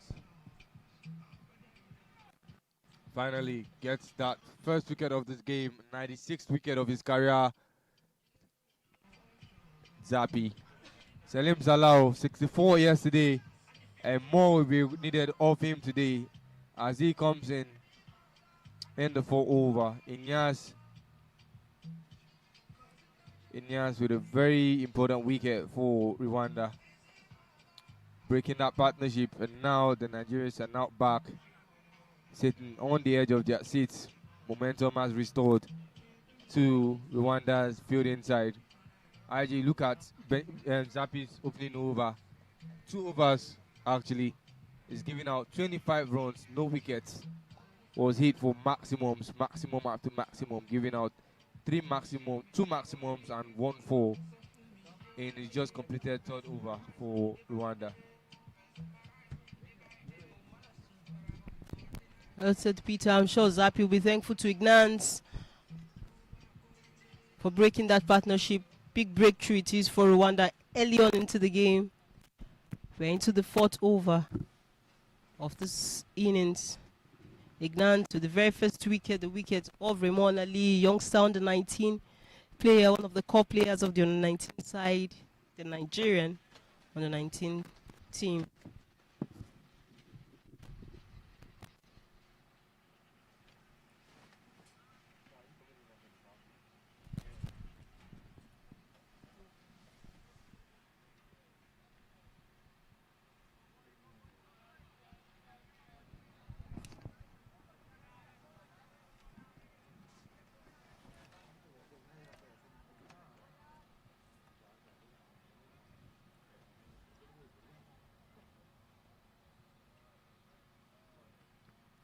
And there it is again.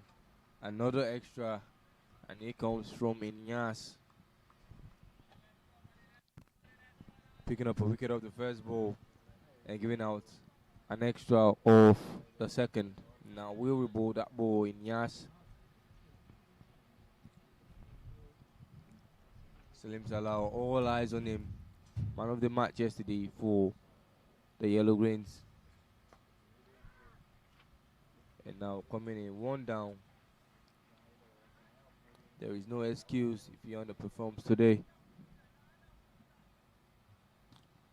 Didn't really click too much on this tournament coming into today. And now he's had that chance. He had that chance yesterday to redeem himself, which he took.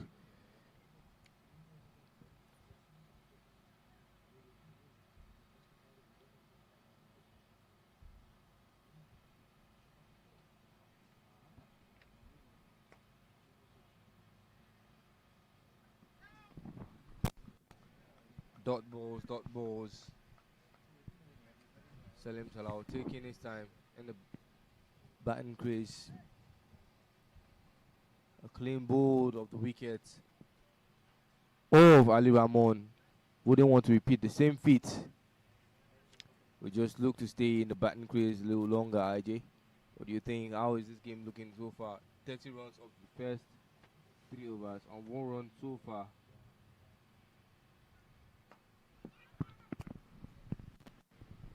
I'll say that all-important wicket of Ramon Ali has been instrumental to restore parity in this game. Still quite very open. Although I would say Nigeria have made good use of the power play, 31 runs on board.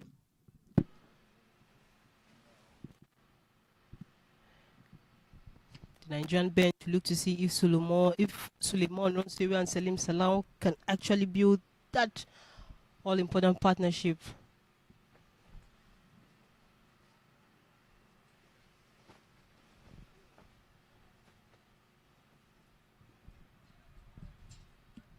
That show of the bat confused Oscar Manishimwe, as he thought that ball was going to race.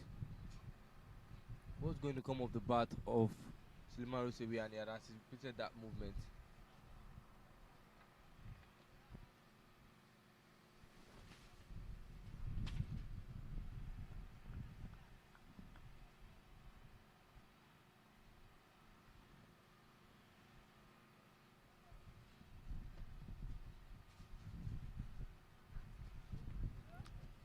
full toss came too fast for Salim Salah to do it.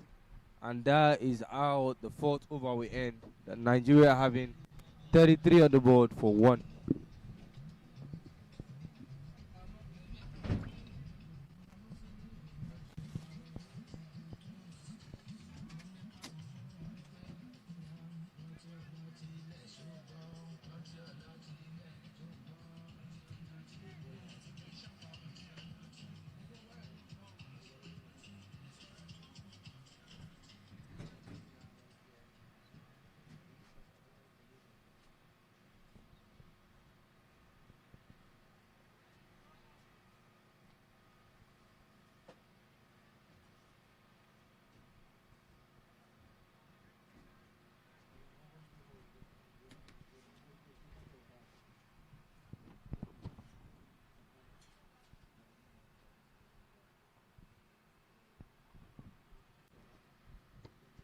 The captain, Clinton Rubagumia, brings himself in from the City Gate end.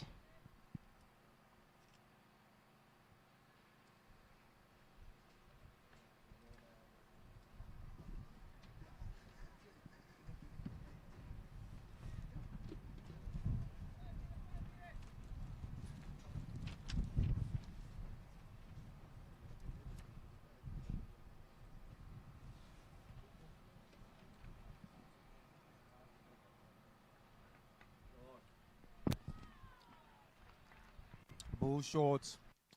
And Suleiman Rusewi cuts it over the infielders. This is all the way to the boundary. Nigeria putting this power play into good use.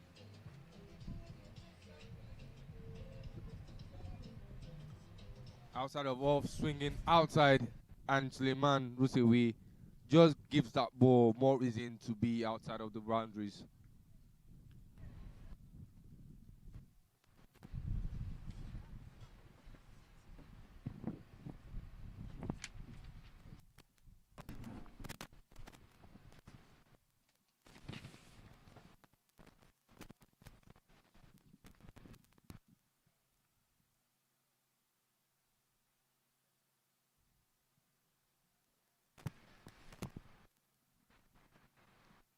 His favorite shot, Suleiman Rusewi loves to cut that ball, square it into towards third man region, but Inyas was there. Good field setting by Rwanda. Didn't let that ball over. The infielders changed their field setup. They've kept it, and the captain, Clinton Ubagumia, has adjusted his length.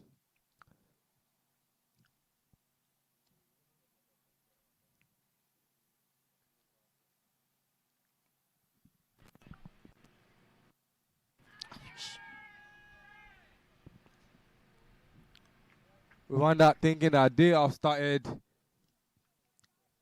with the direct hits. Lost 2 wickets yesterday, courtesy of Kenneth Boniface.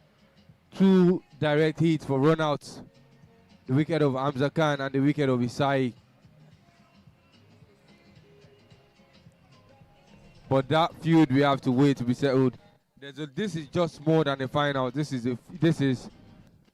are scores to be settled between both teams. Rwanda losing all their wickets yesterday against Nigeria for the first time in any inning. Nigeria will want to maintain that dominance. Already won the previous edition on home soil. Looking to add this one to it. Hooks that ball, but the ball stays low. And Suleiman Rusewi at 4 more runs. Suleiman Rusewi already on fire as it's looking. Was on 21, now on 25. Clinton hasn't really done too well with his line. Was been bowling short for Suleiman Rusewi and he's been punished. Suleiman isn't giving him that chance. 10 runs already for Clinton in this over with 2 more balls to go. Suleiman Rusewi hasn't really picked up against Rwanda up until yesterday, where he scored 23 against this Rwandan side. But the first match against Rwanda, I was only able to put 11. The second match, 4 before getting dismissed by a run out. And yesterday, 23. Today, he's done better than that. 26 already for Suleiman Rusewe's individual score against Rwanda. Well said, Peter. This is the final. Of course, you have to bring in your A game. Onseri has not really gotten into the batting rhythm in this tournament. We hope to see if it could be this one. Try to steal a single, but it's very expensive to do that.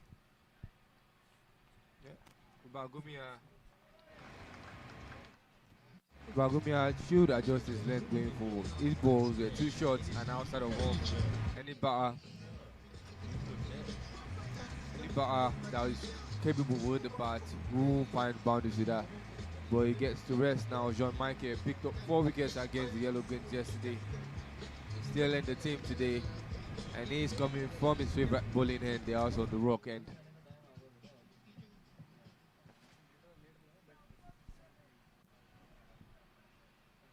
Into the final over of the power play. It is 44 for 1.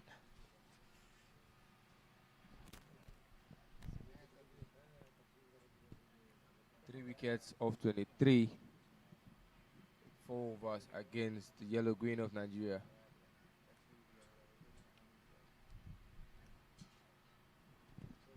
Took out the wicket of Suleiman Rusewe yesterday, the man who will not be facing him. The 2 batters, those wickets he got, courtesy of Courts in the deeps, are the batters currently up against him. Suleiman Rusewe not out yet. Has a few to settle.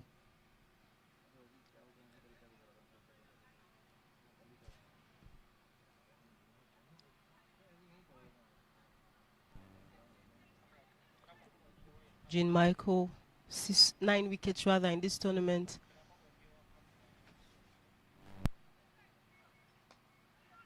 Ouch! Good attempt, but it was dropped.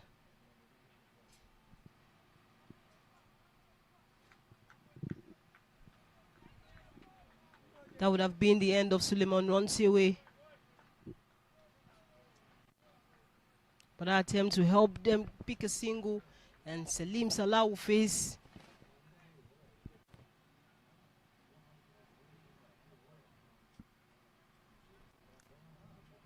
If anything happens in this game, if the runs should go up, I think we know who to hold responsible for it.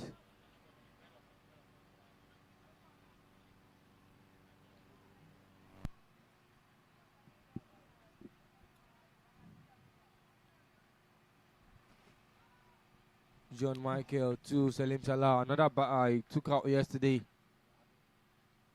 in his bowling spell. Salim Salah putting up the personal best of this tournament, and his personal best on an international scene is the 115 he scored against Ivory Coast. Since then he's only gotten better. Hasn't bettered that, but certainly has been very compact with the bat. down to the field at point.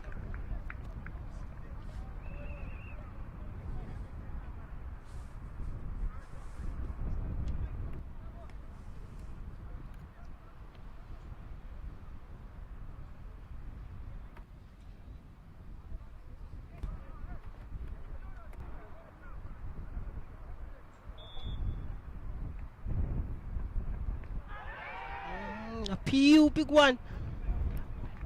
John thought he had him there. John will have dismissed Salim Salah for the second time in this tournament.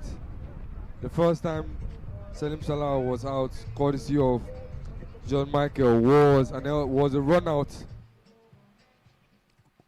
The bowler was still John Michael, and Salim Salah was the victim. That was in the second round of fixtures. The third round of fixtures being yesterday, it was caught in the deep. Salim Salah, the bowler in that game, was John Michael. Today, he is against his arch nemesis.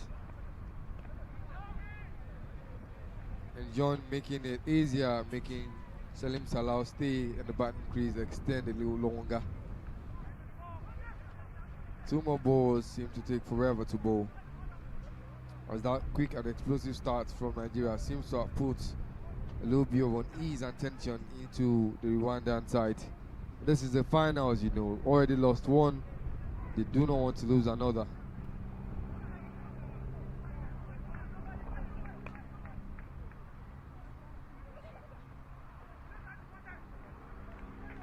Isai were looking for direct hits, but nowhere near the stumps. Nigeria had one more run to the board.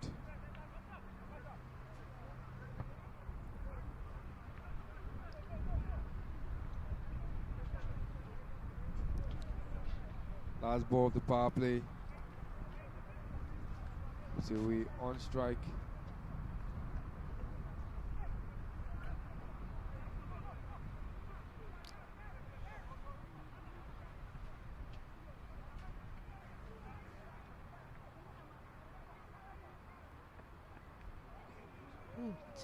Almost edging that ball into the gloves of the wicket keeper, and that ends the power play.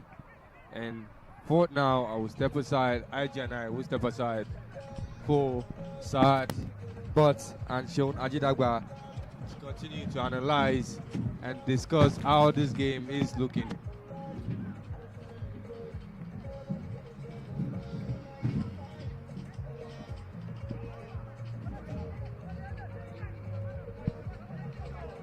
Thank you, Peter. Nigeria is sitting comfortably at 48 for 1 after the power play. That's a good start for the big final for Nigeria. Only losing 1 wicket. Scoring at good rate. 8 an hour.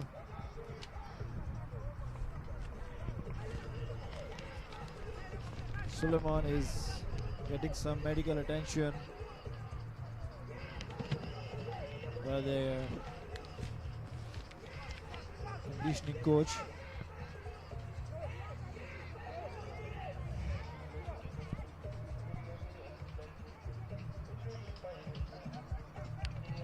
Oh, we hope that it's not a major thing. I have IJ with me. The com box. Welcome, IJ. How are you? Thank you very much, Sad. And there are things I need to, run through you quickly. And Okechukwu Onwundiwe is the team analyst of this team. And I question what he's analyzing.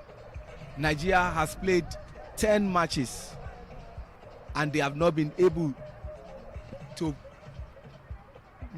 not lose wickets in 36 balls. And it calls to question, what are you analyzing? Nigeria has played 10 matches.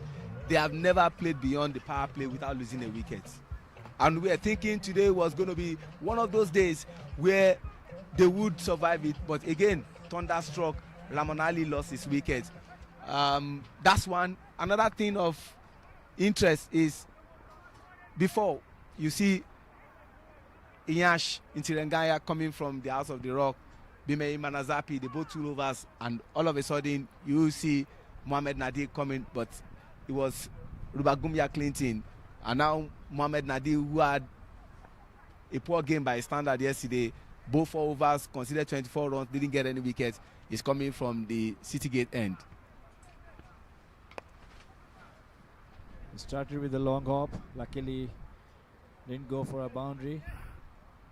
Well, coming back to your analysis or analyst, and it can happen because it's very hard to not to lose a wicket in power play in T20 cricket, because power play, every batter, every team try to do, or you should try to utilize it and maximize it with high scores, and in that process you tend to lose wickets, and that's a big appeal, but pitching out some luck.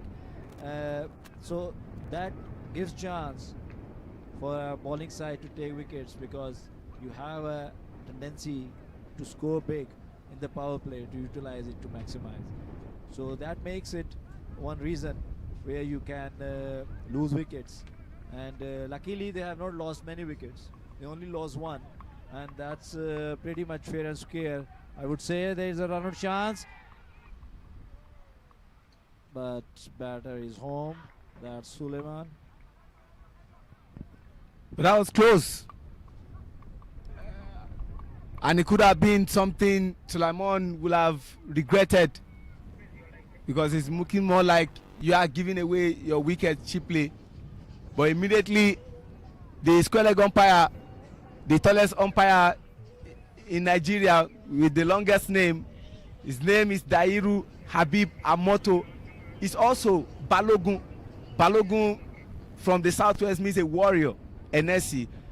He got that from his grandmother because he said they are warriors, and so immediately he nodded that head and didn't raise any hand, meant that he was safe. Yeah, that was a quick single, a quick double actually, because the shot was straight and quick into the hands of a deep mid wicket fielder. So that was a risky run, keeping in mind his injury also after the 6 overs when he was getting some medical attention. So he put some risk in that double, and after now facing 20 balls and scoring 30 runs, he is well settled and he should stay there for the team, because if he loses his wicket now, so it will start all over again for the next batter. So he is well settled, so he should put price on his wicket now and don't give it easily. Well said, Sad. His biggest achievement is to score 37, and he's hoping to do better than that, and maybe join the growing list of players who have scored 50 in this tournament. Sad, exactly 791 days ago, Nigeria met Rwanda in Lagos in the final, and they won them by 17 runs. And after the tournament, the man with the most wickets was Isaac Okwe, who also went home with the most valuable player, and Sulaiman Rusewe coincidentally won the best batter of the tournament. And so today he needs to play a captain's innings. He must have fond memories of that same tournament, and it's always good when I know that he is struggling a little bit for form in this West Africa trophy, but for a good batter and a good sportsman, it's always a click of one lucky break, and which can be today for him. And as a captain, he can take inspiration from the last tournament where he played and became a best batter of the tournament. So it's always good to look back to your good memories in such scenarios when you are looking for form. He is struggling a little bit. We can see his hand on his stomach. Hopefully it's not good, but he is a competitor. I know he will stay there and he will grind for the nation. Slow ball, play gently towards the point region for one. There are a lot of change of paces I can see in this inning so far. The wicket of Ali Ramon also was on a change of pace.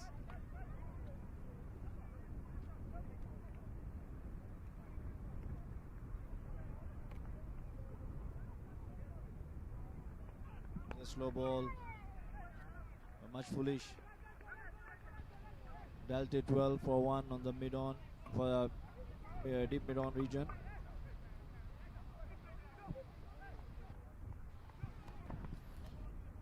Into his second over, Jean-Michael Iradukunda coming from the house on the rock end. Oh, lovely drive. But it's Neo Mugabe's side that is there. And with that drive, not even the Federal Road Safety Corps or the police can arrest you for not having a driver's license.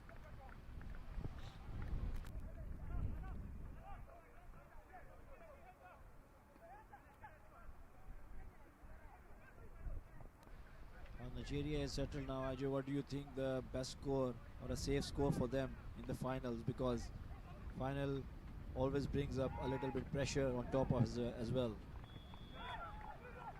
When Nigeria defeated them, when they first met today, the 6th of December, Nigeria posted 119 and Nigeria won by 9 runs. The next time they fought back and won Nigeria by 24. The third one was a complete massacre and a statement win. Nigeria winning by 81 runs. Looks big, but it's one bounce for Salim Salau. And one thing I've come to notice for Team Rwanda, any score, okay, Nigeria scored 119, they could not score it. Zambia, who beat them, scored 140, they could not score it. Nigeria scored 156, they could not score it. So if Nigeria at this stage scores anything 150, 160, it's going to be difficult for Team Rwanda. Not that they don't have good players also, but because of the bowling of Nigeria. I was talking to Clinton, Rwanda captain, after the toss, and he mentioned that they are targeting to keep Nigeria around 120. And he was surprised that Nigeria has opted to bat first, which I think is a right decision actually. It's always good to put runs on the board in such a big match. What was he thinking in his mind? That Nigeria opted to bat when they won the toss. I was talking to Peter yesterday. I said this toss of match 20 will be the most anticipated toss ever. Reason being that when these teams met twice, the team that batted first have gone on to win. So if he had won the toss, I'm sure he would have gone on to bat.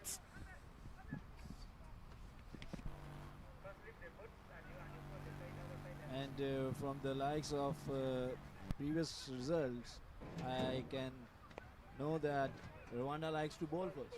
So probably they would have gotten what they wanted, because I was talking to him last Sunday and he was saying there is a debate going on in the team. Do we need to bat first or bowl first when we are winning the toss? And he wanted to bowl first as a captain. So I don't know what was his mind today, but let's see how the spinners do in the middle now, because that's the area where they can squeeze the runs and choke the runs to build the pressure to get a wicket. Current run rate is 7.84, and the projected score is exactly what Nigeria achieved yesterday.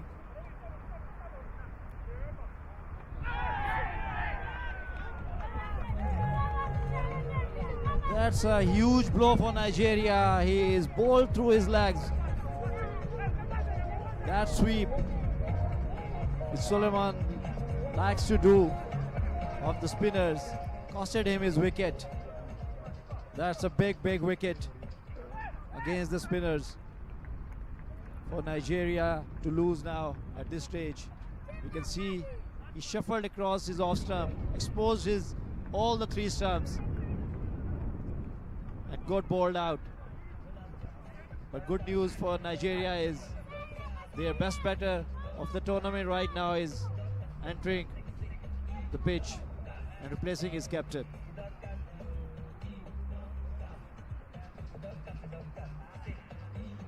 Ladi Isaac.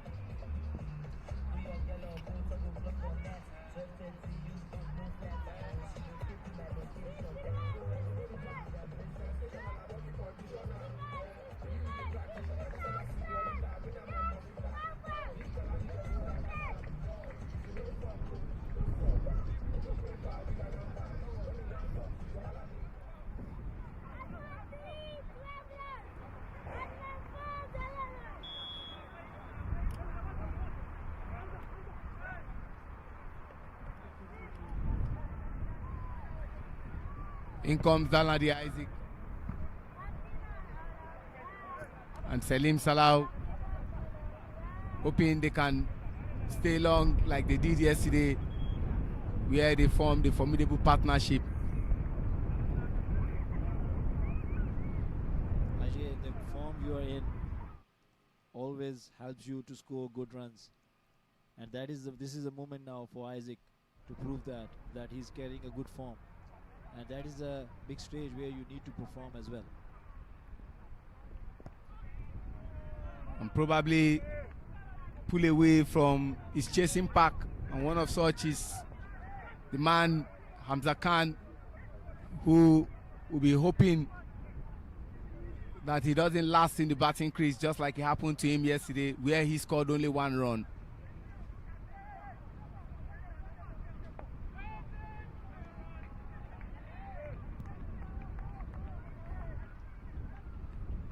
This phase of spinners in the middle is a key for Rwanda to keep Nigeria down to a chaseable total.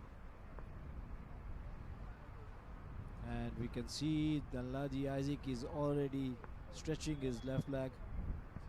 I hope that is nothing serious. 3 good balls after that wicket. That's a good squeeze and good finish by Nadir. Nigeria 65 for 2 after 9. This is more like a sharp contrast to what we saw yesterday. The 2 reliable spinners for Team Rwanda were out of sorts. You needed to see the leading bowler of the tournament. You'll have mistook him for someone who is learning how to bowl. Emile Rukiriza, despite having 15 wickets to his credit, yesterday bowled just 3 overs, conceded 3 runs without getting any wicket. Mohamed Nadir also came, bowled 4 overs, gave away 24 runs without getting any wicket. So the spinners that they relied upon didn't really come to the party. It was so bad for Emile that he could not even get the 4th over. And when he came with the bat, he played out a golden duck. And so today is more like a good day. Mohamed Nadir sees bowling figures, 2 overs he has bowled, 8 runs and 1 wicket to his credit. Talking of Emile Rukiriza, he is into the attack from House of Rock, and good start to his first over, targeting the stumps.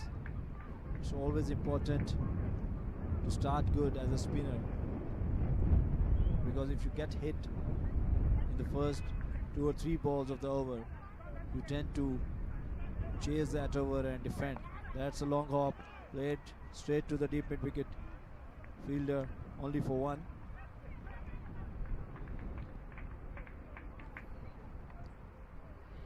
IJ spinners will be the key for this game, I believe, for both teams.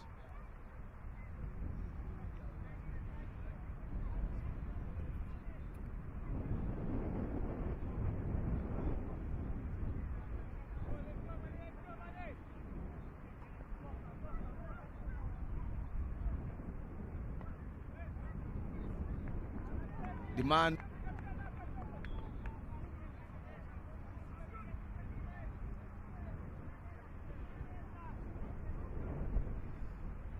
Taslim Slough for Nigeria is still in the middle.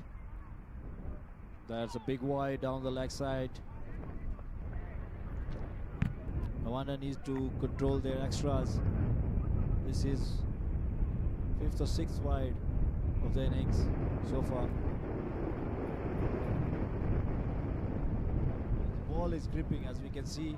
Pitch is dry. The ball is gripping for the spinners. And sad, talking about wides you spoke about, it's imperative to put it out there that yesterday when Rwanda was bowling, they only gave 3 extras in 20 overs.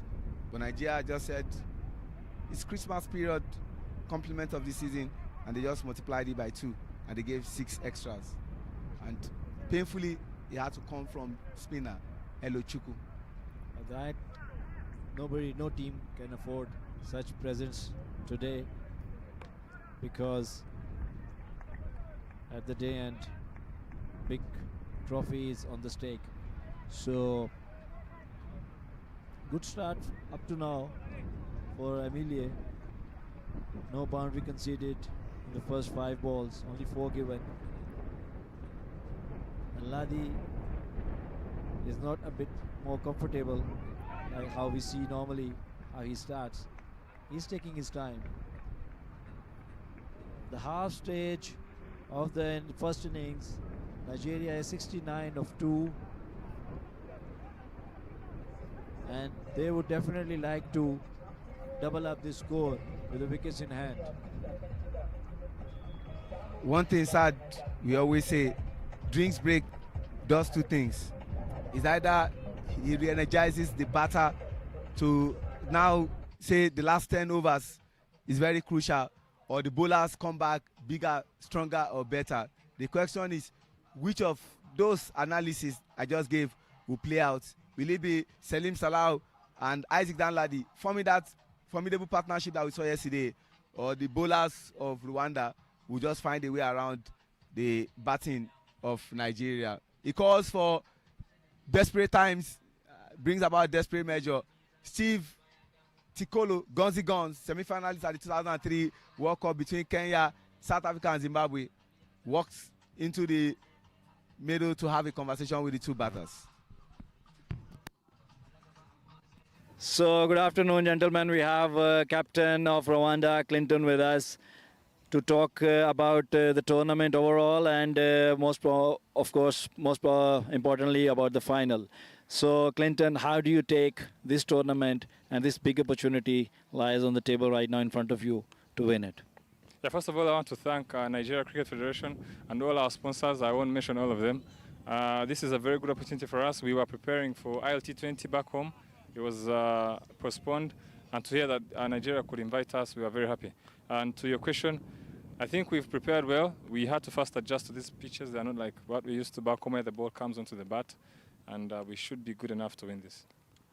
Yeah, having said about the adjustment of the pitch, the duration of the tournament, the format of the tournament gives you a chance to come back in the game, in the tournament, even though if you lose some games, so you can get a chance because you have 10 games to play, 9 league games.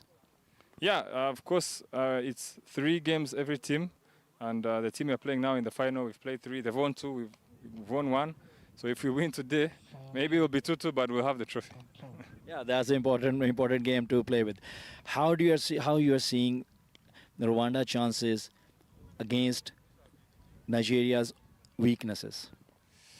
I think they rely heavily on rotating strike, and then once they have a set matchup, they will go for the big shots.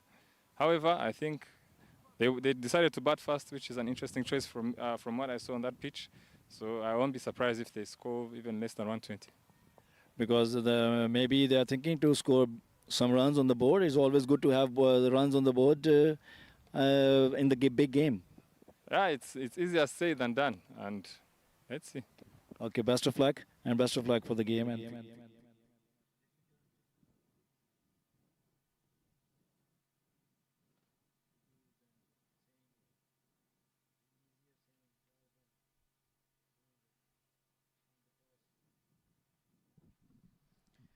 Welcome back after the drinks break. Now they will continue from Citygate end.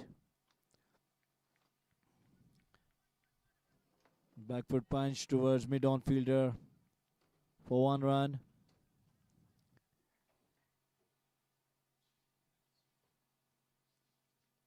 Salim Salau still finding hard to get in his groove.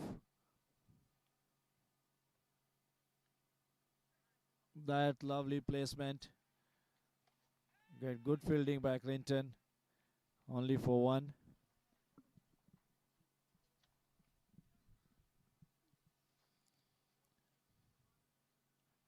Ajay, what can be the reason of this struggle from batters in the middle? Because we can see that the ball is gripping against the spinners, and we have not seen any big shots against them up to now in the 3 overs which we have seen. One thing, the bowlers are bowling intelligently. The bowlers are bowling intelligently, and they also must bat sensibly. There is a big shot straight into the hands, and it goes over the boundary line for 6. That's a lucky break as a batter sometimes you need. Just like when we were talking about the discipline and intelligence of the spinner, the fielder costed them this boundary. He overran in the beginning and let the ball bounce off his hand over the boundary line. That can be a huge miss. Sad, I will pardon Jean-Michael Radukunda after this ball, and I'll give you the reason. The reason is simple. When the ball was coming, Jean was thinking he was already on the boundary rope.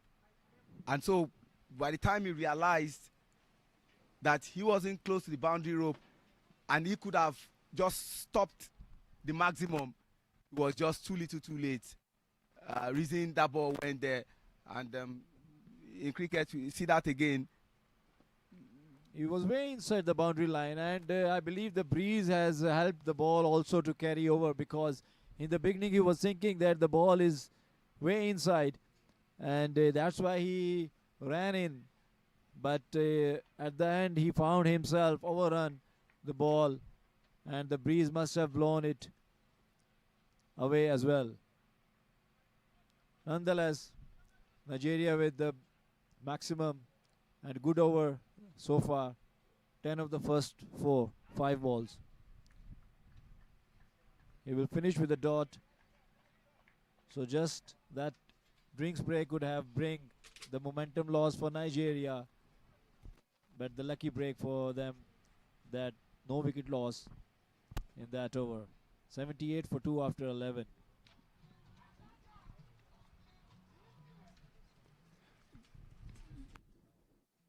Salim Salau is on over 100% strike rate. And Danladi Isaac is someone who likes to build his innings. Yesterday, Salim Salau got to 50 before Danladi Isaac, who gradually built his innings and got there. I must say that the coach must have told them, I need you people to be there for the next 6-7 overs. And then we will know where we are. Emile Rukiriza is back again with the 12th over. I believe Nigeria should now try to target the big shots as well, because they have manpower behind. We have Sylvester Okpe, we have Isaac Okpe, we have big levers of Prosper Hosseini as well down the order. So they should. We have Vincent Adebayo as well. They should start targeting now 1 boundary minimum in an over, and put pressure on the fielders and bowlers as well with the wicket, with the running in between the wickets. Isaac Danladi was lucky. He was safe for that 3 runs, and there's something I'm observing, and this will not be a good news at all for Team Rwanda. Their opening batter, Didier Indikugimana, is limping and struggling. And you don't want to see that scene from someone who is a guaranteed run scorer. That indecision, because Isaac Danladi is stuck. He is only 2 runs of the first 10 balls. That many dot balls in the final and in the middle of the innings can hugely impact the momentum of the game. That's a big shot, straight down the ground for 6. That's what Danladi Isaac was looking for. He was looking for a length in his slot to go for a maximum. That's exactly happened there. Big shot. That must be a confidence booster for him. Danladi Isaac is someone I've known over the years. See that again on replay. That region he likes. Full stretch. Completely out of the cricket pitch, and it will take the umpire to check the ball to see the ball is still in good condition,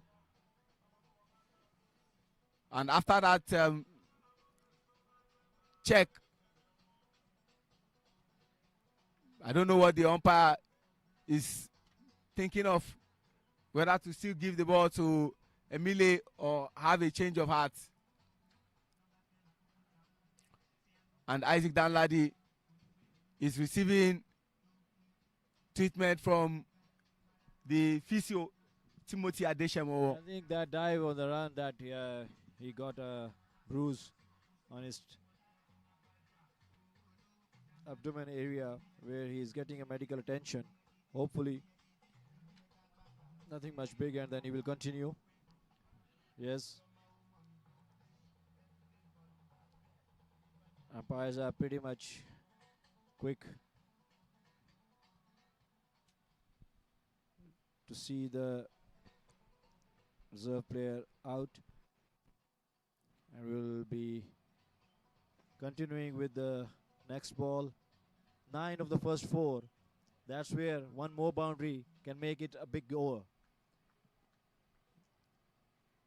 And this 9, the first 4,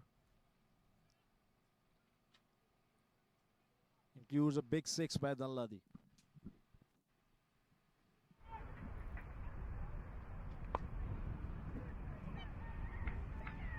Another 6. Danladi continued from where he stopped. Straight down, flat 6 towards the side screen behind the umpire. Lovely hitting. That's exactly what Ticolo must have told him during the drinks break. Because we need to go big now because we have wickets in hand and we can, even in the process, if we can lose some wickets, will not make a difference.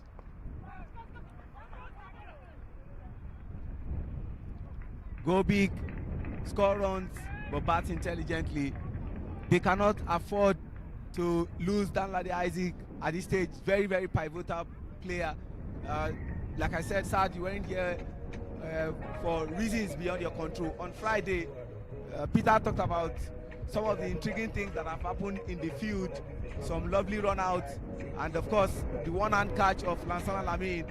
But you needed to see the catch of Danladi Isaac off Ayaz Dadabai's batting. First picked the ball, stopped it, and then pushed it in before diving to get that ball. Ayaz was in utter shock, and that's what he gives you. His contribution with the bat and his fielding is excellent. 93 for 2. With that, I would like to leave you guys with red hot Danladi, who is dealing only in 6s or dot balls. Peter, back in the comm box, will take you further.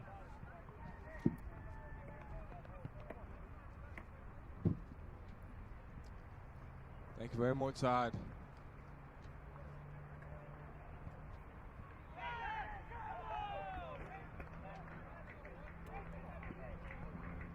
Salim Salah looking very surprised. They didn't know that ball hit the stumps directly. So it was from the wicketkeeper, Shomaji Dabwa. You saw that late on behind that ball coming from the leg and going straight for the bills.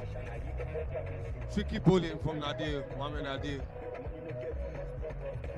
Hit his 50th wicket mark, international T20I wicket mark in this tournament, and already is into 60 T20 career wickets for Rwanda national team. What an epic bowling. Epic bowling, but not what Salim Salah envisaged. When you even add the number of balls and the number of runs he scored, he's not even up to 50. He faced 24 balls, scored 25 runs. If you add that two together, it gives you 49. It's a far cry to what Salim did yesterday, where he went on to score 76. But then it's Mohamed Nadir, who didn't have a good game yesterday, but he's having a great game today. Has already taken 2 wickets and into his final over. And in comes Upe, who was the player of the match against Zambia 48 hours ago. But yesterday came into bat, didn't even score any run at all. The first ball was caught, and an opportunity for him to go in now and form a partnership with Danladi Isaac.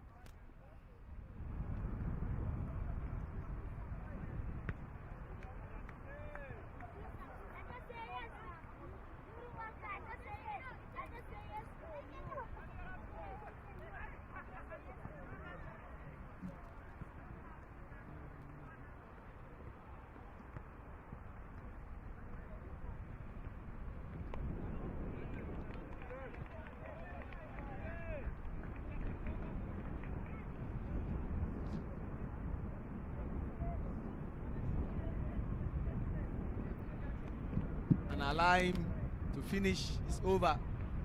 But if the bad ball comes, you punish him and make him understand why he shouldn't do that again.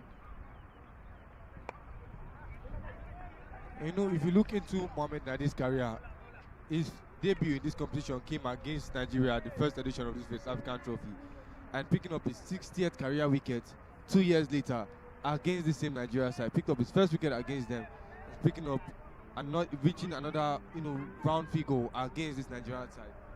It's just, you look at how just two years, I don't think it's such a long time, but this young lad already has 60 wickets. And 61 it is now. That edge, that late edge, similar to the ball that took out Salim Salah, that late turn from the ball. It's not, as a batter, this is actually kind of the things that actually break you. Because you could have gone to hit it, but not wanting to hit it, you wanted to just kill that ball down. And then that ball just turns out of that forward defensive shot and goes to the wicket or edges your bat into the gloves of the wicketkeeper. Look at that ball again. Definitely wasn't going to play that ball. Should have kept his bat in front. Wanted to try and, late touch, and that late touch cost him a lot. Good over so far. Nigeria started off explosively, and now the runs seem to have cooled down. And when things like this start to happen, you start to wonder if they have what it takes to push this game all the way to the end.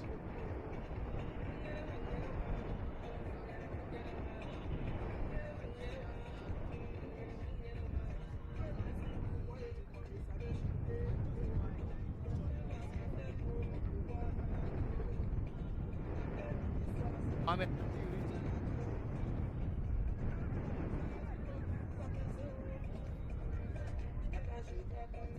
3.5 over. And one more good ball to be bowled. And that will be all for Mohamed Nadir, who has accounted for 3 wickets.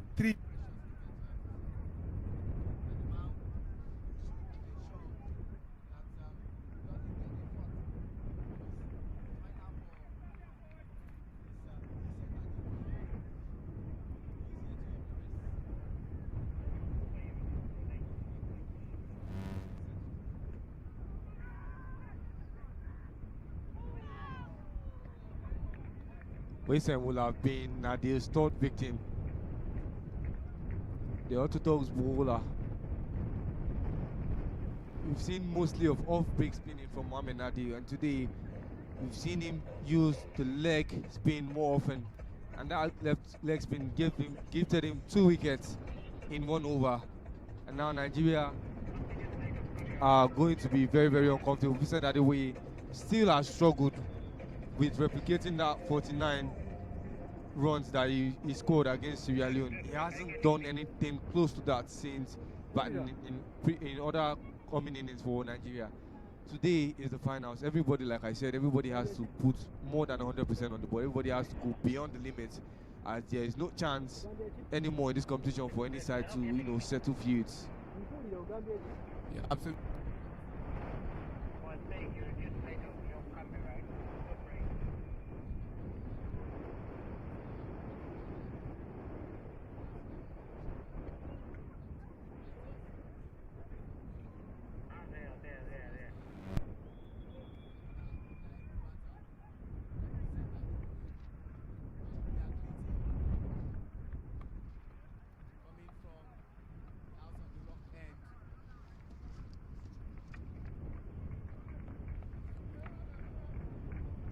Peter gave you interesting stats about Mohamed Nadir, who made his T20 debut for Rwanda on Wednesday, October 4, 2023 at the Tafawa Balewa Cricket Oval. Himself and Hamza Khan against Nigeria. But lost that game by 54 runs on that day. And great start. His talent never.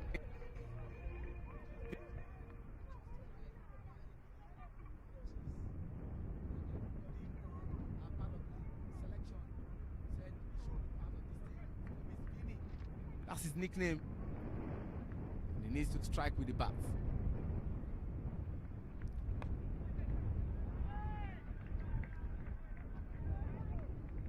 Just one. Jean-Michel Iradu.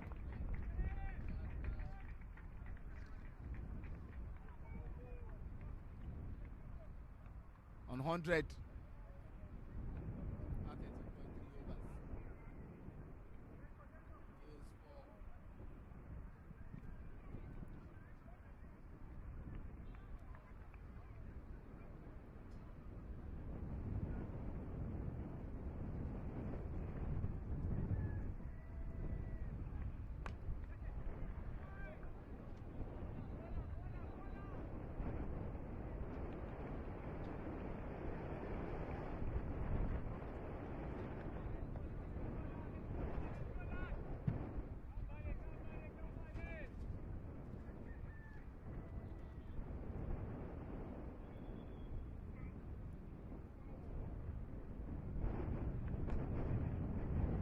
Better length this time around from Clinton Bagumia.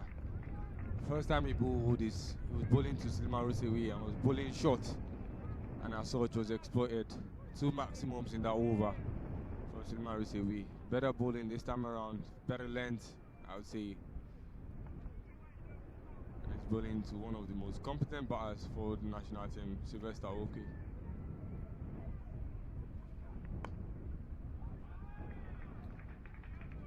Good sync between bat and steps. And then to the 14th over it is. It's 103 for 4. And I think it's the perfect time for me to come do a thing. 103 for 4 after 14 overs.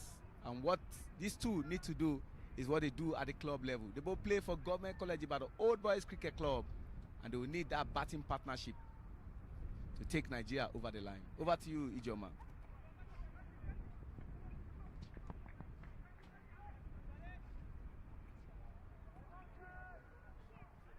Thank you, Sheon.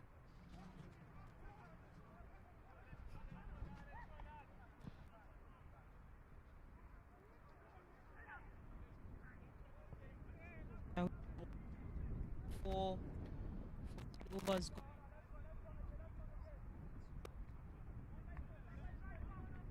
Vincent Adeoye and Tim Opis invest quiz.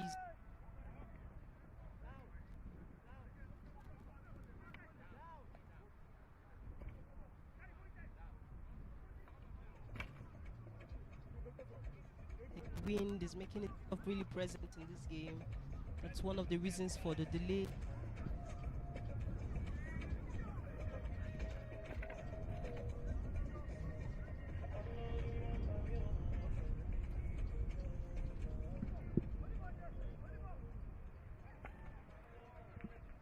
No, wait.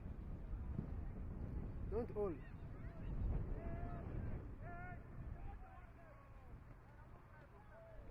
John Michael took Sylvester's wicket yesterday.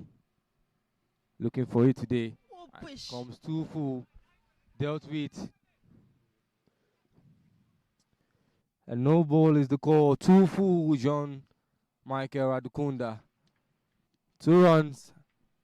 And the merciless Sylvester Oakwe still on strike for that immunity from a free hit.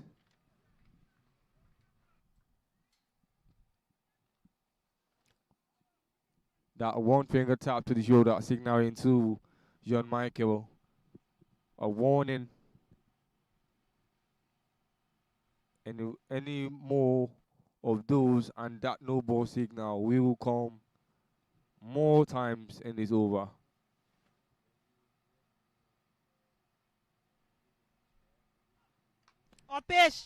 We expected that. It was a free hit. And this time it was put on a platter of gold. There was nothing to second guess. The only thing in his mind to do off that ball was a maximum, and he did it. Big hit. Outside of off, but taking deep above the long off fielder. 6 more runs, and Nigeria keep climbing.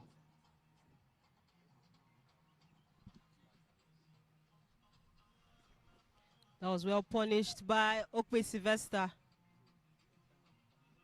Lots of power behind that bat. Sends the ball down to the mark, down beyond the boundary. . . . . . . . . . . . . . . . . . . . . . . . . . . . . . . . . . . . . . . . . . . . . . . . . . . . . . . . . . . . . .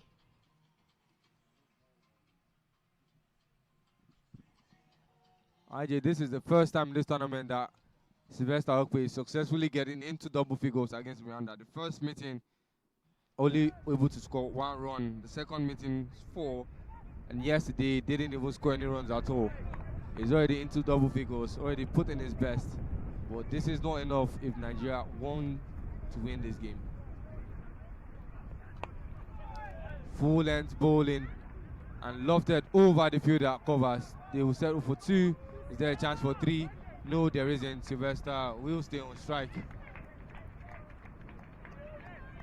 That 6 seems to have destabilized the bowling of Jean-Michael Radukunda.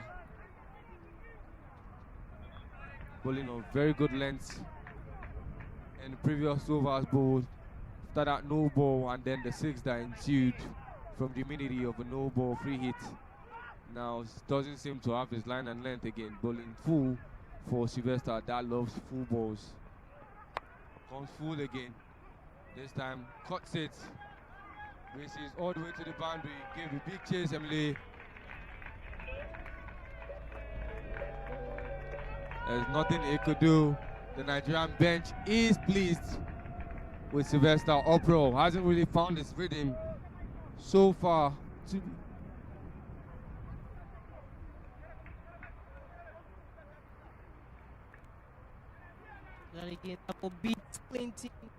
That momentum from the free hit that Sylvester Okwe got has made him go all out, raging into the bowling of Jean-Michael Radukunda. Full length again, and this time it is played. Is it a catch? No, it is not. Torman Zappi wasn't tall enough despite adding more inches with a leap. A maximum, another maximum, and it's over. 3 maximums, 2 maximums, 3 boundaries in total in the ongoing over of Radukunda Jean-Michael.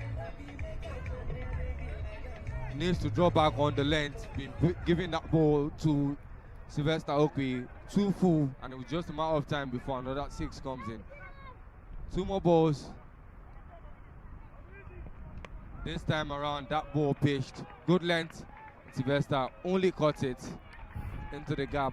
The deep covers was there to retract the ball, and Vincent Adewoye now on strike.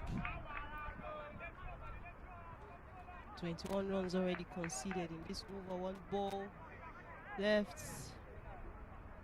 The 3rd over spell for Jean-Michael.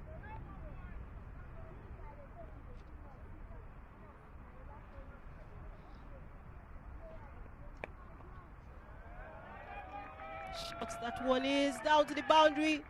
There's a good chase there by the fielder, the deep. Emilie Okorize picks that one and ensures that it doesn't get down to the boundary. Yeah, Emilie has had to do a lot of running in this tournament.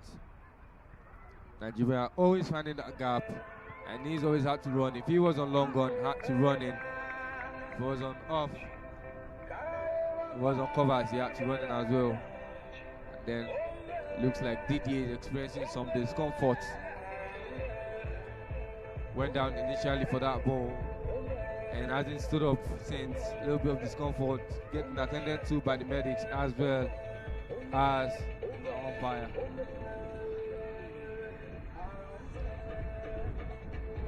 He's been taken out so play can resume, and the 12th man might come in to stand in for him while he receives treatment. Didier going off, it will be a bit disappointing for the Rwanda. That batting lineup, they hope will be better and come back in the 2nd innings.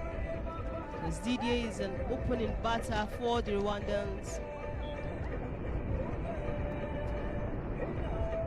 Great contributions from him, as well as Hamza Khan for the Rwandan batting side. I'm sure they will need him to be fine and ready to ensure they can push this game to see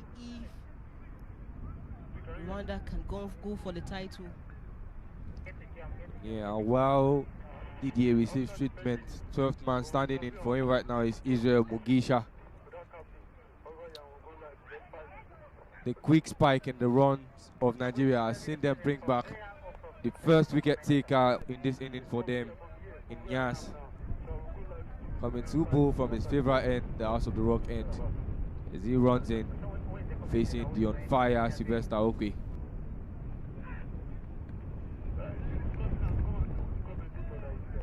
That left arm and that extra swing to a right-hand bowler, a right-hand batter, starts off in advantage of Ignace. Tries to cut it into the gap, no contact between ball and bat. But the wicket wasn't threatened.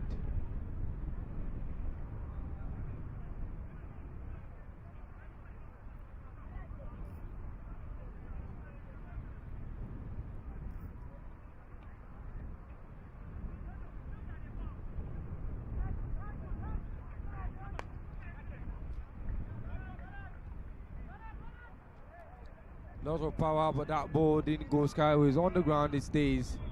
And the 12th man, Israel Mugisha, gets his first touch on the ball since coming on for Didier in the Coupe du Mana.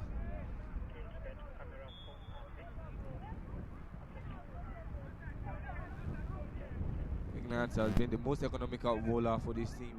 First over has given out only 6 runs so far in this third, 1 yet. Zipped that ball down. 1 bounce. We said Adewoye with a 4 defensive, but stayed too low. Lucky, no edge. This Rwanda side have a lot to fight for. They do not want to lose another finals facing this Nigeria side. Couldn't beat them in the previous edition of the West African Trophy, and now presented with another chance to settle the score. Shuffles out and plays that ball to Isai at long off. Sylvester Okwe now back on strike for the second time in this inning against Inyasi.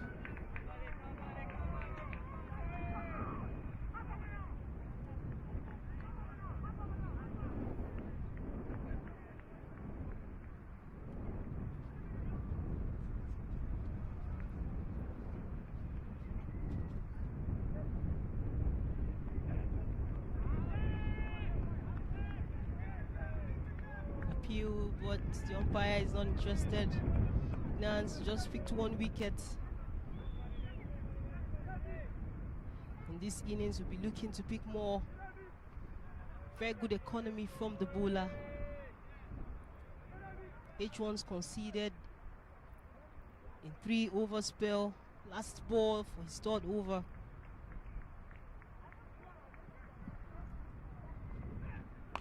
Oh, bish! Could have met with that ball, Israel, but shuffled back, didn't want to miss the catch, and as well gave out a boundary. And then to the 16 over it is 130 for Nigeria after 16 overs and only 4 wickets lost. In the previous edition, Sylvester didn't get the chance to bat against this Rwanda outside as Nigeria posted 103 for 7 and managed to keep Rwanda below that. Rwanda only able to chase back with 86 for 8.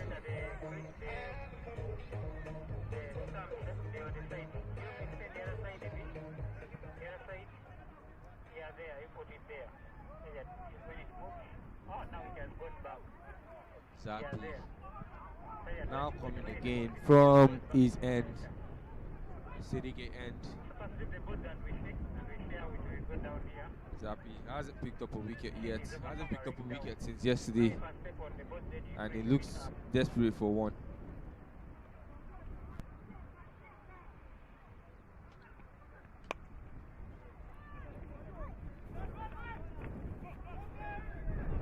Misfield from the bowler at the deep, the fielder at the deep rather, and they'll pick 2 runs.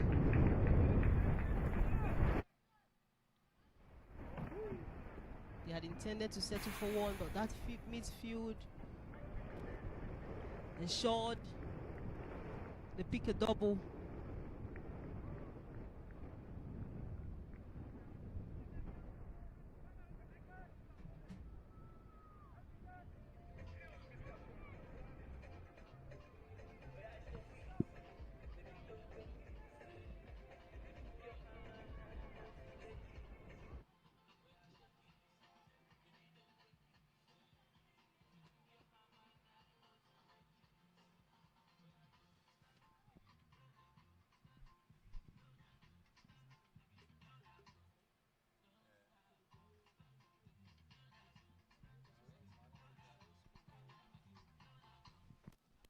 The wind once again making itself present in this match. The side screen.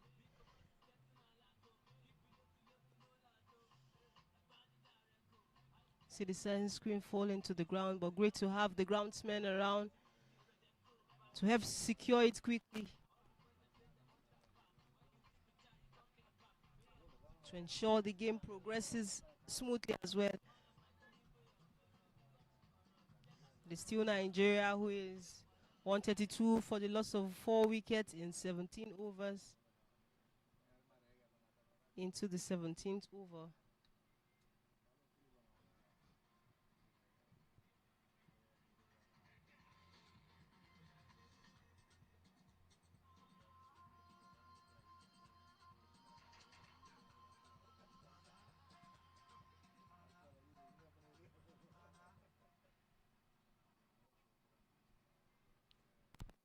Zappi coming in from his right end. The City Gate end. Second ball of this over.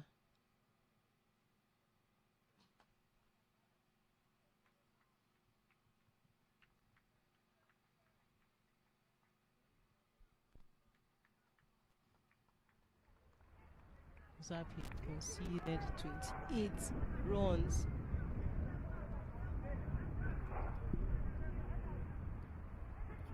Okay, wicket.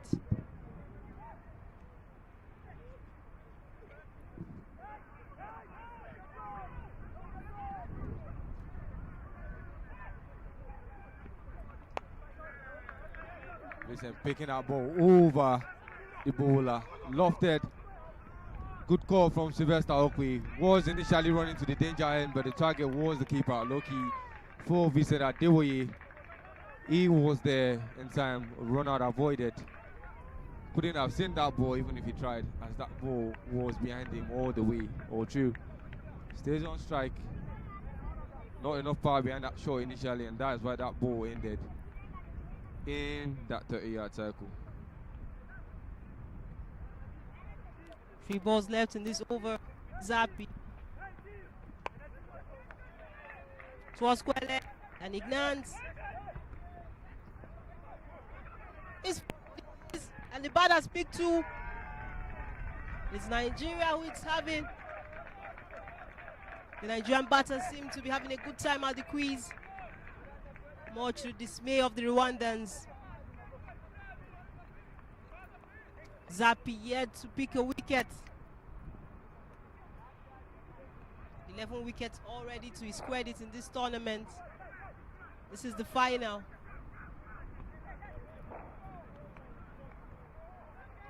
Wide call it is.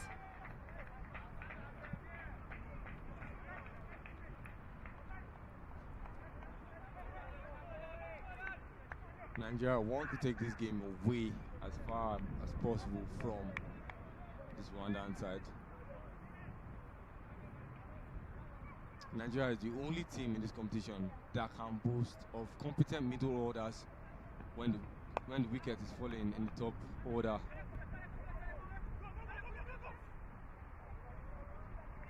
Zambia is second, and then I can see a little bit from Sierra Leone. The middle order of Rwanda haven't really been able to complement. Whenever you see Rwanda coming and bat in the second innings, which we will see shortly, the moment they lose up to 4 wickets, the rest of the wickets starts to fall as the middle order and the tail end cannot really do much with the bat themselves. Hamza Khan, Isai,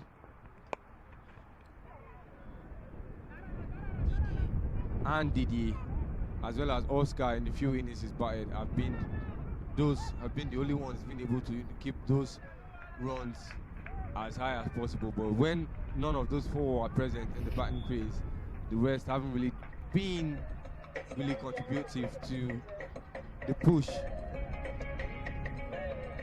And then to the 17th over, it is 141-4-4.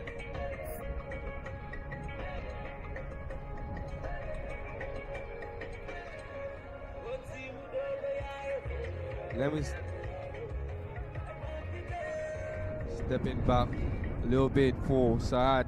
So there hasn't really been in the comms box with IJ today. And for the first time, and in the finals, we will hear both of them converse. Thank you, Peter.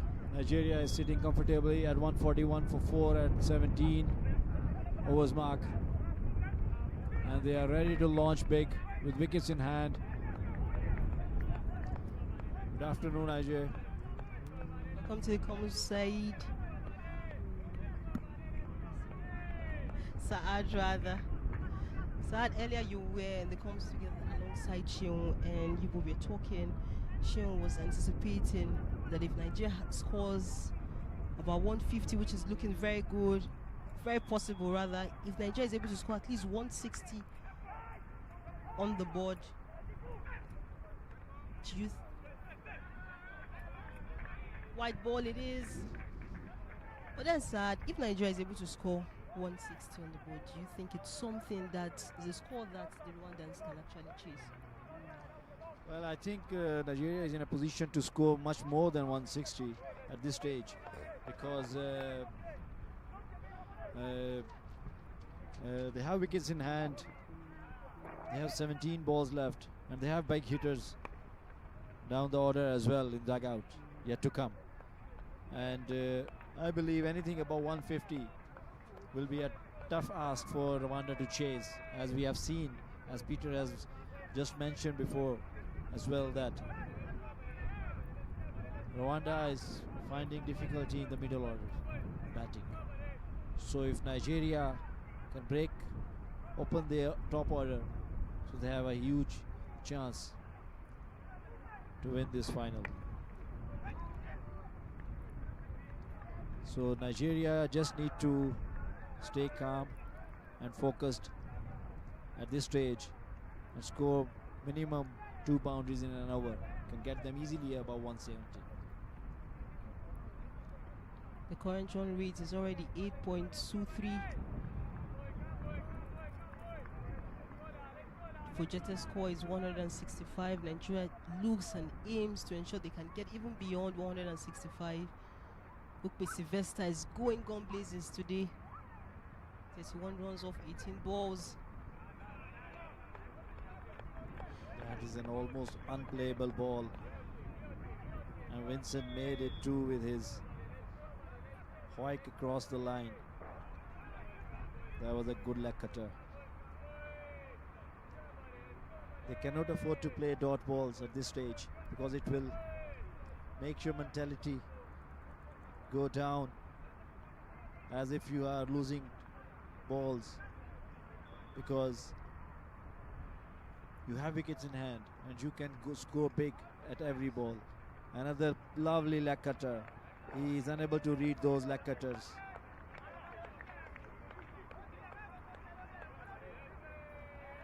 Two good balls in the over.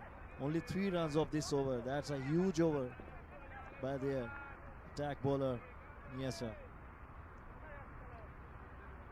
Lions have been very economical with the ball. Just 3 runs, 1 more ball left in his final over. This time he got hold of it, but 1 bounce, 2 bounce to the fielder at deep mid wicket, only for 1 run.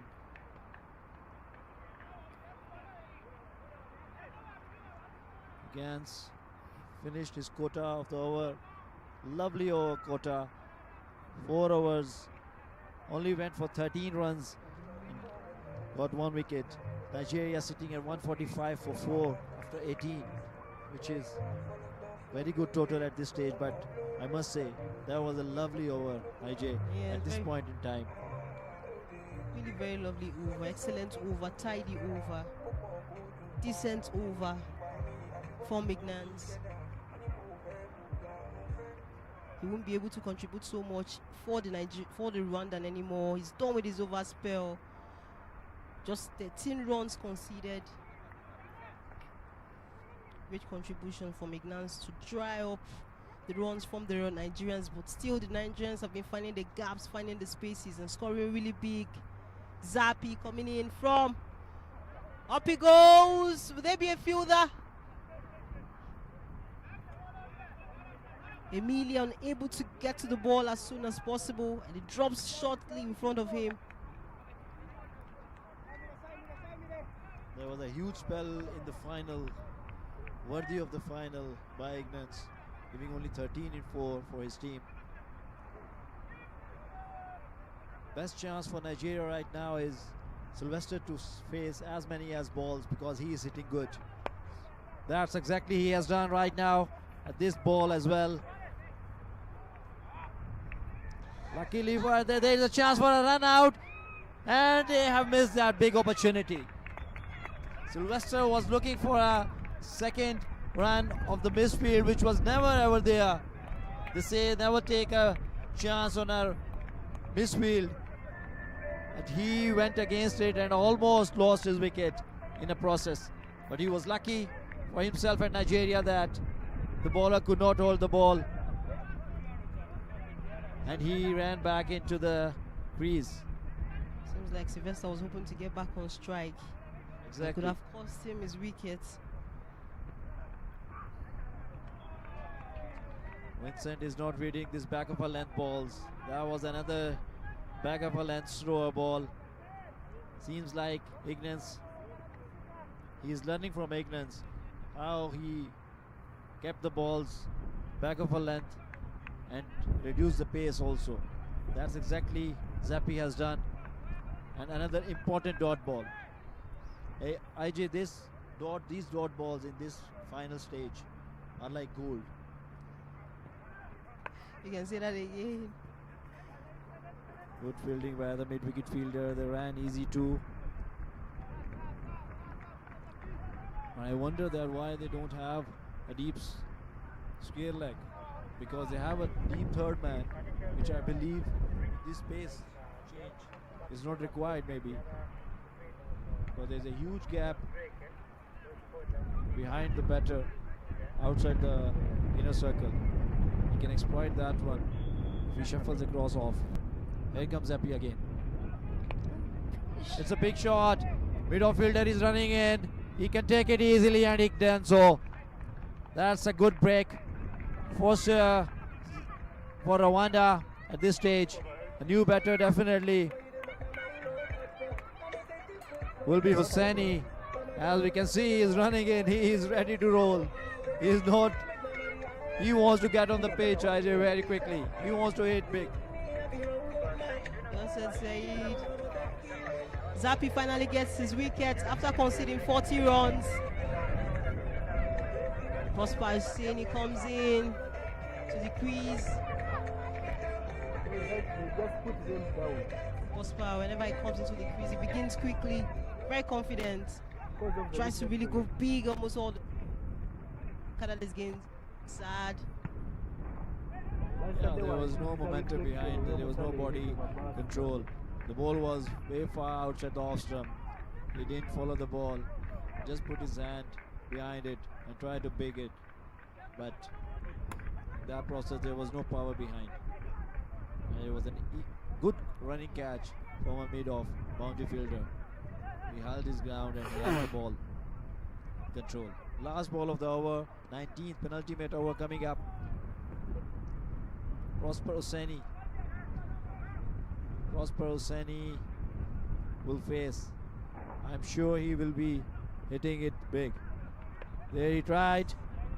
Chipped over the infielder towards the extra cover fielder. Only for single. 150 up for Nigeria after 19th over. I must say these are the two last good 2 overs by Rwanda. Only gave away 8 runs in the 2 overs. And importantly, Sylvester has not faced many balls during those 2 overs. He has been on 30. He only faced 2 balls in the last 2 overs. He is now 32 of 19 balls. Last over of the game. Last over of the innings for Nigeria. Captain Clinton bringing himself on. Let's see the fielding placement. We have Third man, fine leg inside the circle. Square leg as well inside the circle. We have a deep mid wicket. Mid on, deep. Mid off, deep. And extra cover is deep. But the third man has gone back to the boundary now. Clinton misses his mark. Hosseini knows only one thing: to hit it out of the park. Here comes Clinton. Balls to Prosper Hosseini. That's like a proper left-hander opening batsman all around the ground. He plays towards short cover fielder for one. Most importantly, Sylvester is on strike for Nigeria. A right-hander in now. Field change accordingly.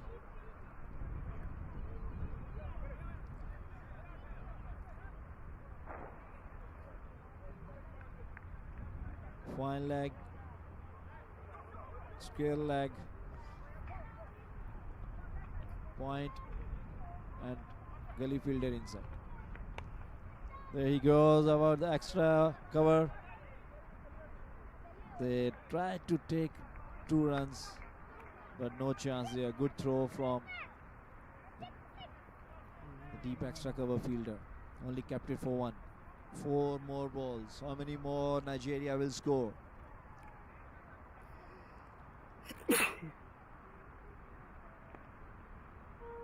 Third man goes back again, deep for Prosper. Here comes Clinton. All around the ground, straight towards the mid-off fielder, again for 1. Good bowling, according to the field, by Clinton. 3 good balls, 3 runs only conceded. I must say, during the last 3 overs, Rwanda has brought this run rate down effectively well. Here comes Clinton again. To Sylvester, slow ball, and he has missed it, but they are running a by. They ran a one by. That was a very good slow ball. Sylvester totally missed it. The problem for Rwanda was that the keeper also missed it and conceded a bye. First 4 balls, Rwanda has conceded 4 runs only. That's a huge last over coming up in the final. Here comes Clinton again to Prosper. Another slow ball. He was nowhere near it, just missed the shot, hit it on the inside edge onto the ground, and they ran single. Very good last over by Clinton, very thoughtful of him to bring himself on with this change of pace deliveries. Last ball coming up, Sylvester to face. He's standing right in front, goes to the offside. Here he slogged it towards the leg side. The fielder is coming toward to the boundary line, and they ran easy 2. Good finish for Rwanda, I must say. But nonetheless, Nigeria has posted a good compatible total, 157 on the board, which only the time will tell if it is enough to win this title of West Africa Trophy 2025. Nigeria must be thinking that they have lost some good runs in the last 3 overs, because those 3 overs were from the top drawer from Rwanda. Nigeria was hoping for much bigger target to set, but those 3 overs definitely gave momentum back to Rwanda, and they will be back in the dressing room, momentum with them, and they'll be thinking that they have done a great job restricting Nigeria under 160.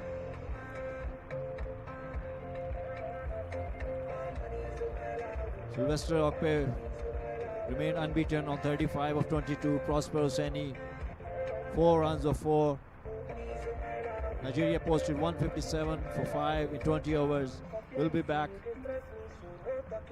after the break to see what Rwanda does with the chase.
Welcome to the Moshood Abiola Cricket Stadium, the Package B, venue for the second West Africa Trophy.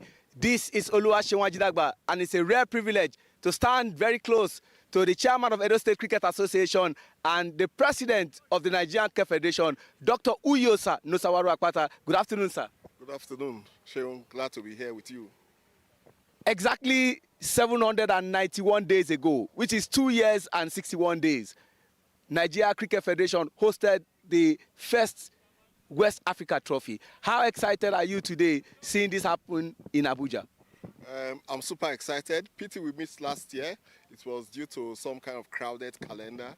But thanks to our broadcast partners, where we are looking to have a sustainable long-term partnership, hopefully from this year is going to be fixed, and hopefully it's going to be the most exciting tournament to end the year. So I'm really excited that Abuja is here to showcase opportunity using our twin ovals. I hope the players after today get an opportunity to see what our Federal Capital Territory has to offer.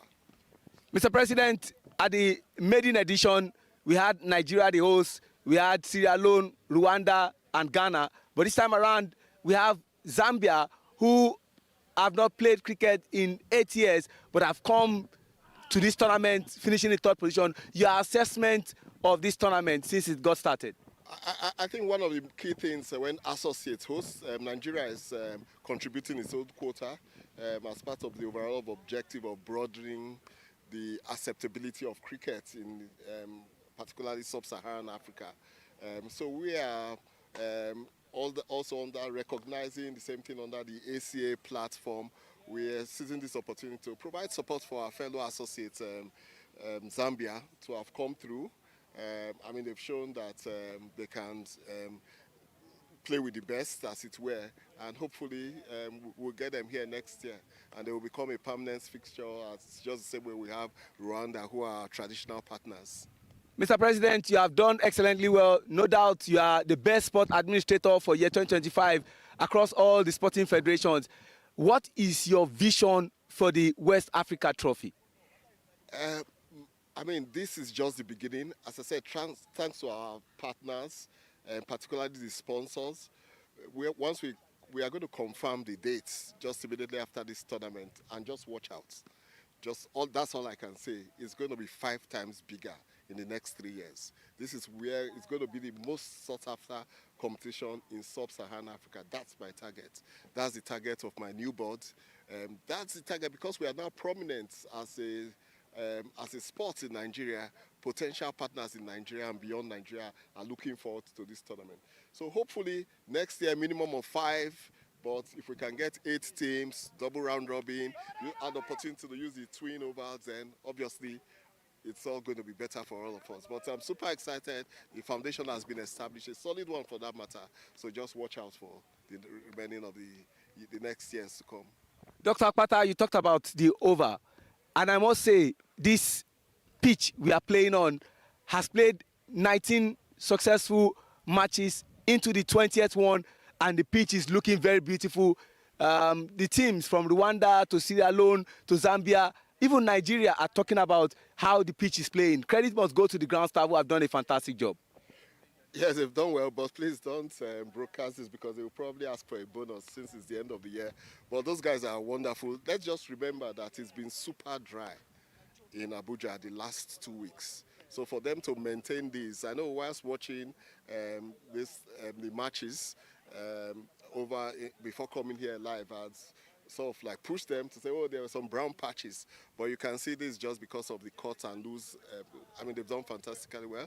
We'll continue to support them when it comes to more equipment, opportunities to go outside. I think there are 1 or 2 who hopefully, talking to some of guys in Zimbabwe, Zimbabwe is going to host the under-19, so we'll send 1 or 2 of our ground staff there to also gain further experience. It's all about cooperation, partnership with the whole of Africa. We'll continue to improve. We are not there yet, but hopefully if we want to continue to host ICC tournaments, international ones such as these, then our main ovals in Lagos and Abuja have to be up to scratch. Mr. President, I think this is a perfect place to leave it and also use this opportunity to congratulate you for your re-election into the board of the Cricket Federation, and I wish your team all the best. Well, some people say congratulations, but some people say commiserations because the job at hand is enormous. But I have fantastic board, and together with our refreshed vision, refreshed strategy, we can only do better. Thank you. That's Dr. Uyo Sanosawaru Akpata, President Nigerian Cricket Federation, talking to us at the pitch side. That is all from the pitch side. The second in.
We are about to start the second innings and the most important innings of the tournament. Welcome back, everybody, after the break.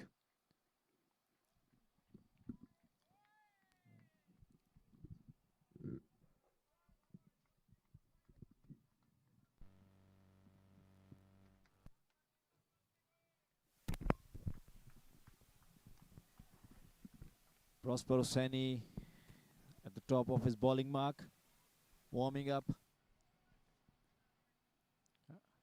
Here he comes for the first ball, and Hamza Khan facing. Very lovely late cut down to the third man for one. I have Ajay with me.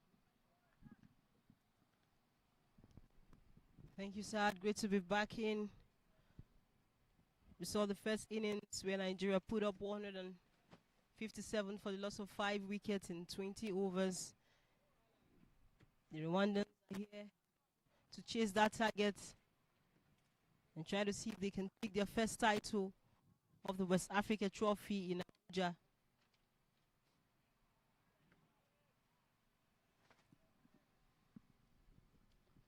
They have a huge opportunity because they have restricted Nigeria to a decent total. That's a good flick of the hips. Running away for the boundary for 4 towards square leg. That's a good start by Didier. The very first ball he faced, scored a lovely boundary of the hips for 4. Using all the pace of the bowler. Just flicked from the pads. Beating the short square leg fielder. All he went for 4. Great to see Didier back to the batting crease. He appeared to be injured in the first innings, but he recovered quite quickly because the Rwandans, we need him. That was a lovely comeback delivery by Hosseini. Didier could not do much. Zipped away off the pitch. Onto it goes in the hands of Suleiman, the skipper of Nigeria, behind the stumps. Another one towards the fine leg region. Good fielding.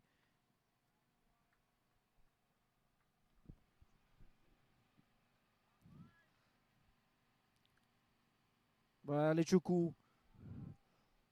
Kept it only for 1. That ball was racing away, but he did well there. Prosper is staying on the pads, which is not good for Nigeria. That was a rash shot by Hamza Khan. I don't know where he was going because they have kept that deep square leg, deep mid wickets, I would say, the fielder on the boundary. And that could have gone straight into his hand if he would have hit it.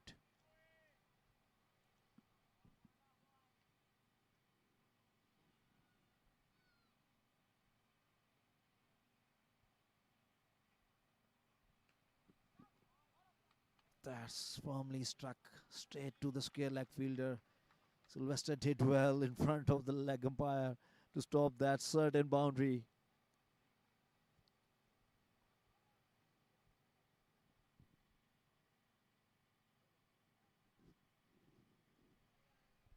The end of the very first over, it is 6 for no loss. Saad, Hamza Khan and Didi have enjoyed very great partnership throughout this tournament. They've had about the highest partnership of 100, and for me, I would say if Nigeria will try to make early inroads into this game, they will need to break this partnership, because if you allow those two, Didi and Hamza Khan, they know themselves very well. They play together in the Challengers Club back home in Rwanda, and they also won the tournament, helping their club to achieve that back home at the Rwandan local cricket league. So if Nigeria will have to make early inroads in this game and try to defend this title, they will need to break either of these batters very early. That's true, IJ. That's very true, because in the chase in the final, early breakthroughs for a team defending the total are always important. Here comes Abdullah Ismail, the other end. He'll partner with Prosper Hosseini, the new ball.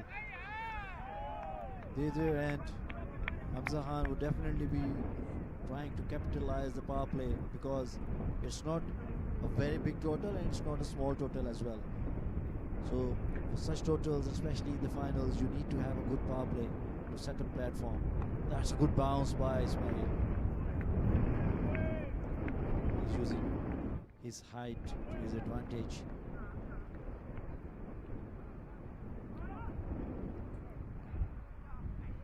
The approach right now, what I have seen from Rwanda openers, they are looking for biggers. They will target this bowler for sure.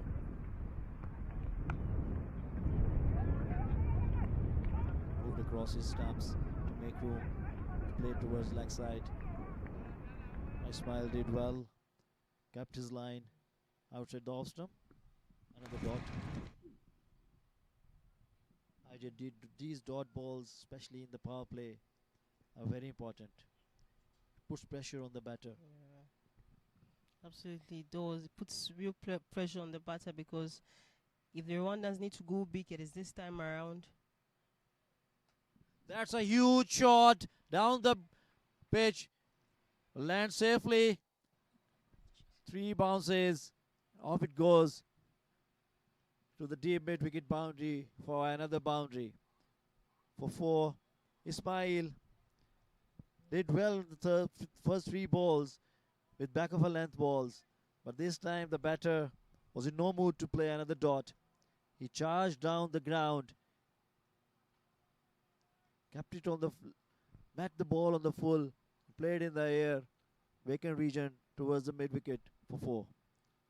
Lovely intent.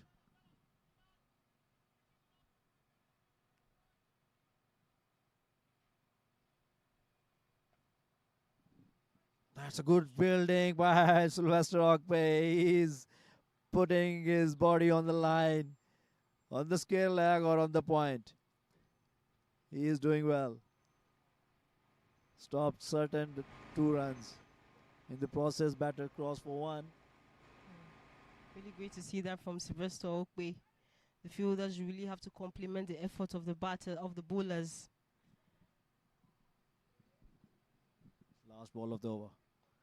Hamza Khan is trying too hard to play big shots, which I don't think so they need right now, because the player like him who is in form, he just need to stay there, and that will give confidence to the other batters who are yet to come, because he is playing rash shots for me. After 2 overs, Rwanda is 12 for none. 6 runs of each bowlers up to now. Kasper Hossaini will continue from the City Gate end.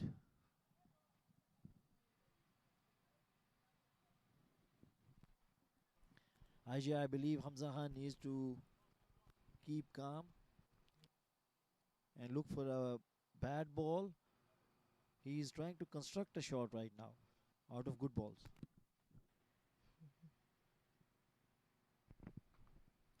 That's what he needs to do. Wait for the bad ball. That's what he has done there. Hossaini stays on the leg side. Easy pull shot for Hamza Khan. With his form in right now, he is not going to miss that. Pulled it away for 4. As we can see, Isaac is telling Prosper to stay outside the off stump rather than middle stump, because there is no protection on the leg side on the square boundary.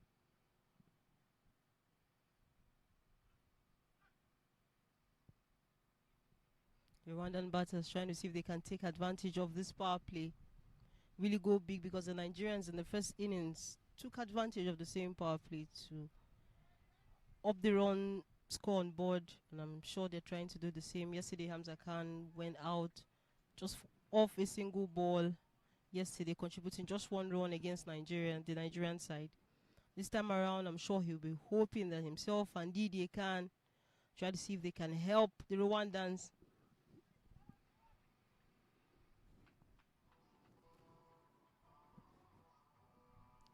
Another hoik, another top, another edge towards the third man region. 17 after 2.3. Nigeria must be sensing a wicket around the corner, because the way Rwanda has started this power play, They have shown their intentions quite clearly.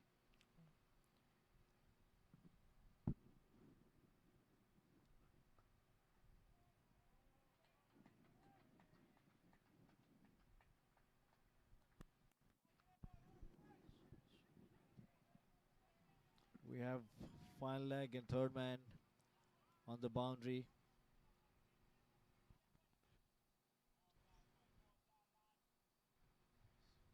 I don't think so. Prosper can afford a too much short ball because there is no protection on the square side of the boundary on the leg side. Here comes Prosperous again. There is a chance and an easy catch dropped at short cover. That must be a huge chance dropped by Salim Salau. He must have ran too much than what was required because the ball was not that quick. It was slower off the bat. He shelled the big chance of Didier.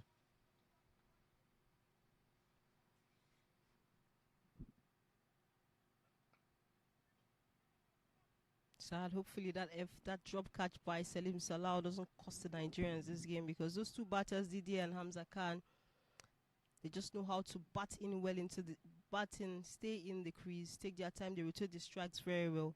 If they don't go big, they ensure that they pick the singles and the doubles.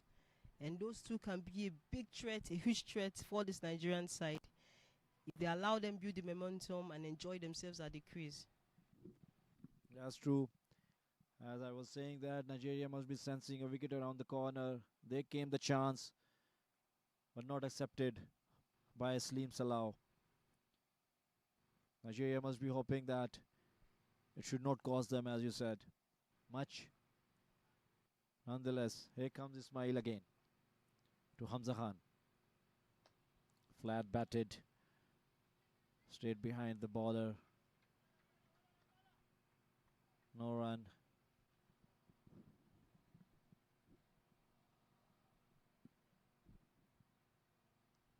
Sada, do you play as a bowler or as a batter? Where is your major strength? I'm a bowling all-rounder. I'm an off-spinner. There is a chance for a run out. The throw from Isaac Okpe straight into the hands of keeper. The batter was in. I play as a off-spinning all-rounder. And I would love to bowl on this pitch, which is gripping for our spinners, as we have seen in the first innings. Now they bowled superbly. Another extra.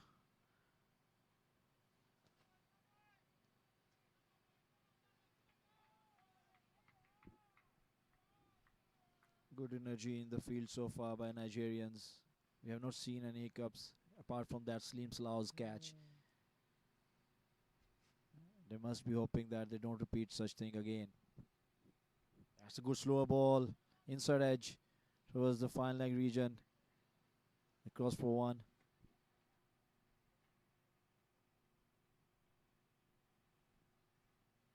Even though Rwanda IJ is trying a lot for big hits, but Nigeria has kept them in check so far. Well said, Sad. Nigeria has really kept them at bay. Good efforts by That's the bowler. a huge shot by Hamza Khan straight down the ground for 6. He was aiming for that for long. Since the inception of his inning, he was targeting that area, and finally he met the ball in this slot. And a huge 6 down the ground. Because the mid-off and mid-on, both of them were in. So there was no much risk involved in that shot, even though if he had not middled it well, but he did it well with that shot. As you can see in the replay, clean down the ground towards side screen for 6. Here comes Ismail again. Another hoik, but this time Ismail did well, kept it away from the off stump. Ball also didn't bounce much. He's trying to Hamza is trying to bring that bowler under the pump. He's a young guy. Abdullah Ismail. On the 19 player. You can see that one from his bowling. Now he gets wavered and bowled another extra. That's the second wide of the over. He's under 19 kid playing a big final at international level for his country. He must be feeling some nerves. Here he comes again. Another flat batted for nothing. Hamza loses his shape for a back of a length ball when he comes down the pitch. He still tries to play it down the ground. I believe there is still one more ball to go.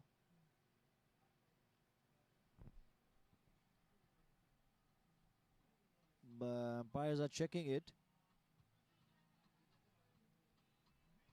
And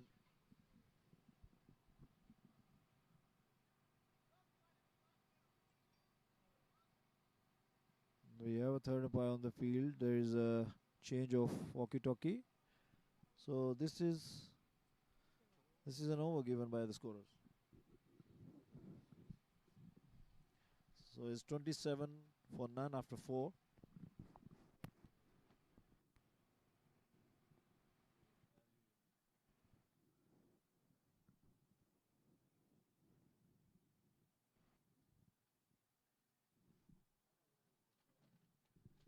So first bowling change we are seeing here from Citygate and Sylvester Okpe, former captain of Nigeria, into the attack. Which two protections down the boundary line he has, a mid wicket and the mid on. Here he comes bowling to Dedir. There is a sweep. He took the top edge, running away for the boundary. Good effort by the fielder. Alochukwe, but the ball crossed over the boundary line for 4. Great commitment. Good effort by Luchuku. Put his body on the line. But was unable to stop that ball. See that good attempt was very unsuccessful. And it went down for a boundary.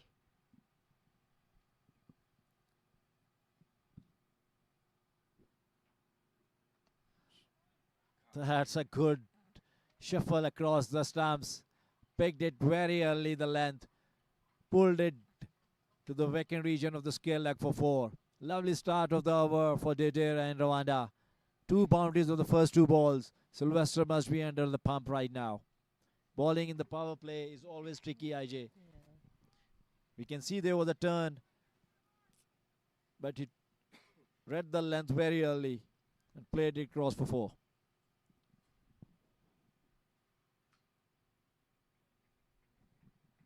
This time he missed his shape. The ball was way outside the off stump. He still tried to hit it towards the leg side, only for 1. Good comeback by Sylvester. Good comeback, really, as you said, after that disappointing boundaries.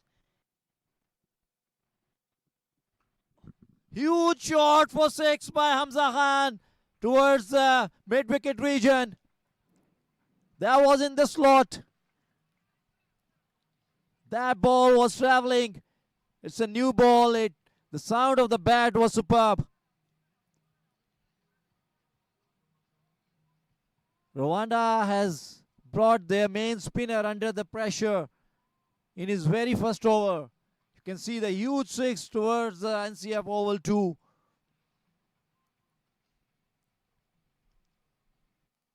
Already conceded 15 of the first 4 balls. Rwanda 42 for none in 4.4 overs only. Really good. Sylvester going around the wicket now.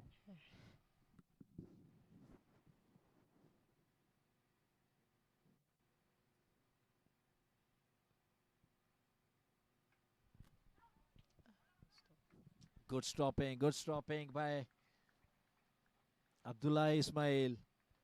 Young lad has done well at backward point region to cut that a certain 4. That was cut quite hard. Here come Sylvester again for the last ball of his first over. Good comeback by Sylvester to play those, to do that 2 dots to end the over after 15 of the first 4 balls. Now Rwanda 42 after 5. Really expensive over from Sylvester to hand Rwanda. Good, lots of runs on board. They seem to be going really good. Their current run rate is 8.40.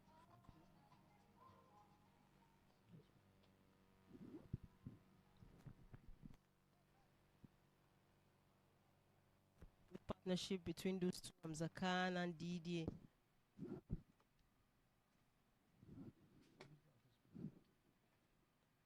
Trophy really looking beautiful sitting. Who takes this trophy home? Is it the home side, Nigeria, defending champions, or Rwanda be their first title, first trophy of this West Africa trophy in Abuja?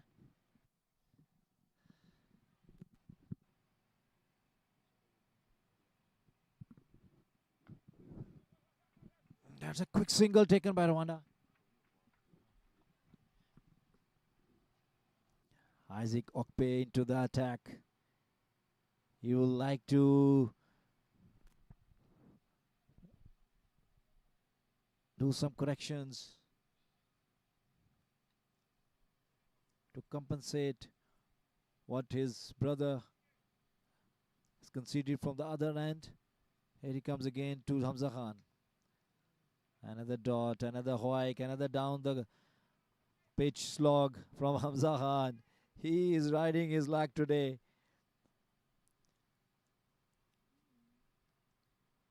He is in no mood of staying back. IJ, I'm sensing a wicket in this over. And this important over of the last over of the power play always brings wonders.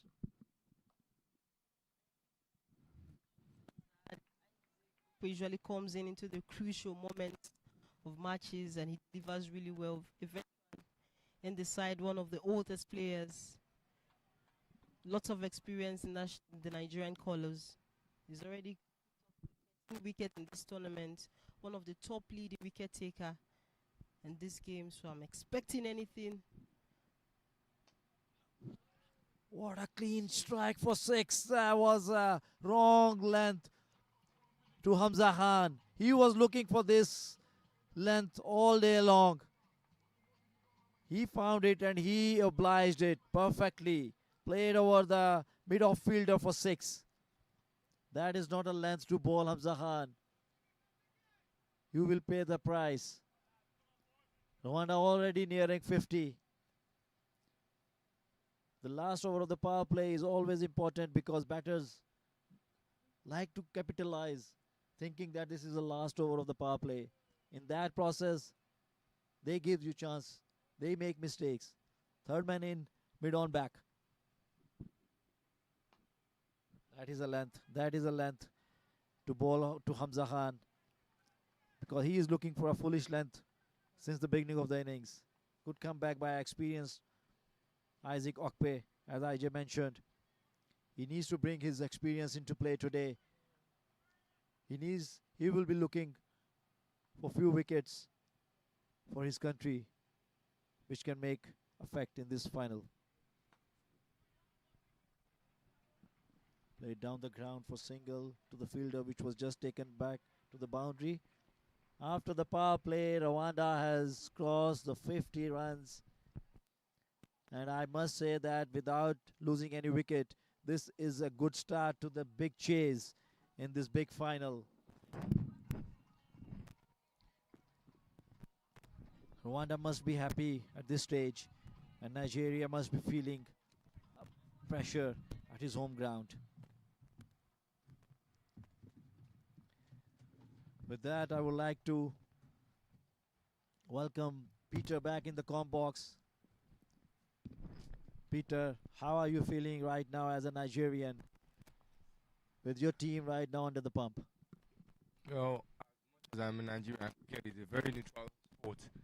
Given all the umpires in this competition have been Nigerians, but they've been very fair with their decision. So I'm expected to do the same. I always vouch for the best team, and so far it's looking Nigeria had a very fantastic inning. There is a chance, Peter. As you enter the com box, Nigeria has struck was first blow with the help of Oluchukwu, left-arm orthodox spinner into the attack, and Sylvester took it quite easily inside the boundary line. Yeah, first, like I said, first off, I am a Nigerian. Hamza Khan has already been made to feel comfortable. That ball, he expected a turn. There was no turn behind that ball, and he couldn't hit it all the way to the boundary. The contact spot was the middle of the bat, and Isaac Sylvester, okay, my correction, was waiting patiently and even got underneath that ball. That is one of the easiest catch I've seen in the deep so far. I must say Hamza Khan should have checked that spinner few balls first, because the ball was turning away from him. He took a risk, he took a gamble, but that didn't pay off. He was quite in a rush to score on the first ball. Nonetheless, it's a big blow. And Isaiah has replaced Hamza Khan, who is also in form for Rwanda. But a good start for the new over. If you get a wicket on the first ball, always boost your confidence. Yeah, similar starts to that Nigeria had in the first power play of the first innings. Nigeria put up 48 on the board, and Rwanda have done 2 better than that, putting up 50, but it's also much more later than what Nigeria did. And the decision to send in Isai is Isai is a batter that doesn't like to settle in. The moment he's in, he goes after the first ball immediately.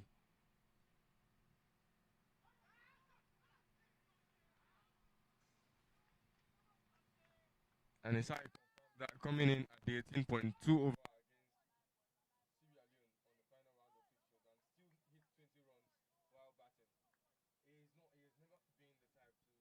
want to stay and understand. No, the moment that ball is in his comfort zone, he becomes explosive. Didier is the most compact and patient batter of the side.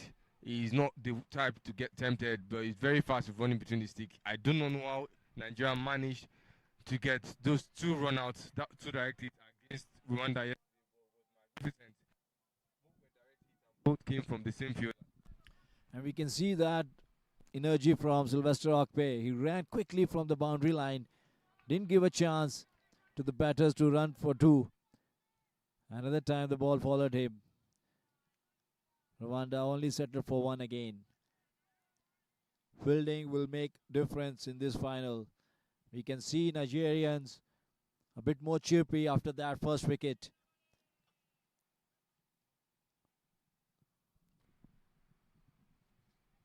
It's a game of nerves. There is another sweep running towards the boundary behind the keeper. Another 2 in the total. Rwanda 55 for 1 at 6.5 overs. Peter, which spinners do you think that Nigeria would be hoping for? Because Sylvester has been expensive in the first over.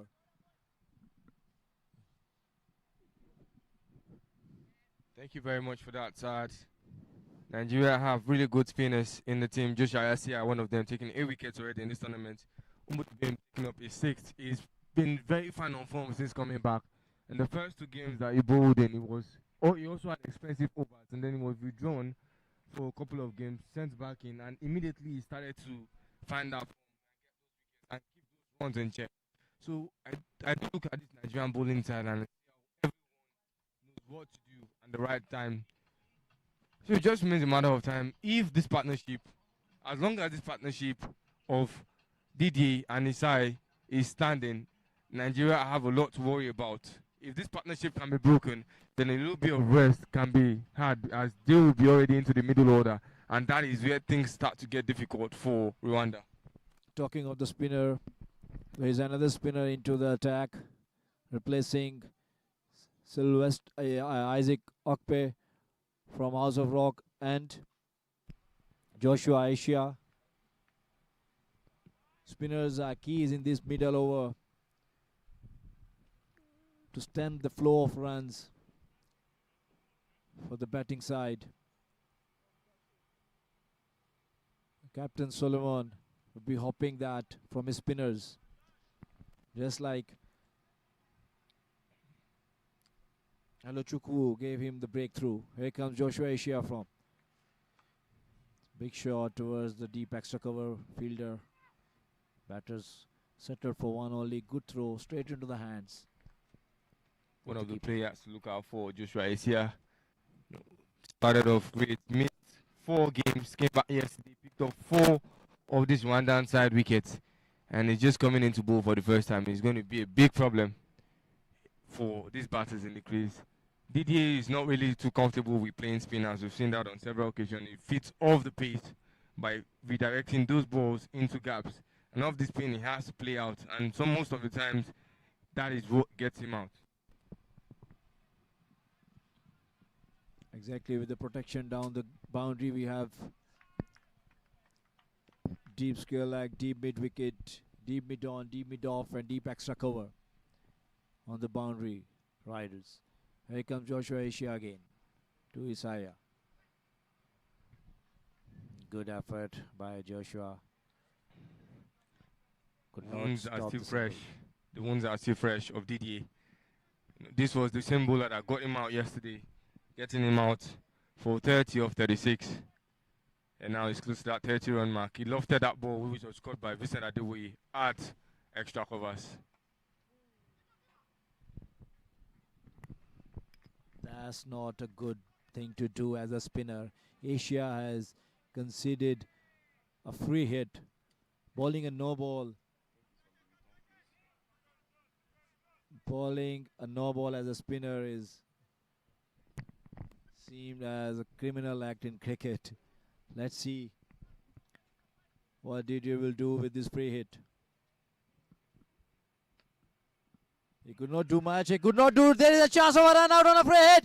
And they got that run out. That's a huge wicket for Nigeria. Huge miscommunication in the middle. There was never a single. Rwanda lost the second wicket in the form of Isaiah.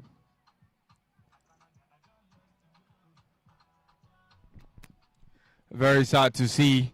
That ball, it was already played. Didier could have taken that run. There was no out. I think Didier had forgotten that it was supposed to be a no ball. And so if Didier had picked up that pace, probably they would have completed that run. And they say it has to go out again. Very disappointing for Rwanda. But Nigeria can breathe a sign of relief. Isai is out of the batting order. And in comes Daniel Gimisenge. Hasn't picked his rhythm all tournament. Really struggled with the bats.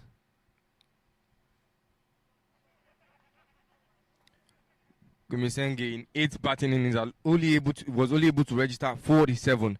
Had 3 silver ducks in this tournament, with 2 of them coming against this Nigerian side. 1 on the first meeting. All 3, my corrections, all 3 silver ducks have come against Nigeria in all 3 meetings. So this remains to see if Daniel Gimisenge is going to better that.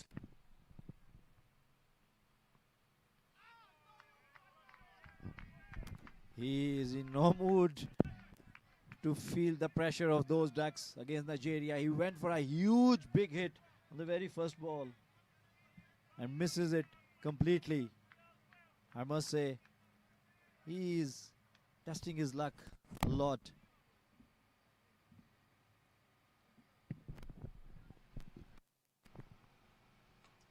There is another 4th duck maybe in place and completed effectively. What a lovely catch. 4 ducks against Nigeria in 4 games. That is not a good record to have by Daniel.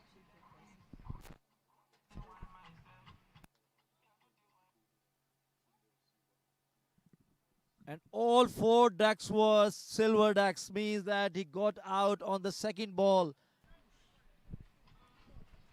against Nigeria in every game. That's a remarkable stat to have. But I must say, he would not love to have that one. Because the way he batted, he slogged the first ball. He was in no mood to play on the ground. I was hoping he was going to actually break that jinx today. The first ball, he didn't do anything with it. I was expecting that maybe that second ball, he would just try and kill that ball down and maybe end the jinx. But right away, I think the pressure got the best of him. And another quick wicket has fallen. Rwanda's coach Lawrence must be livid with him when he will see him back in the dugout. That's not the way to bat in a chase. Nigeria got 2 wickets in the 8th over. That's a good comeback for Nigeria. The new batter in is Oscar. Will face the last ball of Asia. Feet didn't move at all. Play and miss. 60 for 3 after 8.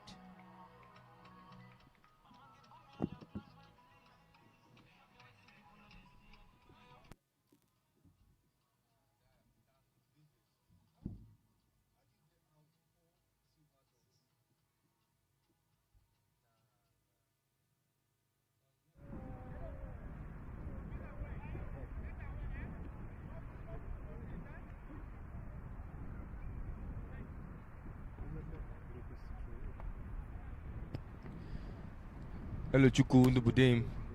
He's coming again for another bowling spell.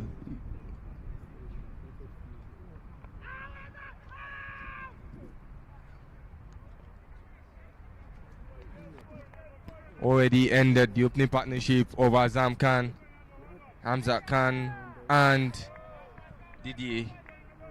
And from that moment, the wicket started to fall for the yellow green and for the Rwandan side. Hamza Khan only able to put 27 on the board. No way is he getting that best batter award at the end of the tournament. It's off the bat. I think it's off the bat, straight off the bat edge. Nigeria was appealing loud. Good to see him by the umpire. Good pressure. Nigeria is squeezing it tight and tight in the middle for Rwanda. They are feeling the heat now. They need to calm down and they need to rotate a bit. Forget some big shots now. They need to make some runs. They need to rotate it. Get the new battle settled. Yeah, if any wickets should fall now, it is going to be on Clinton Ubagumia's head. And if he should lose his wicket, there's no that stable person to come in there and help them put more runs on the board. All the runs there now rest on the shoulders of Oscar and Didier. 2 wicket keepers of the side and 2 batters now sent in to finish this game for Rwanda. That's true.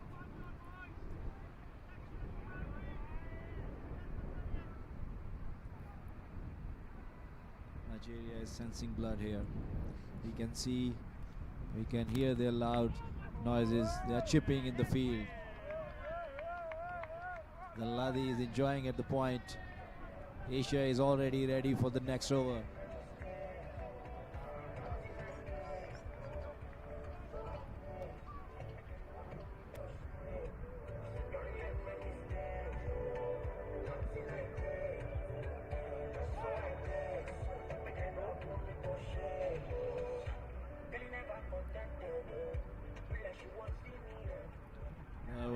That over was quickly over, bowled by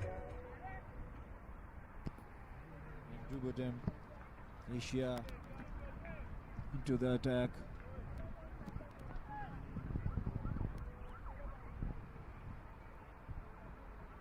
for the 10th over.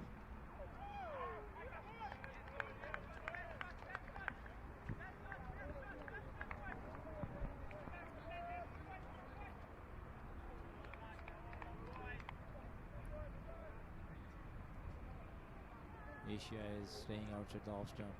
That's another shot, another chance in the boundary. Vincent down there and he has dropped it. Valiant effort from him down the boundary line. That could have been a huge wicket, another wicket for Nigeria.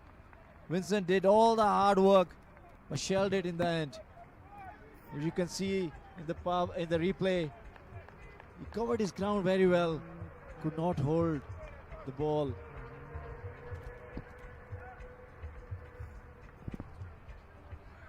I think he was a little bit worried about the ropes as he took a knee slide alongside trying to hold on to that ball. Maybe that instinct, that reflex action was the reason why he was trying to stabilize, and as such that catch was dropped. I can understand that from an outfielder's perspective.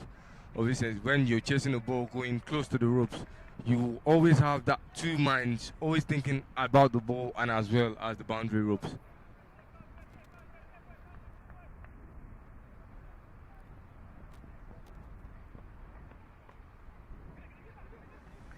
Another quick single taken by Rwanda.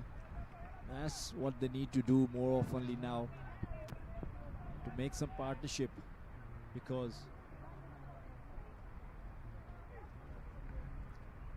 partnerships are keys in T20 cricket as well. It looks a short form of cricket, but there is a lot of time available in T20 as well. That's a quick single. Short cover was at the edge of the circle, which gave chance to Rwanda to finish that one run. You know, when you look at it in the power play of this innings, Rwanda had put 50 on the board, and now we are going into the 10th over, and they've not managed to score more than 17. Didier looking for a wide, but that can be a wide. You've turned already your full face. You do not have any back, so it's not a wide call by the umpire. Good call, good notice by the umpire. Already into the drinks break. It is 67 on the board, 4-3.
Those are the 3 wickets.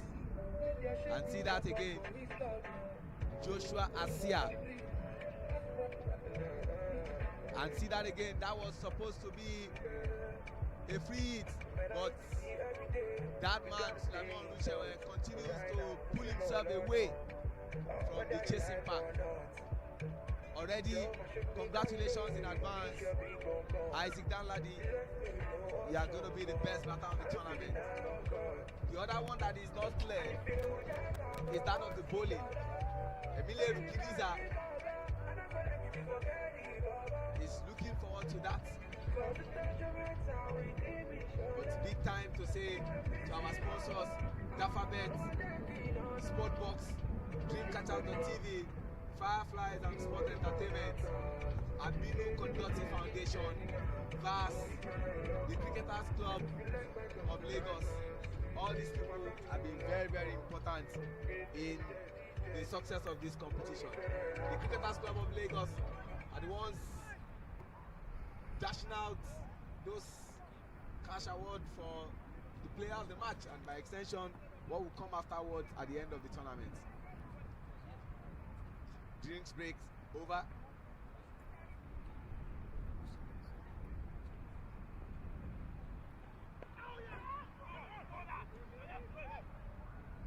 At some point in time, what was required was 8 per over. They were getting it, but since Elochukwu, Undubudem, and Joshua Asia came up, they put them under pressure, and those boundaries are difficult to come by now.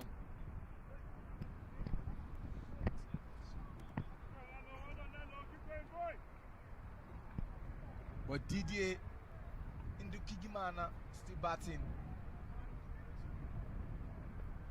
Sure, that's the wicket they will be targeting. Good effort there from Elochukwu.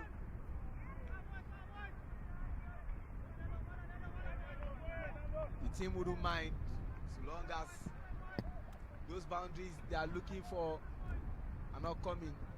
Peter. Right now, what they just have to do is try and keep Didier off strike. Didier is the one who knows how to find that gap. Oscar seems to be doing the same, but he's not getting any success. Definitely making contact with the bat, but in terms of finding the gap, it's not his stronghold. He seems to be a big hitter, but the fall of wicket had made him sit inside his box.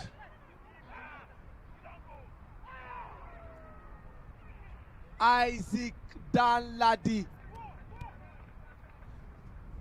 had an opportunity to say, Didier, your time in the batting crease is over, through a clear run-out chance. But ball slipped, and Didier has another life to continue to bat. Good effort from wicketkeeper captain Suleiman Rushewe.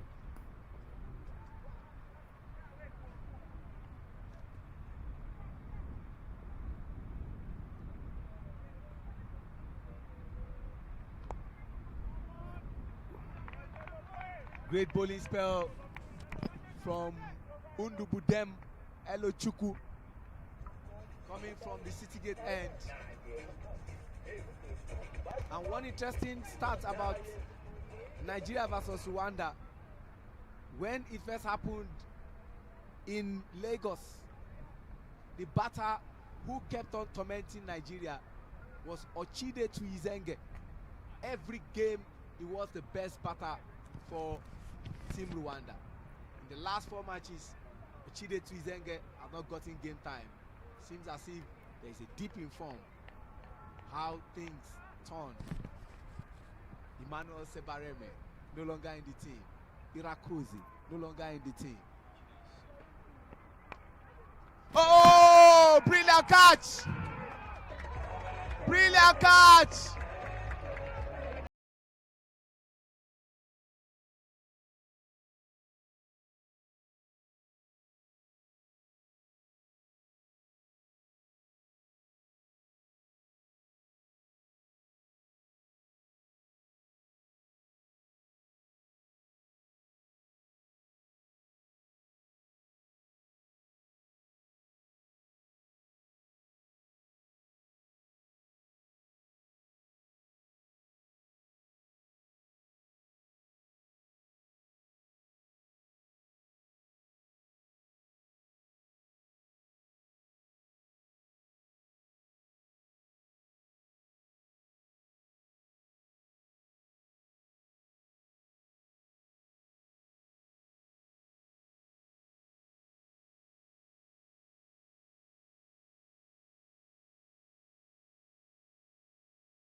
His weaker hand is the left, and that was where that ball went to. If it were to be the right, you'd have said, oh, that's a powerful hand. But to that side and then still cut that ball is something of commendation.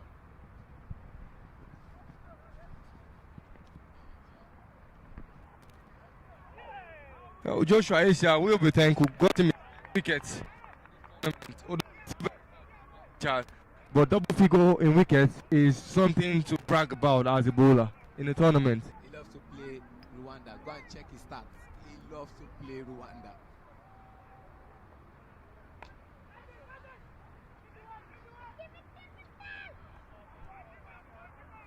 And in comes Captain Rubagumya Clinton. And let me also say here, because Sadu always say, Sheung, Aji, I need to hear something. Every time Rubagunya has played against Nigeria, he has not won as a captain. Yeah, that is actually very true, because I remember in their first victory against Nigeria in this tournament, he was absent from the squad due to injury picked up in the previous match day, and Didier Ndikubimana stepped up for that and guided Rwanda to the win. Since Clinton Rubagumya was reinstated as captain, he has been unsuccessful in that stead. Lost the toss.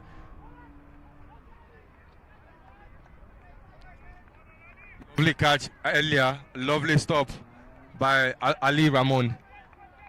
So much tension now, and look at now the captain is in. Two captains now in the batting crease. So much tension, and Nigeria seems to have the upper hand. The skills are bent in their region.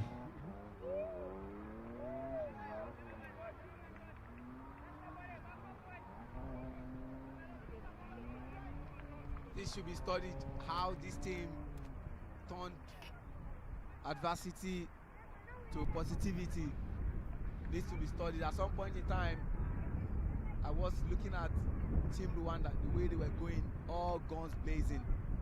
What was required, they were overachieving. And see that again on replay, beautiful scenes to see. The current run rate is 6.00.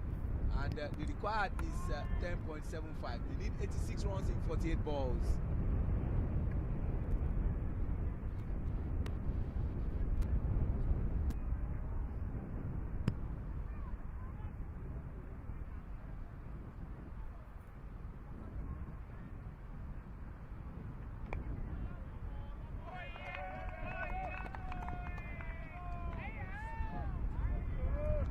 Picked up his 5th international wicket yesterday. One more today. And Didier, this is the calmest I've seen Didier in this stretch of the game. I've not seen Didier this calm. It's funny what pressure can do to you as a team.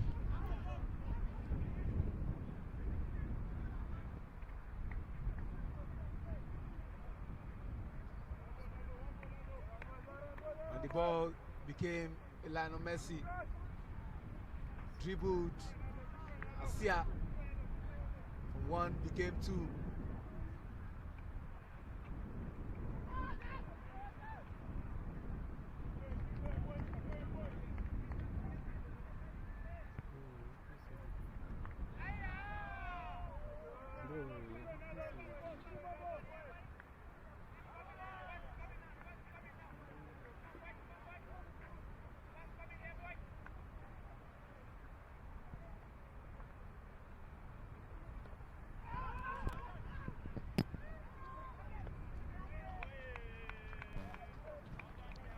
Dive there from the captain, putting his body behind, ensuring that no chance at all.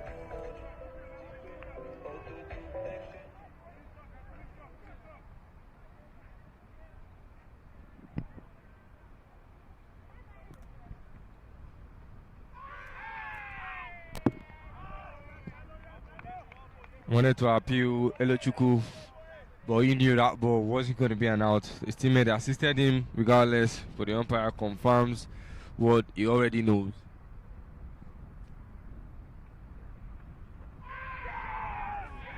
Ladies and gentlemen, the much anticipated wicket. DJ Ndikubimana, the part for 33. And this is Chinua Achebe. Things fall apart. In this situation, I guess his bill's falling apart. Sheung. Outside leg. Wanting to strip that ball, didn't make contact. You know, that ball pitched just very close. A region that is quite tight to get a proper swing out of. And then Lechuku caught himself with second wicket, and a lovely wicket to end his bowling spree in this inning. I just want to ask you this question quickly. There is what we call a negative headache, and there is a positive headache. For coach Steve Ogonji Tikolo, Gonzi Guns, this looks like a positive headache. You don't have Jimo Abdurrahman, you don't have Taiwo Mohammed, you don't have Guinness World Record holder Peter Aho, who loves to play Sierra Leone. And I recall on Thursday, September 21, at the Unilag Cricket Oval, 6 wickets for 5 runs in 3.4 overs and 1 maiden. Guinness World Record holder is not in this team. There is no Ridwan Karim in this team. When these players are back, they need to fight for their share because there is no permanent share based on what these youngsters are doing. Yeah, these youngsters have put up a lot of fight. You look at I'm even surprised that Kenneth Boniface did not even make it into the match they scored after picking up 2 lovely run-outs and 2 catches as well against this Rwandan side. And then that tells you just how competitive getting into the first 11 is, not to even talk about getting into the squad. Getting into the squad is one thing, but breaking into the 11 is even much more rigorous. And for Kenneth not to be there after that fantastic fielding display, it tells you that every 1 year has what it takes to perform at the very top. You can say that again, and you can see a gutted figure from Sylvester Okpe.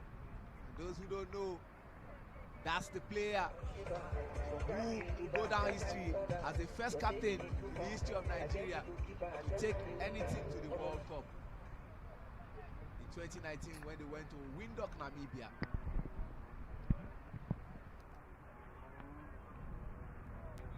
Mentioned earlier, Sheung, where he said Asia likes to play against Rwanda, and that is actually very true. Because if you look at a nation, played Rwanda, he bowled against Rwanda twice, picking up 3 wickets in both games. And then if you look at the competition that is going on, this second edition of this competition, he's bowled against Rwanda twice before today. He's bowled against Rwanda twice and he didn't pick up a wicket in the game, but in the second game, which was yesterday, that he bowled 4 wickets. He's already taken 2 today. Like Joshua Sia to Rwanda, like John Bangura to Nigeria. He likes to play Nigeria.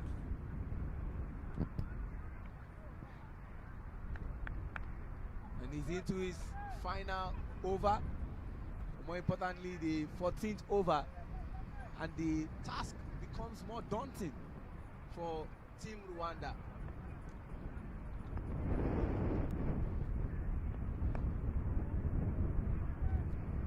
Their hope now lies on Captain Clinton Ubagumia and Emily Ukiriza, who hasn't really clicked with the bat at all competition. Has managed to hit double figures on 3 occasions in 5 innings he has batted. But against Nigeria, he batted against Nigeria too on all 3 of those occasions, having 0 in 1, 10 in 1, and 3 in 1. Yesterday was the game where he got out for a golden duck. Today, he still didn't pick up a wicket in his bowling inning. And giving a wicket, I wouldn't say losing, giving a wicket in this inning will totally kill this game out of the reach of Rwanda.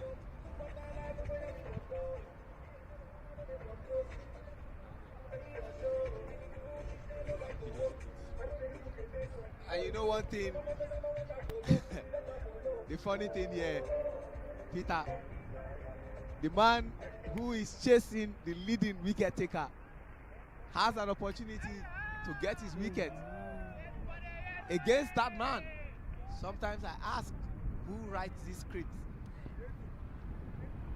Isaac Okpe coming from the City Gate end, and up next is for Emile Rukiriza, who is on 100% strike rate, has faced 1 ball and scored 1 run.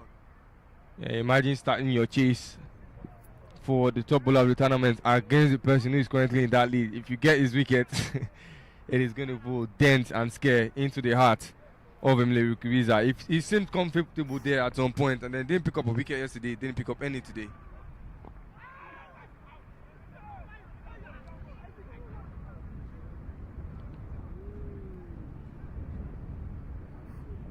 Looks real painful while trying to stop that ball. He made contact with the bat of Clinton Rubagumia. Luckily, he's back on his feet immediately, but that did certainly hurt in the first contact. And he had to take a lot of awareness and alertness from Rubagumia Clinton to say, let's just take advantage of that one run.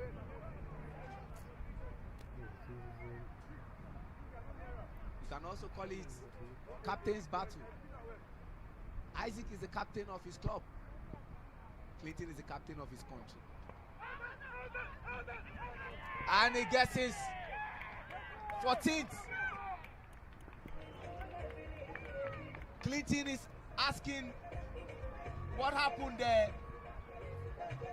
But then the standing umpire sees better than we do. Maybe the replay will suggest.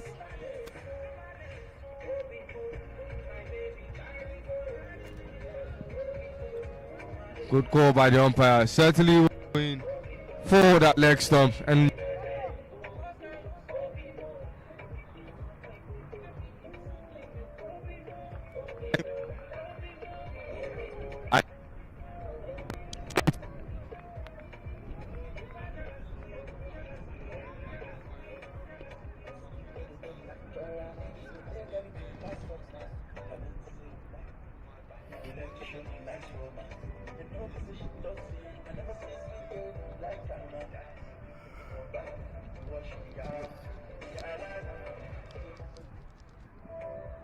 And in comes Jean-Michael Iradukunda. He will hope to replicate the number that is written at the back of his shirt. 2 matches against Nigeria so far, no runs scored.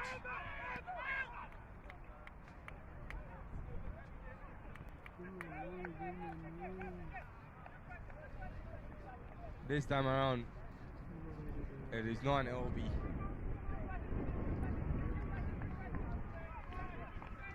John Michael still yet to take his board in the two previous innings against Nigeria. This is the third time he'll be batting against Nigeria in this competition.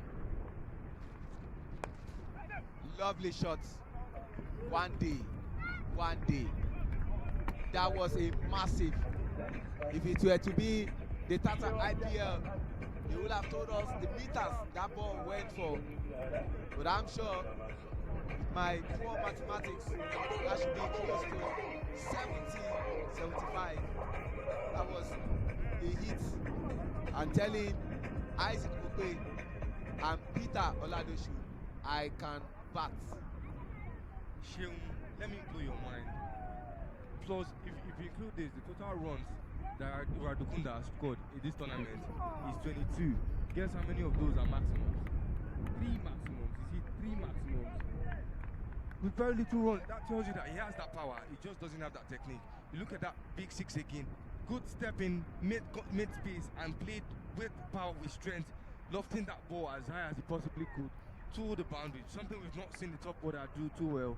And then he's coming and do that. But he needs to add that skill to it, that technique, and that seems to be what is lacking from the bowling from the hands of Iradukunda. You can say that again, and much intelligent bowling that has brought us to the end of 15th over, and they are 87 for 6. They need 71 runs in 31 balls. The required run rate is 13.74, and the current run rate is 5.80. Ladies and gentlemen, while I have the right to congratulate Team Zambia for finishing third, they are already set to get their third place. And one thing they would be glad about, of the 10 matches they played, they won 4, 3 against Sierra Leone, and one very big win against Team Rwanda, who are playing in today's final. I'm sure the likes of Javi Patel, Sueb Pendi, Ayaz Darabai, now also leaving out Asim Mohammed, Azim Patel, Javi Musa Patel, all these guys, Aslam, they will be very happy. He's back again, the young star. Lovely stroke there from Emile. Abuja.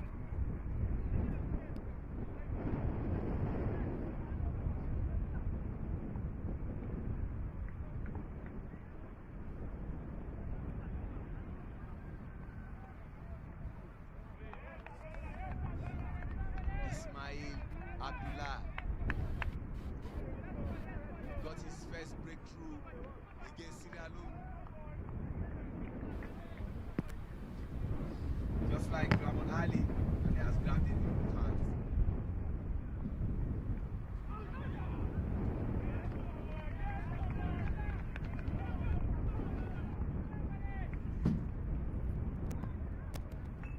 The power is there for Rwanda if he makes contact, but that technique is not there. Not everything has to be a big shot. Some just have to be played into spaces, and it doesn't understand that. And Abdullah is capitalizing on that. 4 balls bowled, just 1 run, and the remaining 3 have been dots. In this case, you don't need any dot ball. Any dot ball continues to pile pressure. See the young star. The future of Nigeria and Africa cricket is bright.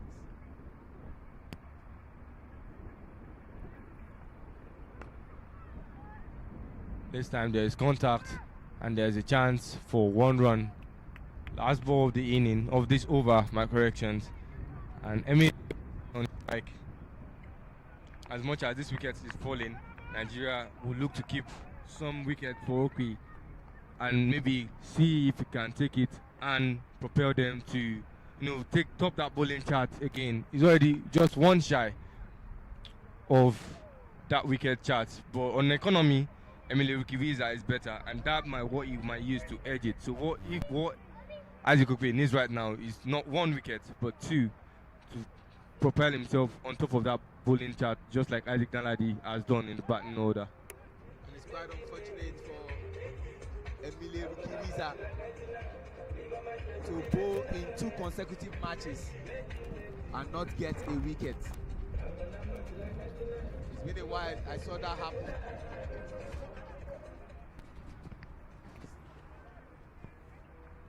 And an opportunity for Isaac Okwe to get the wicket of Emile Rukiviza, and once he does that, he will be tied with Emile and hope that there are other wickets he can get. The required run rate is 17.00. Great to welcome Sad back.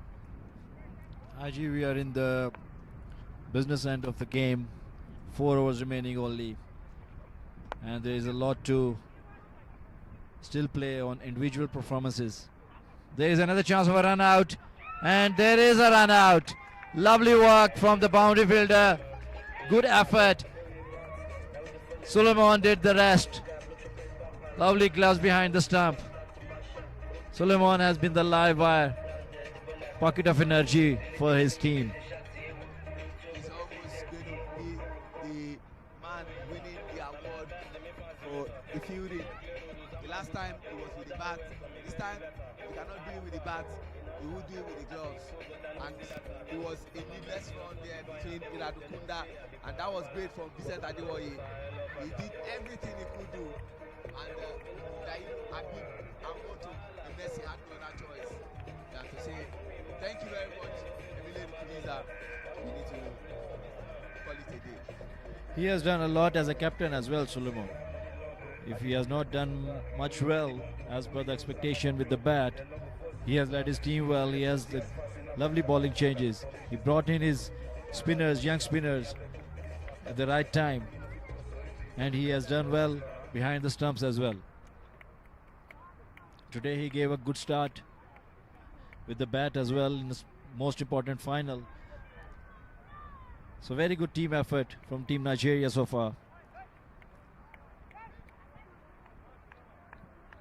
Muhammad Nadir does well with the ball, like that with the bat. Another chance of a run out. This time that's a non-striker end, and there was a throw which was too fast for Isaac Okpe to get hold on. He was not supposed to throw that quick. There was no run. Nadir is telling his partner, Rukiviza, that where were you coming, man? It's a call of the striker and not from the non-striker. Whatever is chasing Radukunda from the batting crease, he only can explain that. But Selim Salah missed a golden chance for that run out. Too full for Mohamed Nadir. One will be fine. They need boundaries. Those boundaries are not coming.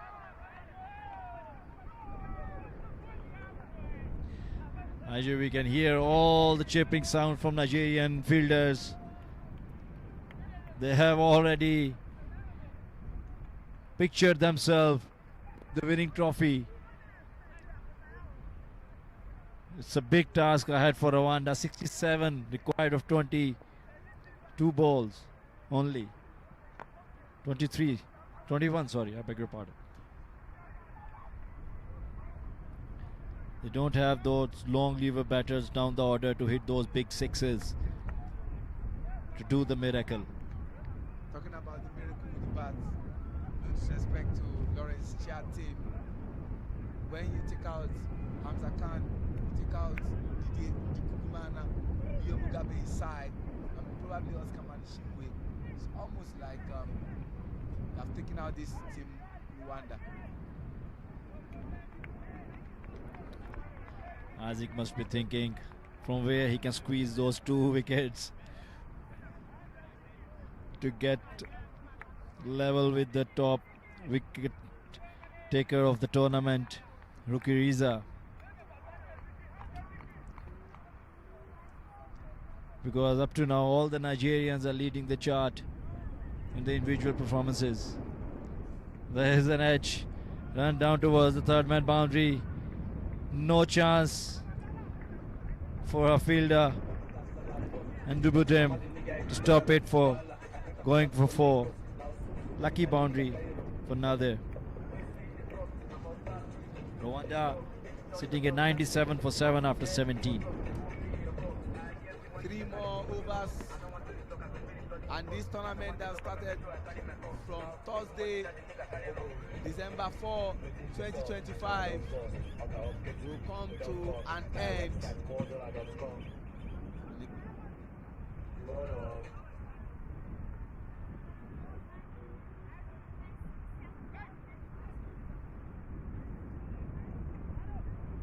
time out, they went unscathed, never lost any game.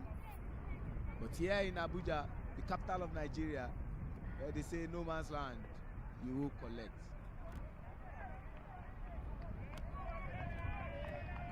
Ajay, I'm impressed with this young guy, Ismail. He has shown great mindset and learning during his bowling spell in the final.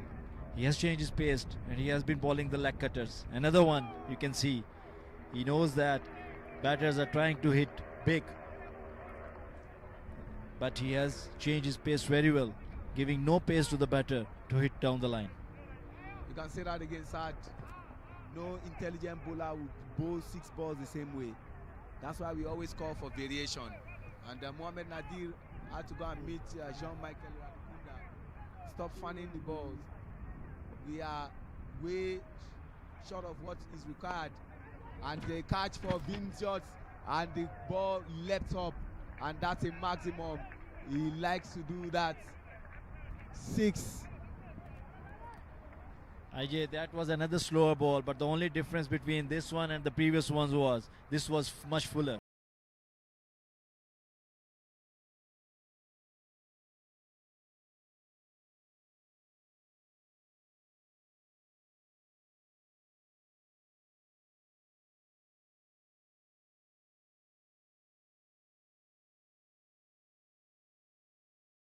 Power, but he needs to find a good ball to hit that one.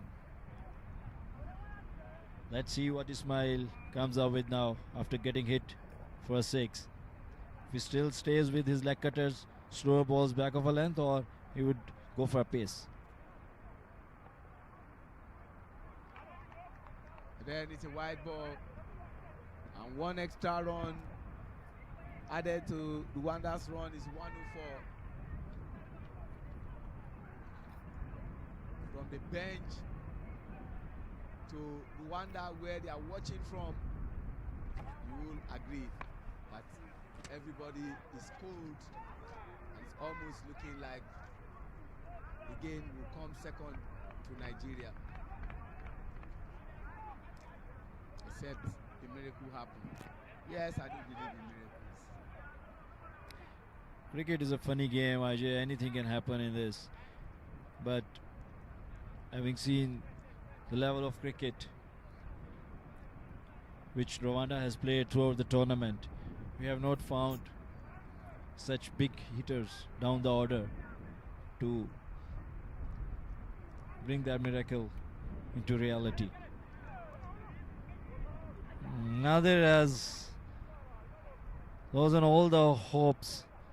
Direct hit could have sent him back in the hut. Kenneth Boniface was the one who tried that. Yesterday was lucky. But today he isn't lucky. Came in for Prosper Hussaini. Up in the air. Elo Chuku. And Elo drops. Elo drops. He had all the ample time to come under the ball. They can laugh about it because they're in a situation where losing is not that easy from this situation. They need to do so much to lose from here.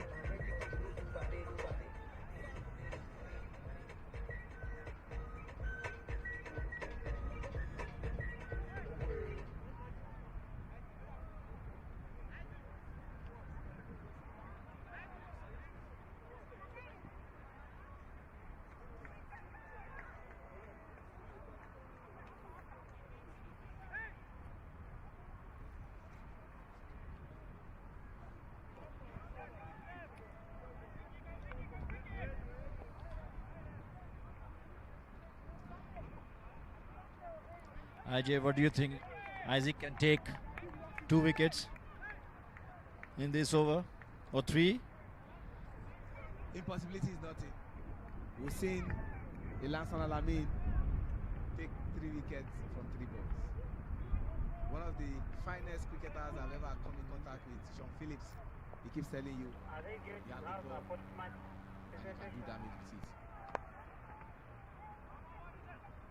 He's targeting the stumps. I have seen his last 2 overs. He has been pretty straight towards. Oh, there's a great direct hit from the boundary. That's what Nigerian fielding is all about. You can see those moments of brilliance. That's a superb direct throw from Vincent from the boundary straight on the stumps, which found Nadir short of his crease and sent him backpacking. What a lovely display.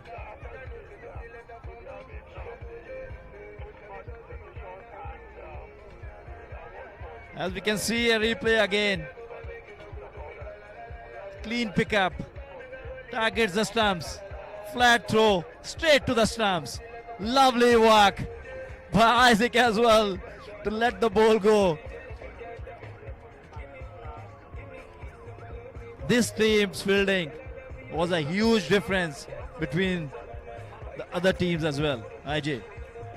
When you have a coach who has played at the highest level, you not really missing out on getting to the final. Who double as a high performance manager and the coach of the national team, Shifty Kulu, his wealth of experience and the hard work that these players put in, and virtually of them playing in the best league in West Africa, the Club Cricket Committee League back in Lagos, you want to say that these things come naturally to them. That's true. That's very true.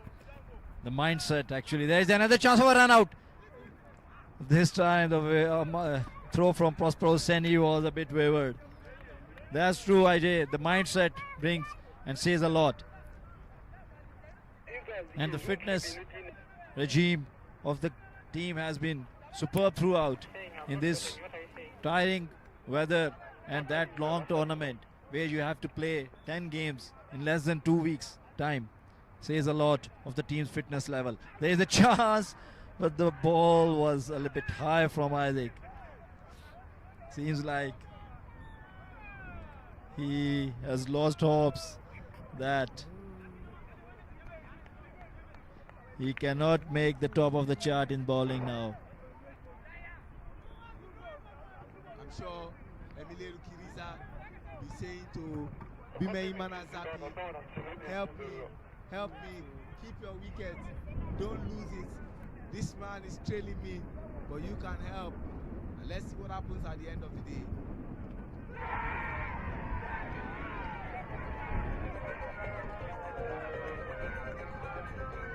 He got it. He got those 2 wickets.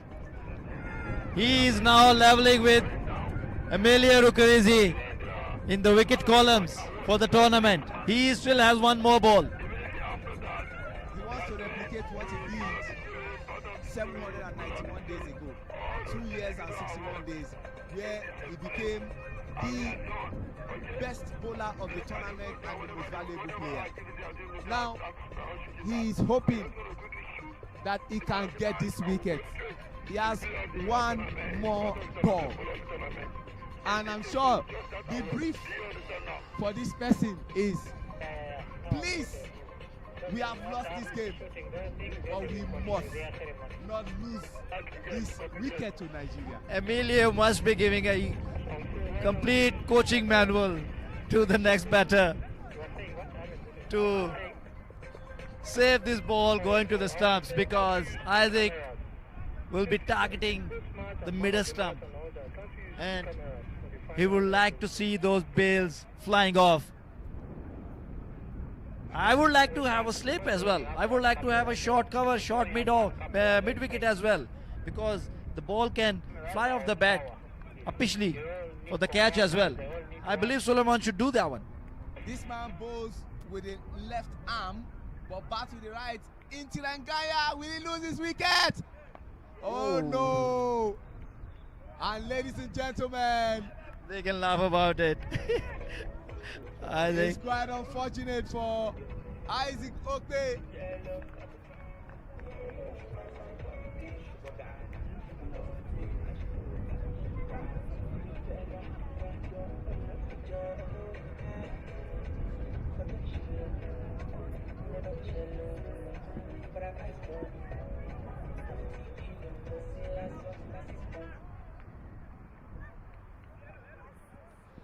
Sad. the last over is coming up. Yes, I do. I don't want to throw you off. At this juncture, my mom cannot play cricket to save her life, but she can come and bowl this last over. See, we should not take the things for granted. Leave what the players need to do. And for sure, 47 required of the last 6 balls is an impossible task in cricket. We have not seen that one before. The one I saw was that Ben Stokes against West Indies. Nobody ever saw that coming. He was hit for 460. Yes. Yes. That bat was too late. That bat was too late.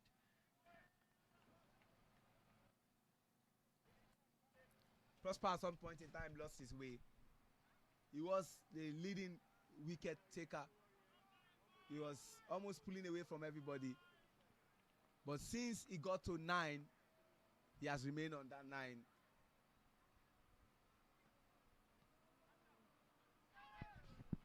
There is an appeal, but off the pads. IJ, let me take you back to Under 19 World Cup qualifier, which happened here. Africa Division 1 qualifier for the World Cup. Prosper Hosseini was bowling against Sierra Leone. And I was commentating in that game as well, where he took 6 wickets. And most of them were clean bowled. And most probably history will be repeated today again. If he will get this last wicket with a clean bowled. We wait to see what happens at the end of the day. Prosper Hosseini. Prosperous with the ball and with the bats. Yorker is coming, IJ, and the middle stump can take a walk. There is an edge of the bat.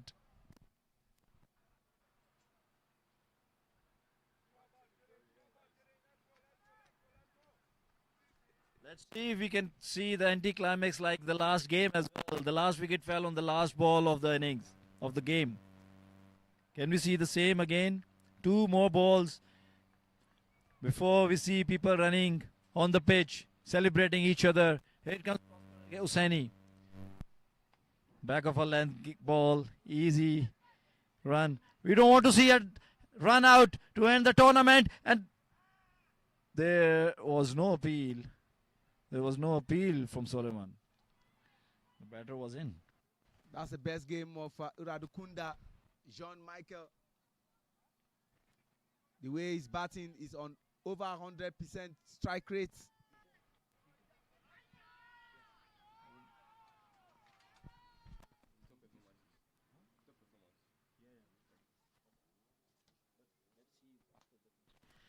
There is the last ball, straight to the mid-on fielder. Are we seeing another run out to end the game? Not that. And finally, congratulations to Nigeria on winning another West Africa trophy. 2025. We can see Solomon kissing the pitch. He is thanking his God. Nigerian players are celebrating and congratulating each other. Okasha is running on the pitch. And there goes the dance already. IJ. Congratulations, Team Nigeria, showing dominance over Rwanda. Of the 4 times they met, they beat them 3 times. And apparently that 24 runs loss brought out the beast in the team. One was an 81-run victory, and the other one, you can see, comfortable victory for Nigeria once again. Nigeria winning our opponent. Congratulations. And this is how things will end. And you would get to hear the voice of Sad at the post-match, where he'll be talking to Rupert Gumia Clinton, Sulaiman Rushewe, and we don't eventually know who wins the player of the match. But Nigeria winning by 40 runs, and they pick all the stumps to celebrate with it. Big shout out to our 2 on-field umpires, Kendi Olambiwonu and Dairu Abib Amoto Enesi.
Welcome to the post-match presentation of the final of the West Africa Trophy 2025, all the way from Nigeria in NCF Oval 1 in Abuja. We had a great final, and Rwanda became the second team. After the winners, Nigeria took the trophy. I would like to welcome Rwanda's Captain Clinton to have a few words with us. Alec Clinton, you were pretty much confident at the toss that you will restrict them to 120. Where do you think it went wrong? Yeah, I think they came out swinging, and our fielding should have been much better than what we showed. We did try to pull it back at the end, and the power play when we were batting was good. However, these things happen. Sometimes it's just not your day. Especially after that power play which you got without a wicket loss, you were pretty much confident sitting in the dugout that you are chasing this one down. But what happened that their spinners could not let you go off? Yeah, every time someone tried to take them on, they were caught. So, and the bad calling there with the runouts, yeah, these things happen. It's you don't want it to happen in a final, but it did. Yeah. Going back to your bowling, you did well in the last 3 overs, restricting them for very cheapish total in the last 3 overs. You must be confident that you would be chasing this one down. Yeah, we felt we could. We've scored 178. We've scored 150 as well. They fielded well. I would have no excuses. Yeah. Best of luck for the future and commiseration for the finals. Now I would like to call upon the winning captain, Suleiman Ronse. Congratulations, Captain. You have done well to win the trophy. Thank you very much. All thanks to Almighty God and the guys and the coach, all supporting staffs. Good to see everybody comes to the party, and I really appreciate that. What did well in your game in the finals? Where did you think that you have restricted them? In the middle overs with the spinners, or because after that power play which they played, they were going away with the chase? I think in the middle over, good to see the spinners coming to the party again. The wicket looks good for the spinning to work more, and good to see them up to the task even after the power play. And Josh and Eluchuku bowls really well, extremely well in the middle overs, and I think it really restrict them, forcing them to make the mistakes. And what will you say about your fielding efforts? That fielding had been a difference between the other countries and your team as well. I think we're still growing up. Some few lapses. I think good to see guys putting their body into the fielding, and we keep going. That's good. Congratulations on winning the trophy. I will not let you go because you are the player of the match as well for the finals. Great performance by you, 34 of 26. Suleiman, Mr. Ramesh Gaje will present the man of the match award to you.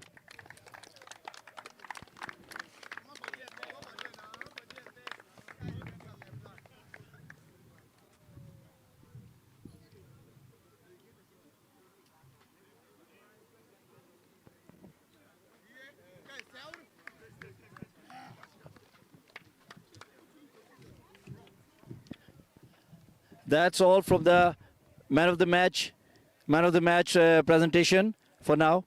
And please tell me more about what exactly you take from this tournament. I love to take from this tournament. There's always ups and downs, back-to-back games, and it's good to see guys up to the task, good fitness level from all the teams, and I really appreciate that. And also, good to see guys still, even from the few rest days that we have, good to see guys always ready to go for it. And appreciate everyone from other countries, Team Rwanda, Zambia, and Team Sierra Leone.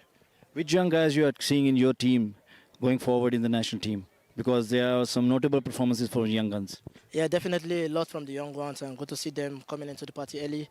But I hope they stick to the basics and keep their head down. I think the sky is just the starting point for them. That's lovely to have. Thank you very much. Please join your team and so for the meeting with His Excellency. I would like to call upon my partner IJ, who will take you further for the individual awards.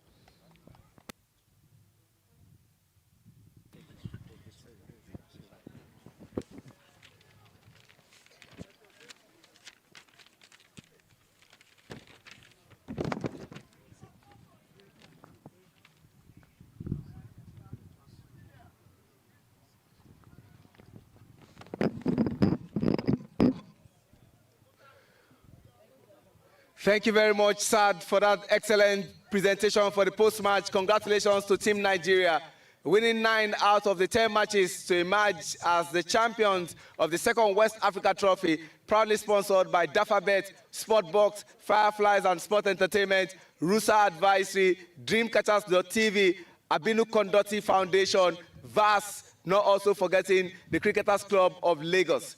From here, I will now respectfully invite Mr. President, the President of the Nigerian Cricket Federation, who also doubles as the Chairman of Edo State Cricket Association, the best sport administrator for year 2025, Dr. Uyosa Nosawuraru Akpata, to please address this gathering.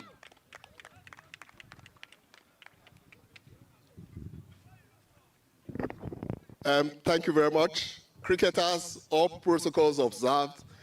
I know it's been 10 days of intense cricket, 12 days of all of us being here, and we can all agree that the 4 teams have put up an excellent performance. So a big round of applause for all the players.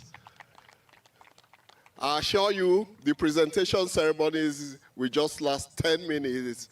For all the hard work you did in the last 10 days, there's going to be a big party here on these grounds. So there will be a special President's Prize for the best dancer. But more importantly, let's know that this second edition, thanks to our sponsor, the foundation has been established, but let's look out for next year. It's going to be even about 5 times bigger than what we've seen here, God helping us. So continue to showcase associate cricket to the rest of the world. We as administrators will play our own part to be sure that an environment and the platform is properly established for the game of cricket to thrive, at least when it comes to high performance level. Thank you very much, and let's enjoy the rest of the presentation, but more importantly, look out for the after party. Thank you very much.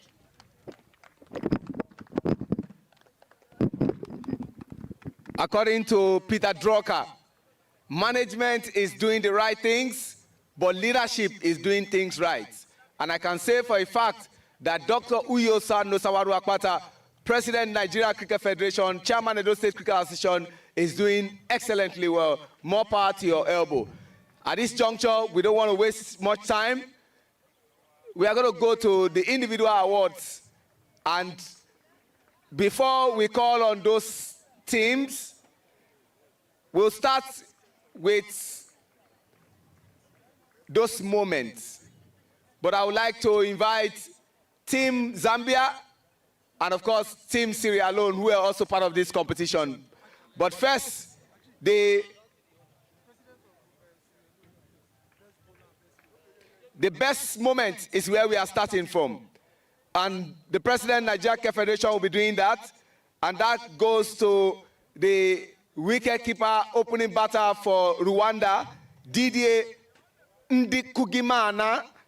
His catch against Sierra Leone is the best moment. A round of applause for Didier. Didier, please come quickly. All the teams, please be around me so that we can do this as quickly as possible. Congratulations, Didier. And I will now invite Mr. President to give the best moment to Didier.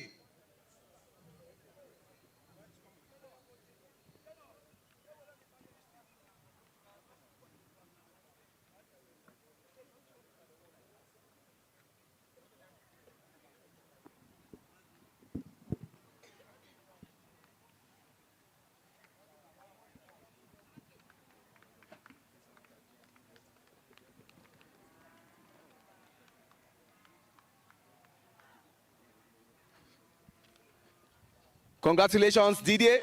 We go quickly to the best fielder, and that is Nigeria's captain, Sulaiman Rushewe. And to help me do that, I call on the Sierra Leone Cricket Association President, Trevor Francis Samura. Sulaiman Rushewe, best fielder.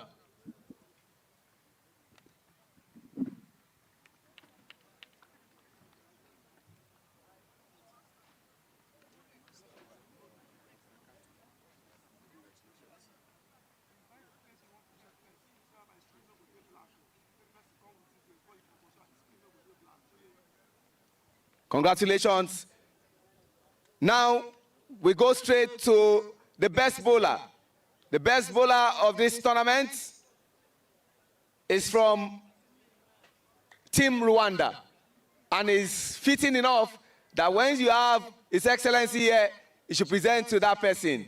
All the way from Rwanda, Muhammad Nadir, 15 wickets, economy rate of 4.76. And I'll now invite His Excellency, the ambassador from Rwanda to Nigeria, Christophe Bazivamo, to help me do that presentation.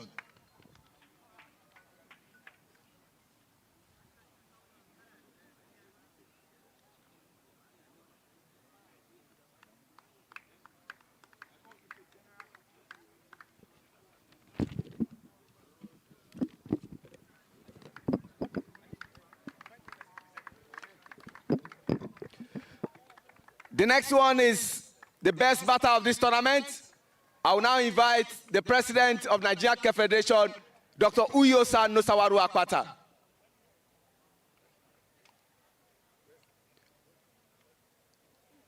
The best batter of the tournament is definitely not me.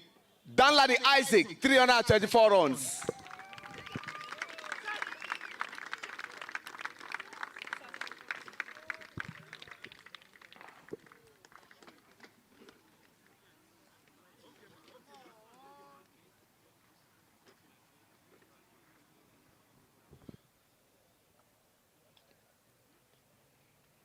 And I would still like to retain Mr. President, sir. Mr. President, I would still like to retain you, sir. But he has just told me that in addition to those individual awards, they are going home with $100. Because he's the real MVP by virtue of how he has taken Nigerian cricket to the global space. It's fitting enough that Dr. Uyosa Nosawaru Akpata does the presentation for the most valuable player. The most valuable player of this tournament is my very good friend all the way from Zambia, Zoeb Chan.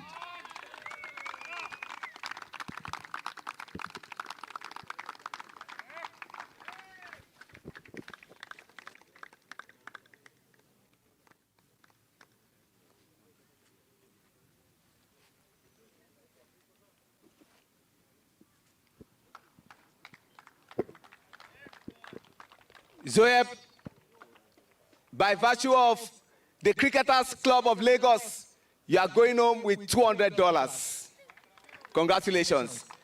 And so, to help me present to the champion, by virtue of the busy schedule he has got, I would now like to respectfully invite His Excellency, the ambassador from Rwanda to Nigeria, Christophe, runner-up, they told me, but I thought, let's do second.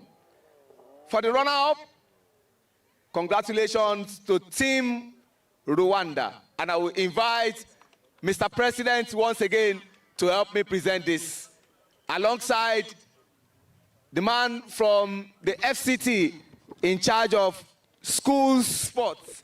A round of applause for Mr. Adamu Ashim, the director of school sports at the Federal Capital Territory. Rwanda, second position, congratulations.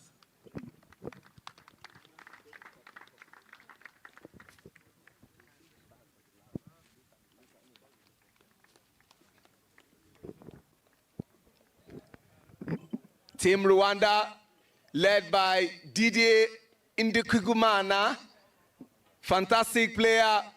Congratulations. Thank you. I can see my friend Hamza Khan. I can see Ochide Tuizenge, Neo Mugabo Isai, Ignash Intirenganya, Oscar Manishimwe, great player. Better luck next time. Israel, thank you. Of course, Bimeimana Zapi, Emile Rukiriza,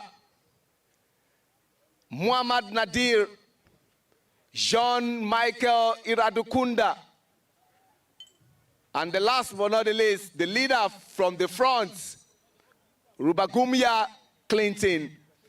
And the other officials to join up from the match analyst, Baptista, my friend, the assistant coach, Kenneth Bugingo, the physio, Rudiga, and of course, the coach himself, Lawrence Chiad, the man who qualified Uganda for the World Cup that India defeated South Africa in the final. Congratulations, what a great feat. And so, captain will come and take his trophy. Better luck next time. Rubagumya Clinton receiving the trophy from Mr. Damu Ashim, the director of school sports of the Federal Capital Territory. And His Excellency wants to join his boys, and he will say to them in Rwanda, Murakoze, you have done well, but better luck next time.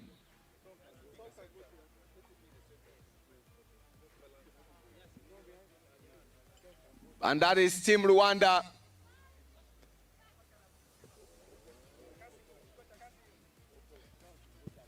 Just like it happened exactly 791 days ago, Nigeria winning at the Tafawa Balewa Credival by 17 runs. But this time around, 2 years, 61 days after, Nigeria decided to up the ante and won by 40 runs. All right. At this juncture, it's high time we did the presentation of the eventual champion. After playing 10 matches, they won 9 and only lost 1. And the only one they lost was against Team Rwanda. And the captain, Suleiman, said, that loss brought out the beast in us. The reason we are doing what we are doing. May I invite His Excellency, the ambassador from Rwanda to Nigeria, Mr. Christophe Bazivamo, to please join by the president of the Sierra Leonean Cricket Association, Mr. Trevor Francis Samura, to please help do the presentation. Thank you. Please, sir, move towards this place. All right, thank you. It's okay. And this is Team Nigeria, the man who led Nigeria to our first ever World Cup in South Africa, Sylvester Okpe, Okasha Isiaku, Ramon Ali, the man who made his debut against Sierra Leone, scored 64 runs, 7 fours and 2 sixes. Salim Salah from yesterday, 75 runs. Prosper Husseini, the man who does a lot of destruction with the ball. Better luck next time. The most valuable player from the first edition and the man who took the most wickets, Isaac Okpe, Undububem Elochukwu, youngster, Ismail Abdullahi, Muje, that's what they call him. Isaac Danladi, the best batter of the tournament. Vincent Adewoye, they call him Vinny. Daniel Agiekum. Joshua Asia, the man who loves to play Rwanda. Kenneth Boniface. And the last but not the least, Captain Fantastic, Sulaimon Rushewe. At the maiden edition, he won the best batter. But this time around, he has to be contended. Hold on, sir. There are other members. The strength and conditioning coach, former Nigeria international, Sheye Olympio. You have done excellently well. The physio of the team, Timothy Adeshemowo. The match analyst and the team manager, Okechukwu Onwudiwe, a.k.a. Jamal. And the last but not the least, semi-finalists at the 2003 World Cup, South Africa, Kenya, and of course, Zimbabwe co-hosted Steve Tikolo, a.k.a. the Gonzi Guns. And now, it's time, stand up for the champion. Let that drum roll in. The other teams, you can join up. Congratulations, Nigeria.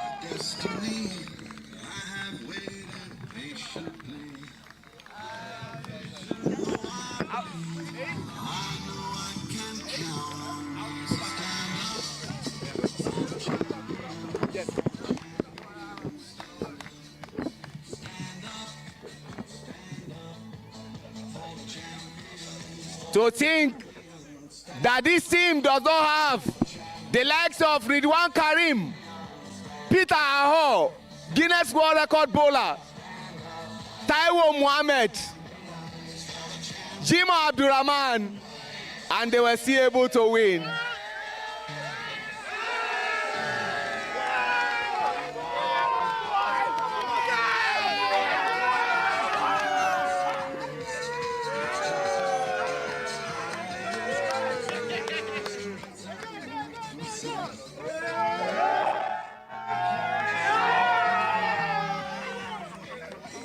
Thank you. DJ, bring it down. Thank you very much. We are going to continue with the other ones much later. But from this end, where we have finished one part, I'd like to say to all my colleagues, Sad, Peter Oladoshu, Ijoma Okigbo, and my humble self, not leaving out our amazing umpires, Habib Dairu Amoto Balogun Enesi, Kende Olabiwonu, Temitope Oniko Ijaba, Ramon Adelakun, Olale Adekoya, and Modupe Ashafa, and to all the grand staff and everyone, adios amigos, gracias, obrigado, siabonga, danke, merci, thank you, God bless you.